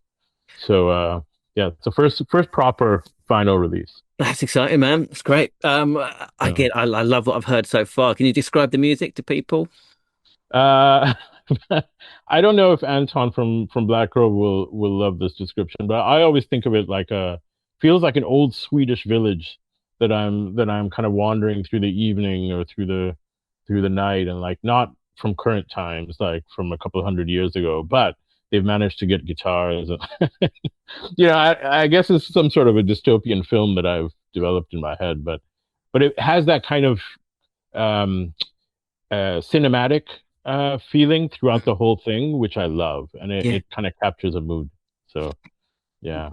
Yeah, no, looking forward to hearing the whole thing, man. Love the artwork. Love the whole concept behind it, man. It's great. Oh, you know what, man? So that I actually ended up doing all of the artwork myself. Oh, wow. For me, I usually have cobbled stuff together in the past, but this time the pressure was on. Like you're releasing a record, it's got to look somewhat manageable. A big size, man. It's got to look good. Yeah. And it just came in the mail, and I thought I pat myself on the back for the first time. Yeah. That's great. It's exciting. Yeah. Cool. All right. How was your 2025 in music? So yeah, it started. I think this happens every year. It starts off slow, and I'm still recovering from the previous year. Sure. And then I sort of rev up throughout the course of the year.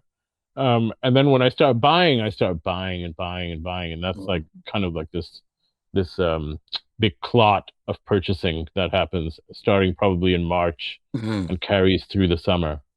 And then I sort of ease up again in November. Maybe. Sure. But it was good. I mean, it was a good year. I thought musically it was so different than the previous year, which I love. Actually, I'm glad that it's different. You kind of want things. Yeah. I gotta know about you, Luke. The way I think about my whole life. Sure. It's like that year in music. What was happening in that year of music? Yeah, it does make a difference, right? I know. Last year you were into black gaze, and no black gaze, stuff, right? And that's it's been less of that around, I guess. I guess it was a phase I went through. That's good, man. That's what it's all about. Yeah. All right. Have you got like a properly defined list? I've got a defined list, but I'm kind of gonna just show some of it and then show my top three. Okay, let's do it. Let's do it. Let's show a few things and then we'll do the top three. Let's do it. I know you know the first one because I've seen you somewhere talking about it, but I don't know where. Oh wow! This is actually your homies at Big Love. Yeah. This is a Big Love edition. For people listening, he's holding up the Billy Woods album, which oh man, what an incredible record that is, right? It's dark as fuck. It's dark in a different kind of way, right? Like it's sort of it's funny because Billy Woods is from around where I am, and that whole label, Backwoods Studios, is around here as well. And I know that they play shows and like these little nights, Backwoods Studio nights that I've heard about. Funny thing about Billy Woods is like I am kind of a little bit late to this Billy Woods game, but I bought this record first. This was the first record I bought, and then I bought like a couple other records of his, and then I started looking. I'm the kind of person, I don't know how you are, Luke. I end up wanting to buy at least the discography of like main albums by some people that I'm really getting fascinated by. Like, you're right, this thing is dark, and I wanted to hear like, is this the darkest he's gone, or is it like, oh, but it's all dark. All the stuff I've heard is dark. Yeah.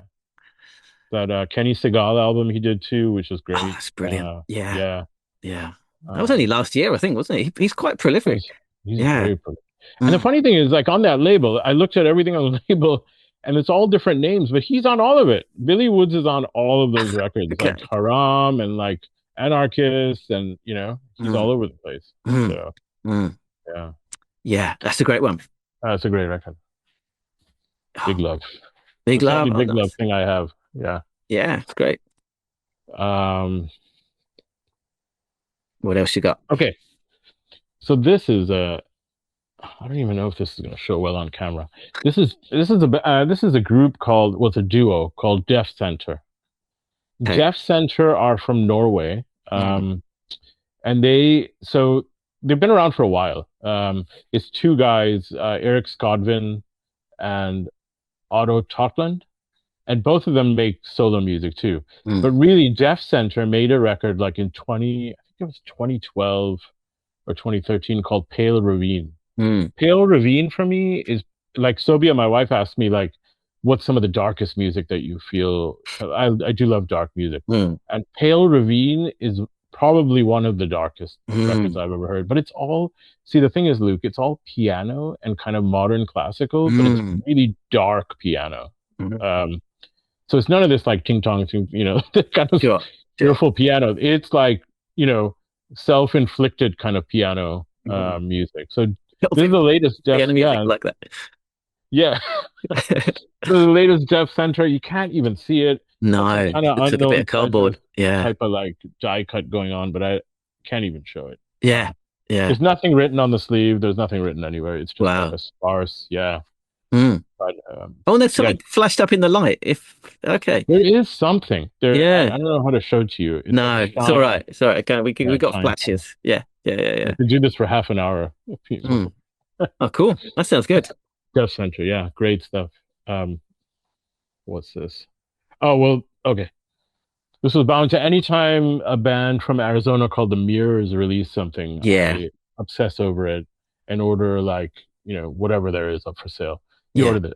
I think this is like when I go into dumb mode when you collect discographies from a musician. Yeah. Mirrors. So I got this new Mirrors. It's great. It wasn't as great as some of the other Mirrors stuff I've heard, but it's still, for me, even a mid-tier Mirrors record is like, one of the best records around. So this band from Arizona Desert, they sound like, I don't know how familiar you are with the 60s Swedish band. Well, they had like three guys, Tradgras, Oxdenar, International Harvester, Arson Sound. So it's kind of like 15-minute long desert drone, light stomp. That's kind of like the sound of the Mirrors. So you always get that. You get 4 songs, 50 minutes, and it kind of goes on and on. So it's just one of those things that it takes you on a little bit of a trip. But I have all the Mirrors stuff, every record. And it's just one of those addictions. Yeah, so, I gave that a couple of listens. Yeah, really enjoyed it.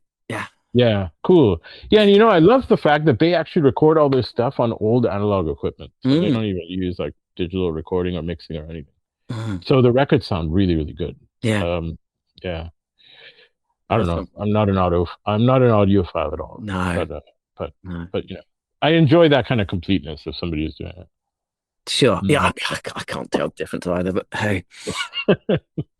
Yeah. I mean, sometimes I go into the mode where I think I can tell the difference, but sure, it's bullshit. Sure. Okay. 2 records, both on the same label. And this is a label, for some reason, I just realized this recently. Every year I buy like 2 or 3 releases on this label, and I didn't know I loved it so much until now. I know that one of them at least. So the first one is EXO. I do know that. Yeah. So this is a lot of these things like I'm teetering in the line of, do you want to know the context of the group making it, or do you not want to know it? Because part of the time I don't want to know it. Part of the time I do want to know it. You probably do want to know I always want to know, yeah. You dive in. Yeah. So I usually search a little bit, and sometimes I want to know more. This group, so they're on this label, La Vida e un Mus Discos Punk. It's a British label, but I don't know, it's named in Spanish, but they issue a lot of punk, and it's new punk. So it's one of those newer punk labels that I really dig. And EXO, I think, are from New York. Originally, I thought they were from South America, but I don't think that's the case. I think they're actually from New York, maybe from Brooklyn. And this it's kind of more like an EP. I mean, it's got like one song that's 20 minutes, and the rest are like 1.5 minutes. So the 20-minute song is an annoying, screeching pile of nonsense, but the 5 songs are great. It's like punk with this weird little like twinkle of like fairy dust on top of it. So you get like a 2-minute punk song, and then in the middle of it you'll hear this kind of like twinkling, kind of like a glittery sound coming out of the side speaker. And first time I heard it, it was like very unnerving. I've never heard anything like that. That kind of like heavy punk guitar with like a twinkling going on. Sure. And then it got really addictive because I was like thinking about it one day, and I was like, oh, guitar that twinkle. So it's like one of those things that I think about and then I want to hear, because I can't really hear it anywhere else. So EXO.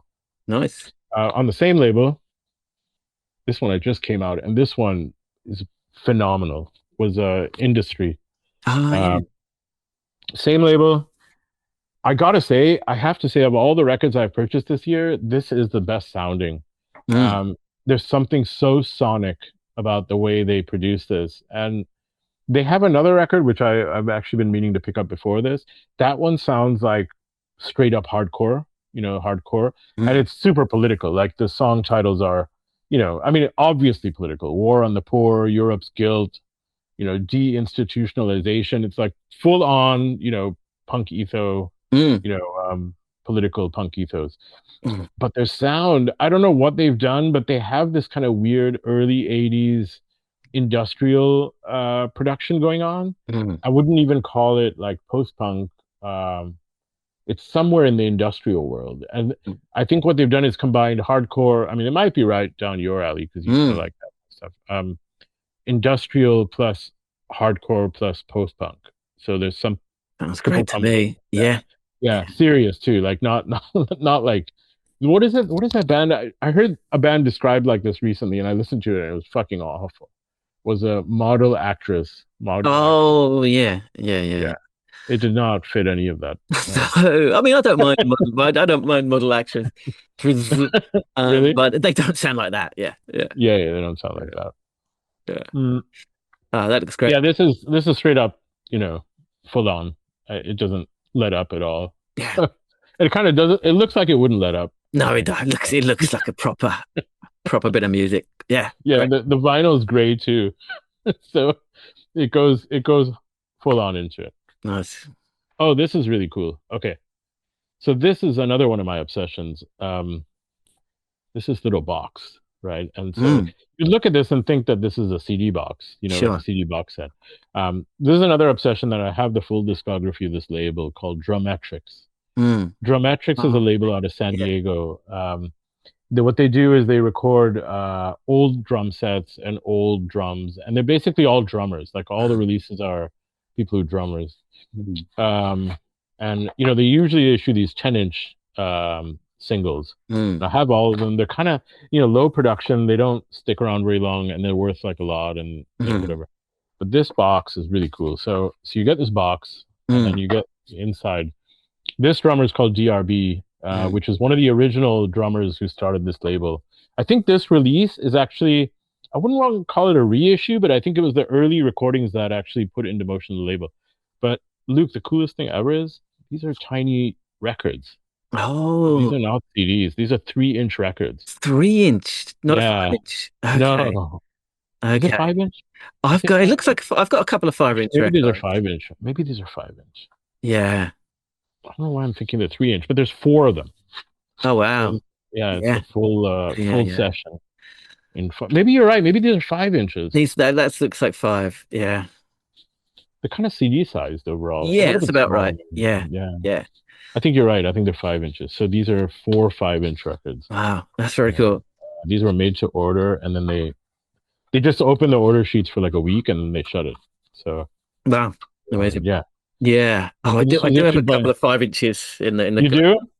Melt Banana. I've got a couple of 5-inch Melt Banana. Oh, that's cool. Trencher. Just like noise. Basically. Melt Banana. Yeah. It's cool. This was actually issued by a tape label called Tape of the Month through Geometric. So kind of weird. Very really cool. beautiful. Really beautiful. Yeah. Okay. I'm in my top 3. Let's do it. We got time, right? Yeah, man. Okay. So number 3 is so down the same road as the Mirrors, this kind of wandering, old. This record kind of. So there's a band. Where do I want to say they're from? They're from the UK. They're called Smote. Oh, I know Smote. Yeah. You know Smote? I don't recognize that cover though. This is brand new. Yeah. Okay. It came out like recently. Yeah. So this is a new album from this year. Songs from the Free House. So Smote, I don't know where in the UK they're from. Newcastle or something like that. Yeah. Don't know why I think that, but yeah. My brain keeps thinking Plymouth, but I don't even think there's a place in England called. No one's from Plymouth. Well, my grandparents used to live there, but no one's from there. I don't know. I keep thinking Plymouth. I think Newcastle. I don't know why. Okay, so Smote, I think the reason I'm thinking Plymouth is the Plymouth Witch Trials. There was something called the Plymouth Witch Trials. And so Smote kind of sound like, I would say more than the Mirrors. Like the Mirrors kind of sound like a desert wandering group of people. This sounds like some medieval, stuff like going on. And all their record covers look like, they could be medieval museum pieces or something. Like all their covers are like this. They also have this kind of darkness that I read somewhere Druid, but I don't think it's Druid because Druids were like rich people in the medieval times. I think this is kind of like peasant medieval. Like one of the covers has like a laborer in a crop field that's like they've cut out the laborer, so it's kind of like a weird. It's a vibe. It's a total vibe. Yeah. Yeah, man. Yeah. A lot of instrumentation, like a lot of different stuff going on. It's one guy. I think he coordinates everything. It's on the Rocket label, which is pretty good psych label. Yeah, Rocket recordings are great. I have to listen to that. I love the last album, so I'll definitely. Oh yeah, okay, awesome. Yeah, I love it. This one is great. Like the first time I heard it, I was kind of not sure, and then it grew on me big time. Yeah. Nice one. All right, this was probably should be my number one, but I couldn't I couldn't do it because the number one was such a draw. So this is a totally bizarre. So okay, Heir of the Cursed is the name of the project. Yeah. I actually heard a song from this. It's nothing like I would ever listen to, Luke. Yeah. It's like a very quiet instrumentation, and there's a woman's voice, and she kind of sounds, I don't want to, I don't want to step this term for singer-songwriters, right? Like, whenever I hear the term singer-songwriter, I think of like Starbucks and like a girl sipping on her latte, and she's listening to a singer-songwriter, and she's like, life is good, live, love, laugh, like all that stuff. Sure. So like I go down this whole dark area that I don't want. So I heard this song, and it was so properly dark. Dark to the points where it like chilled my bone. Like I was listening to it, and I thought, oh my God, like I don't know where this just took me, but it took me somewhere like really like heavy in the quietest way. And then the crazy thing is, I looked her up. She's from Scotland. Her name was Beldina Odenyo. She died. She killed herself like 3 years before this record came out. So, yeah, post-COVID. She was like 30 years old and never released a single record. They released all of her stuff as an anthology posthumous. And it is, I don't know if her death like contributed to me viewing this in this way, but it is so heavy in that way. Yeah, it's really heavy. The words, everything about it. Her voice, like, she'll be singing like the singer-songwriter kind of Billie Holiday-ish way, and then it'll just go into this place. Like she'll actually take it. You can tell she's channeling something pretty heavy there. This is an amazing album. Wow. I actually took a road trip to Boston, and I couldn't stop playing it. I played it for like 15 hours in a row. Rocked my mind. Sure. Oh, that sounds totally amazing. rocked me. Yeah, it's an amazing record. It came with a little book. Actually, I'll show it to you later. It came with a little book with her handwritings and poems and stuff. Yeah, but it couldn't surpass the record. I showed this to my son just now because he knows when I drop him at school, I'm always listening to this. This is a total jam. This record, La Rat. So I think not only is this my favorite record, but I sometimes think about this record for long periods of time during the day without actually listening to it, which is I think maybe the biggest sign that it has to be my number one. Sure. I've learned it front to back within a year, which is rare for me. Usually that kind of listening takes like years. Sure. I don't know if you were ever into the Beastie Boys at all, like back in the day. Yeah.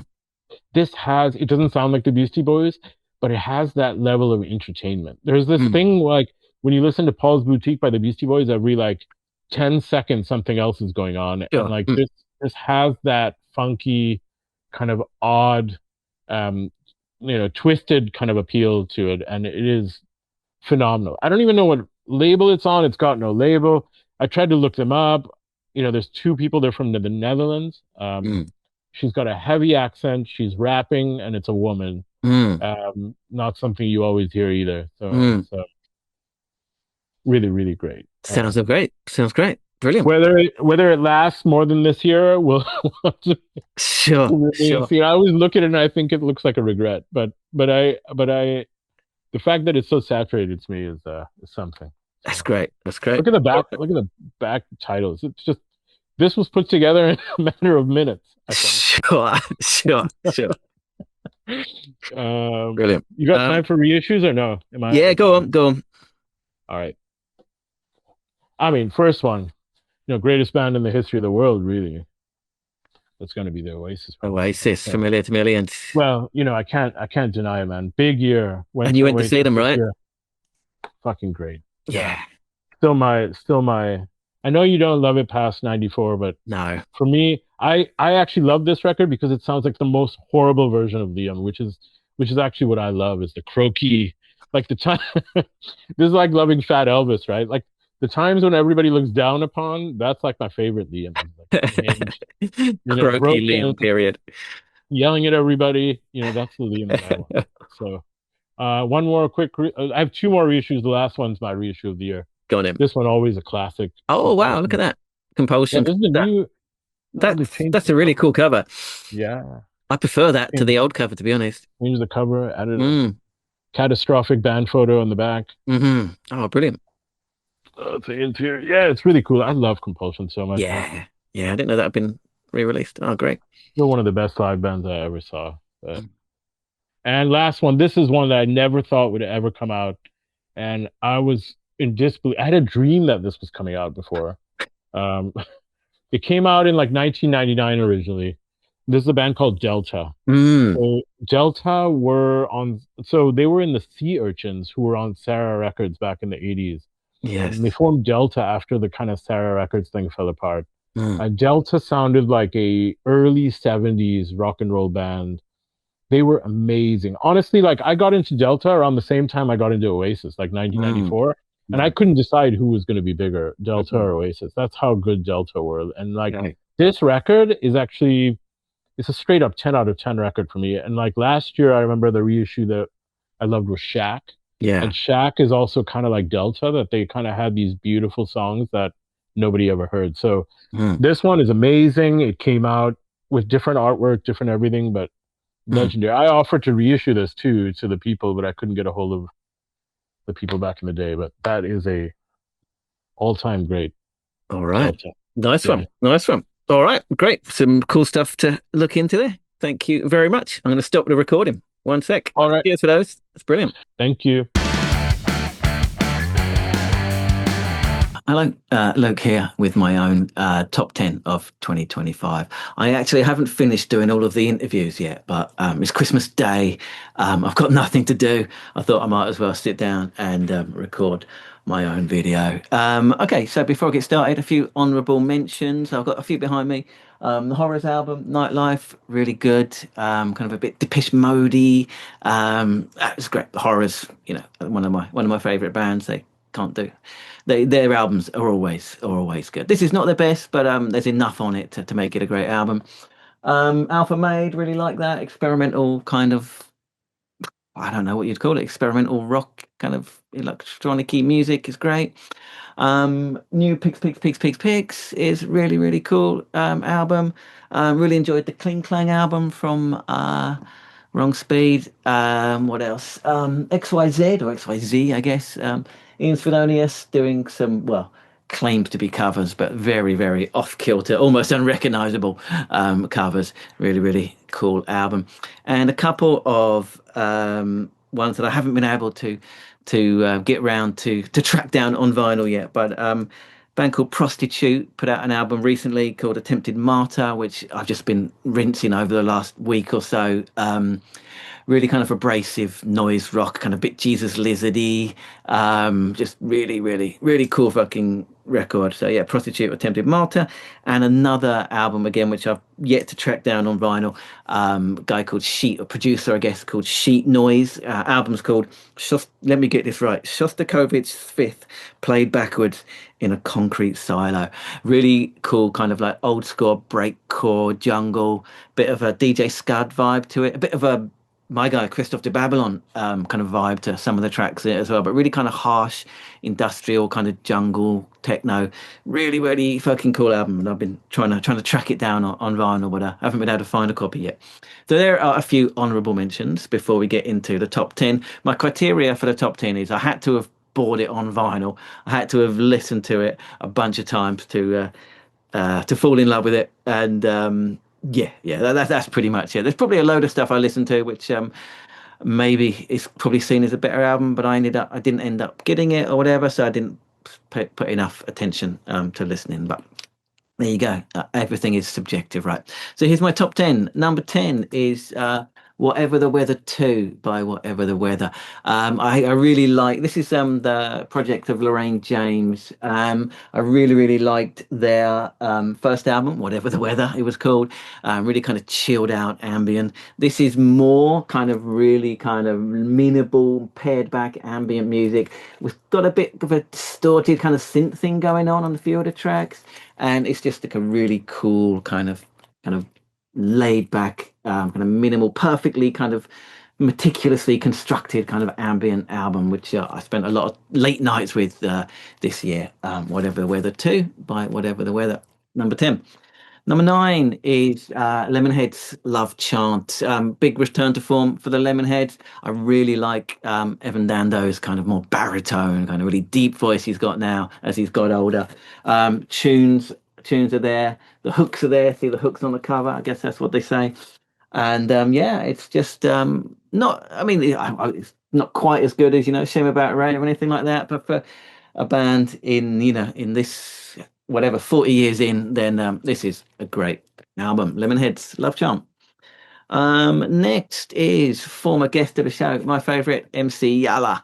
So MC Yala with Deb Master. This is Gordincia album. It's just more of the same, man. Super fast, multilingual rapping. She's just like the coolest fucking person on the planet. I can't believe I got to sit down and speak to her. It's a great album, MC Yala. Okay, I've already forgotten what number I'm supposed to be at. 10, 9, 8. Okay, number 7 is Mogwai, The Bad Fire. Came out right at the beginning of the year, so I've managed to spend a lot of time with it. Really cool. Mogwai doing Mogwai, but still expanding. Bit of a shoegaze element, a few more vocals than usual on this album. But they're just, quite loud. All of the pieces are in place. It's another Mogwai album. It's another great Mogwai album, The Bad Fire. Really cool. Number, I can't count.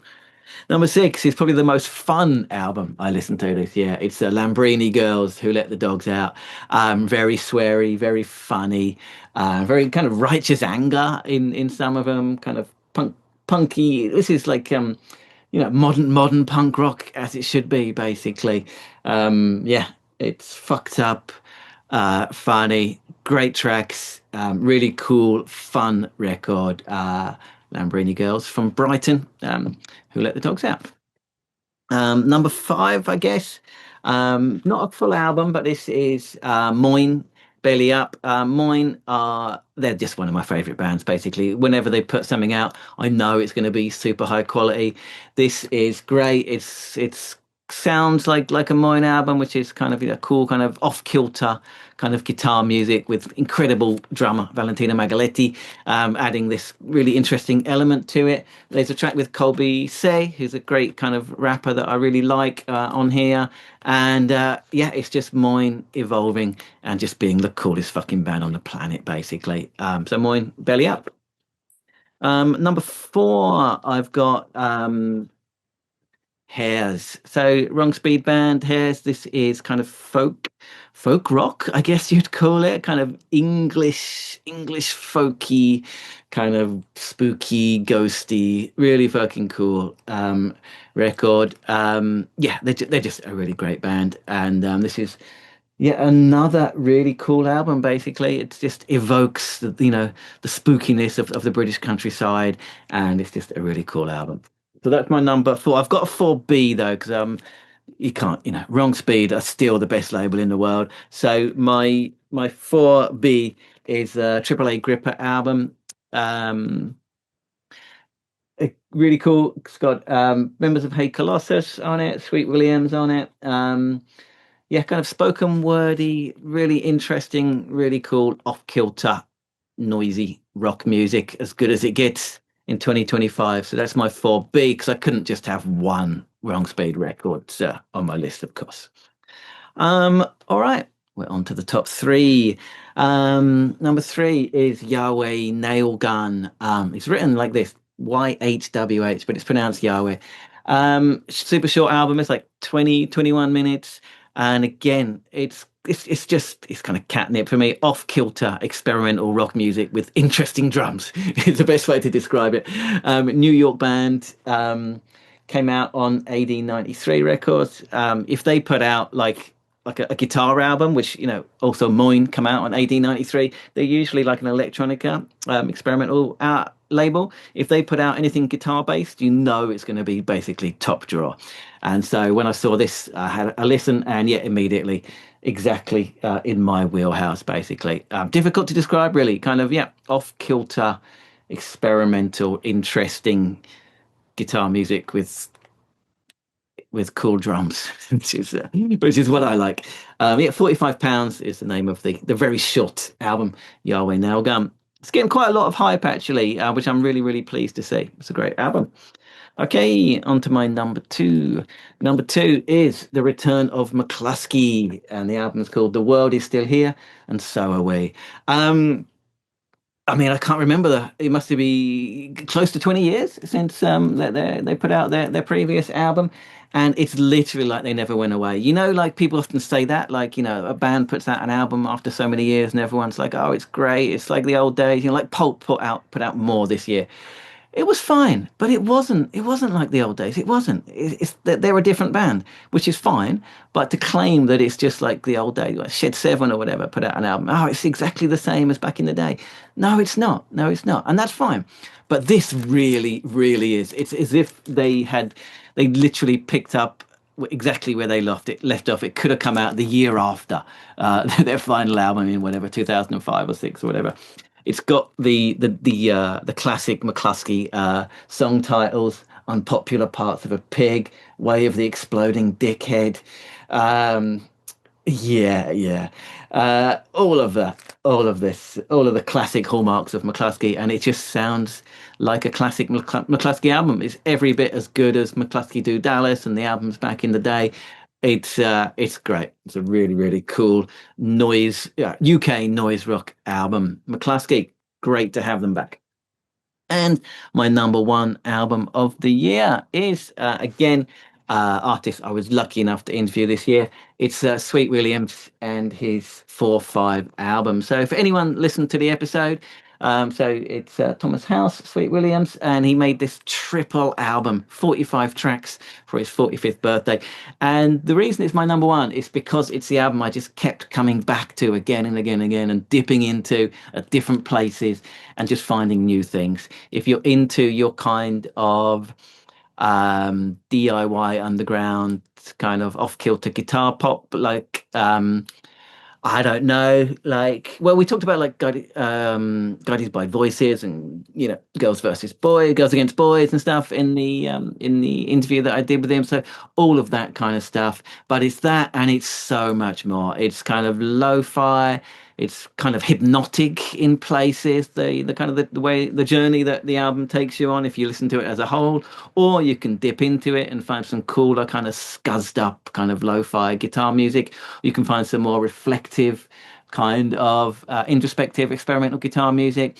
And yeah, it's all backed by kind of Tom's kind of voice, and it's just really, really cool, eclectic approach to music, and just not giving a fuck about what's cool and just making the kind of tracks that he wants to make. And 45 tracks, and as a whole it's just one incredible achievement of an album, and it's just one that I kept coming back into and dipping into and listening to as a whole, and then dipping in again. And it's probably the album that I spent the most time with this year, which is why it's my number one album. Sweet Williams, 4/5, number one album of 2025. Another great year. All right, that's my top 10. I will be back in a minute just to say goodbye and to round off this, I'm sure, very, very long episode. But yeah, that's my best of 2025. Okay, so there we go. That was the bumper edition of the best albums of 2025 featuring you. Thank you so much for everyone that came on: Austin, Alex, Mike, listener John, Richard, Alan and Murray, Matt, Ben, Fran, and ST Darker. Thank you so much, everyone. As last year, I really, really loved just getting to chat to people, getting to know the listeners. And I'm a music nerd, man. Just finding shit that I hadn't heard about or hadn't heard before. So thank you so much for that. If you managed to listen this far, congratulations. You get a gold star. Well done. As always, I'll make a playlist for this episode as well, just featuring kind of the best of the tracks that were recommended by our amazing listeners. But thanks again, everyone. Really do appreciate it. Yeah, that was it. Best of 2025. See you soon.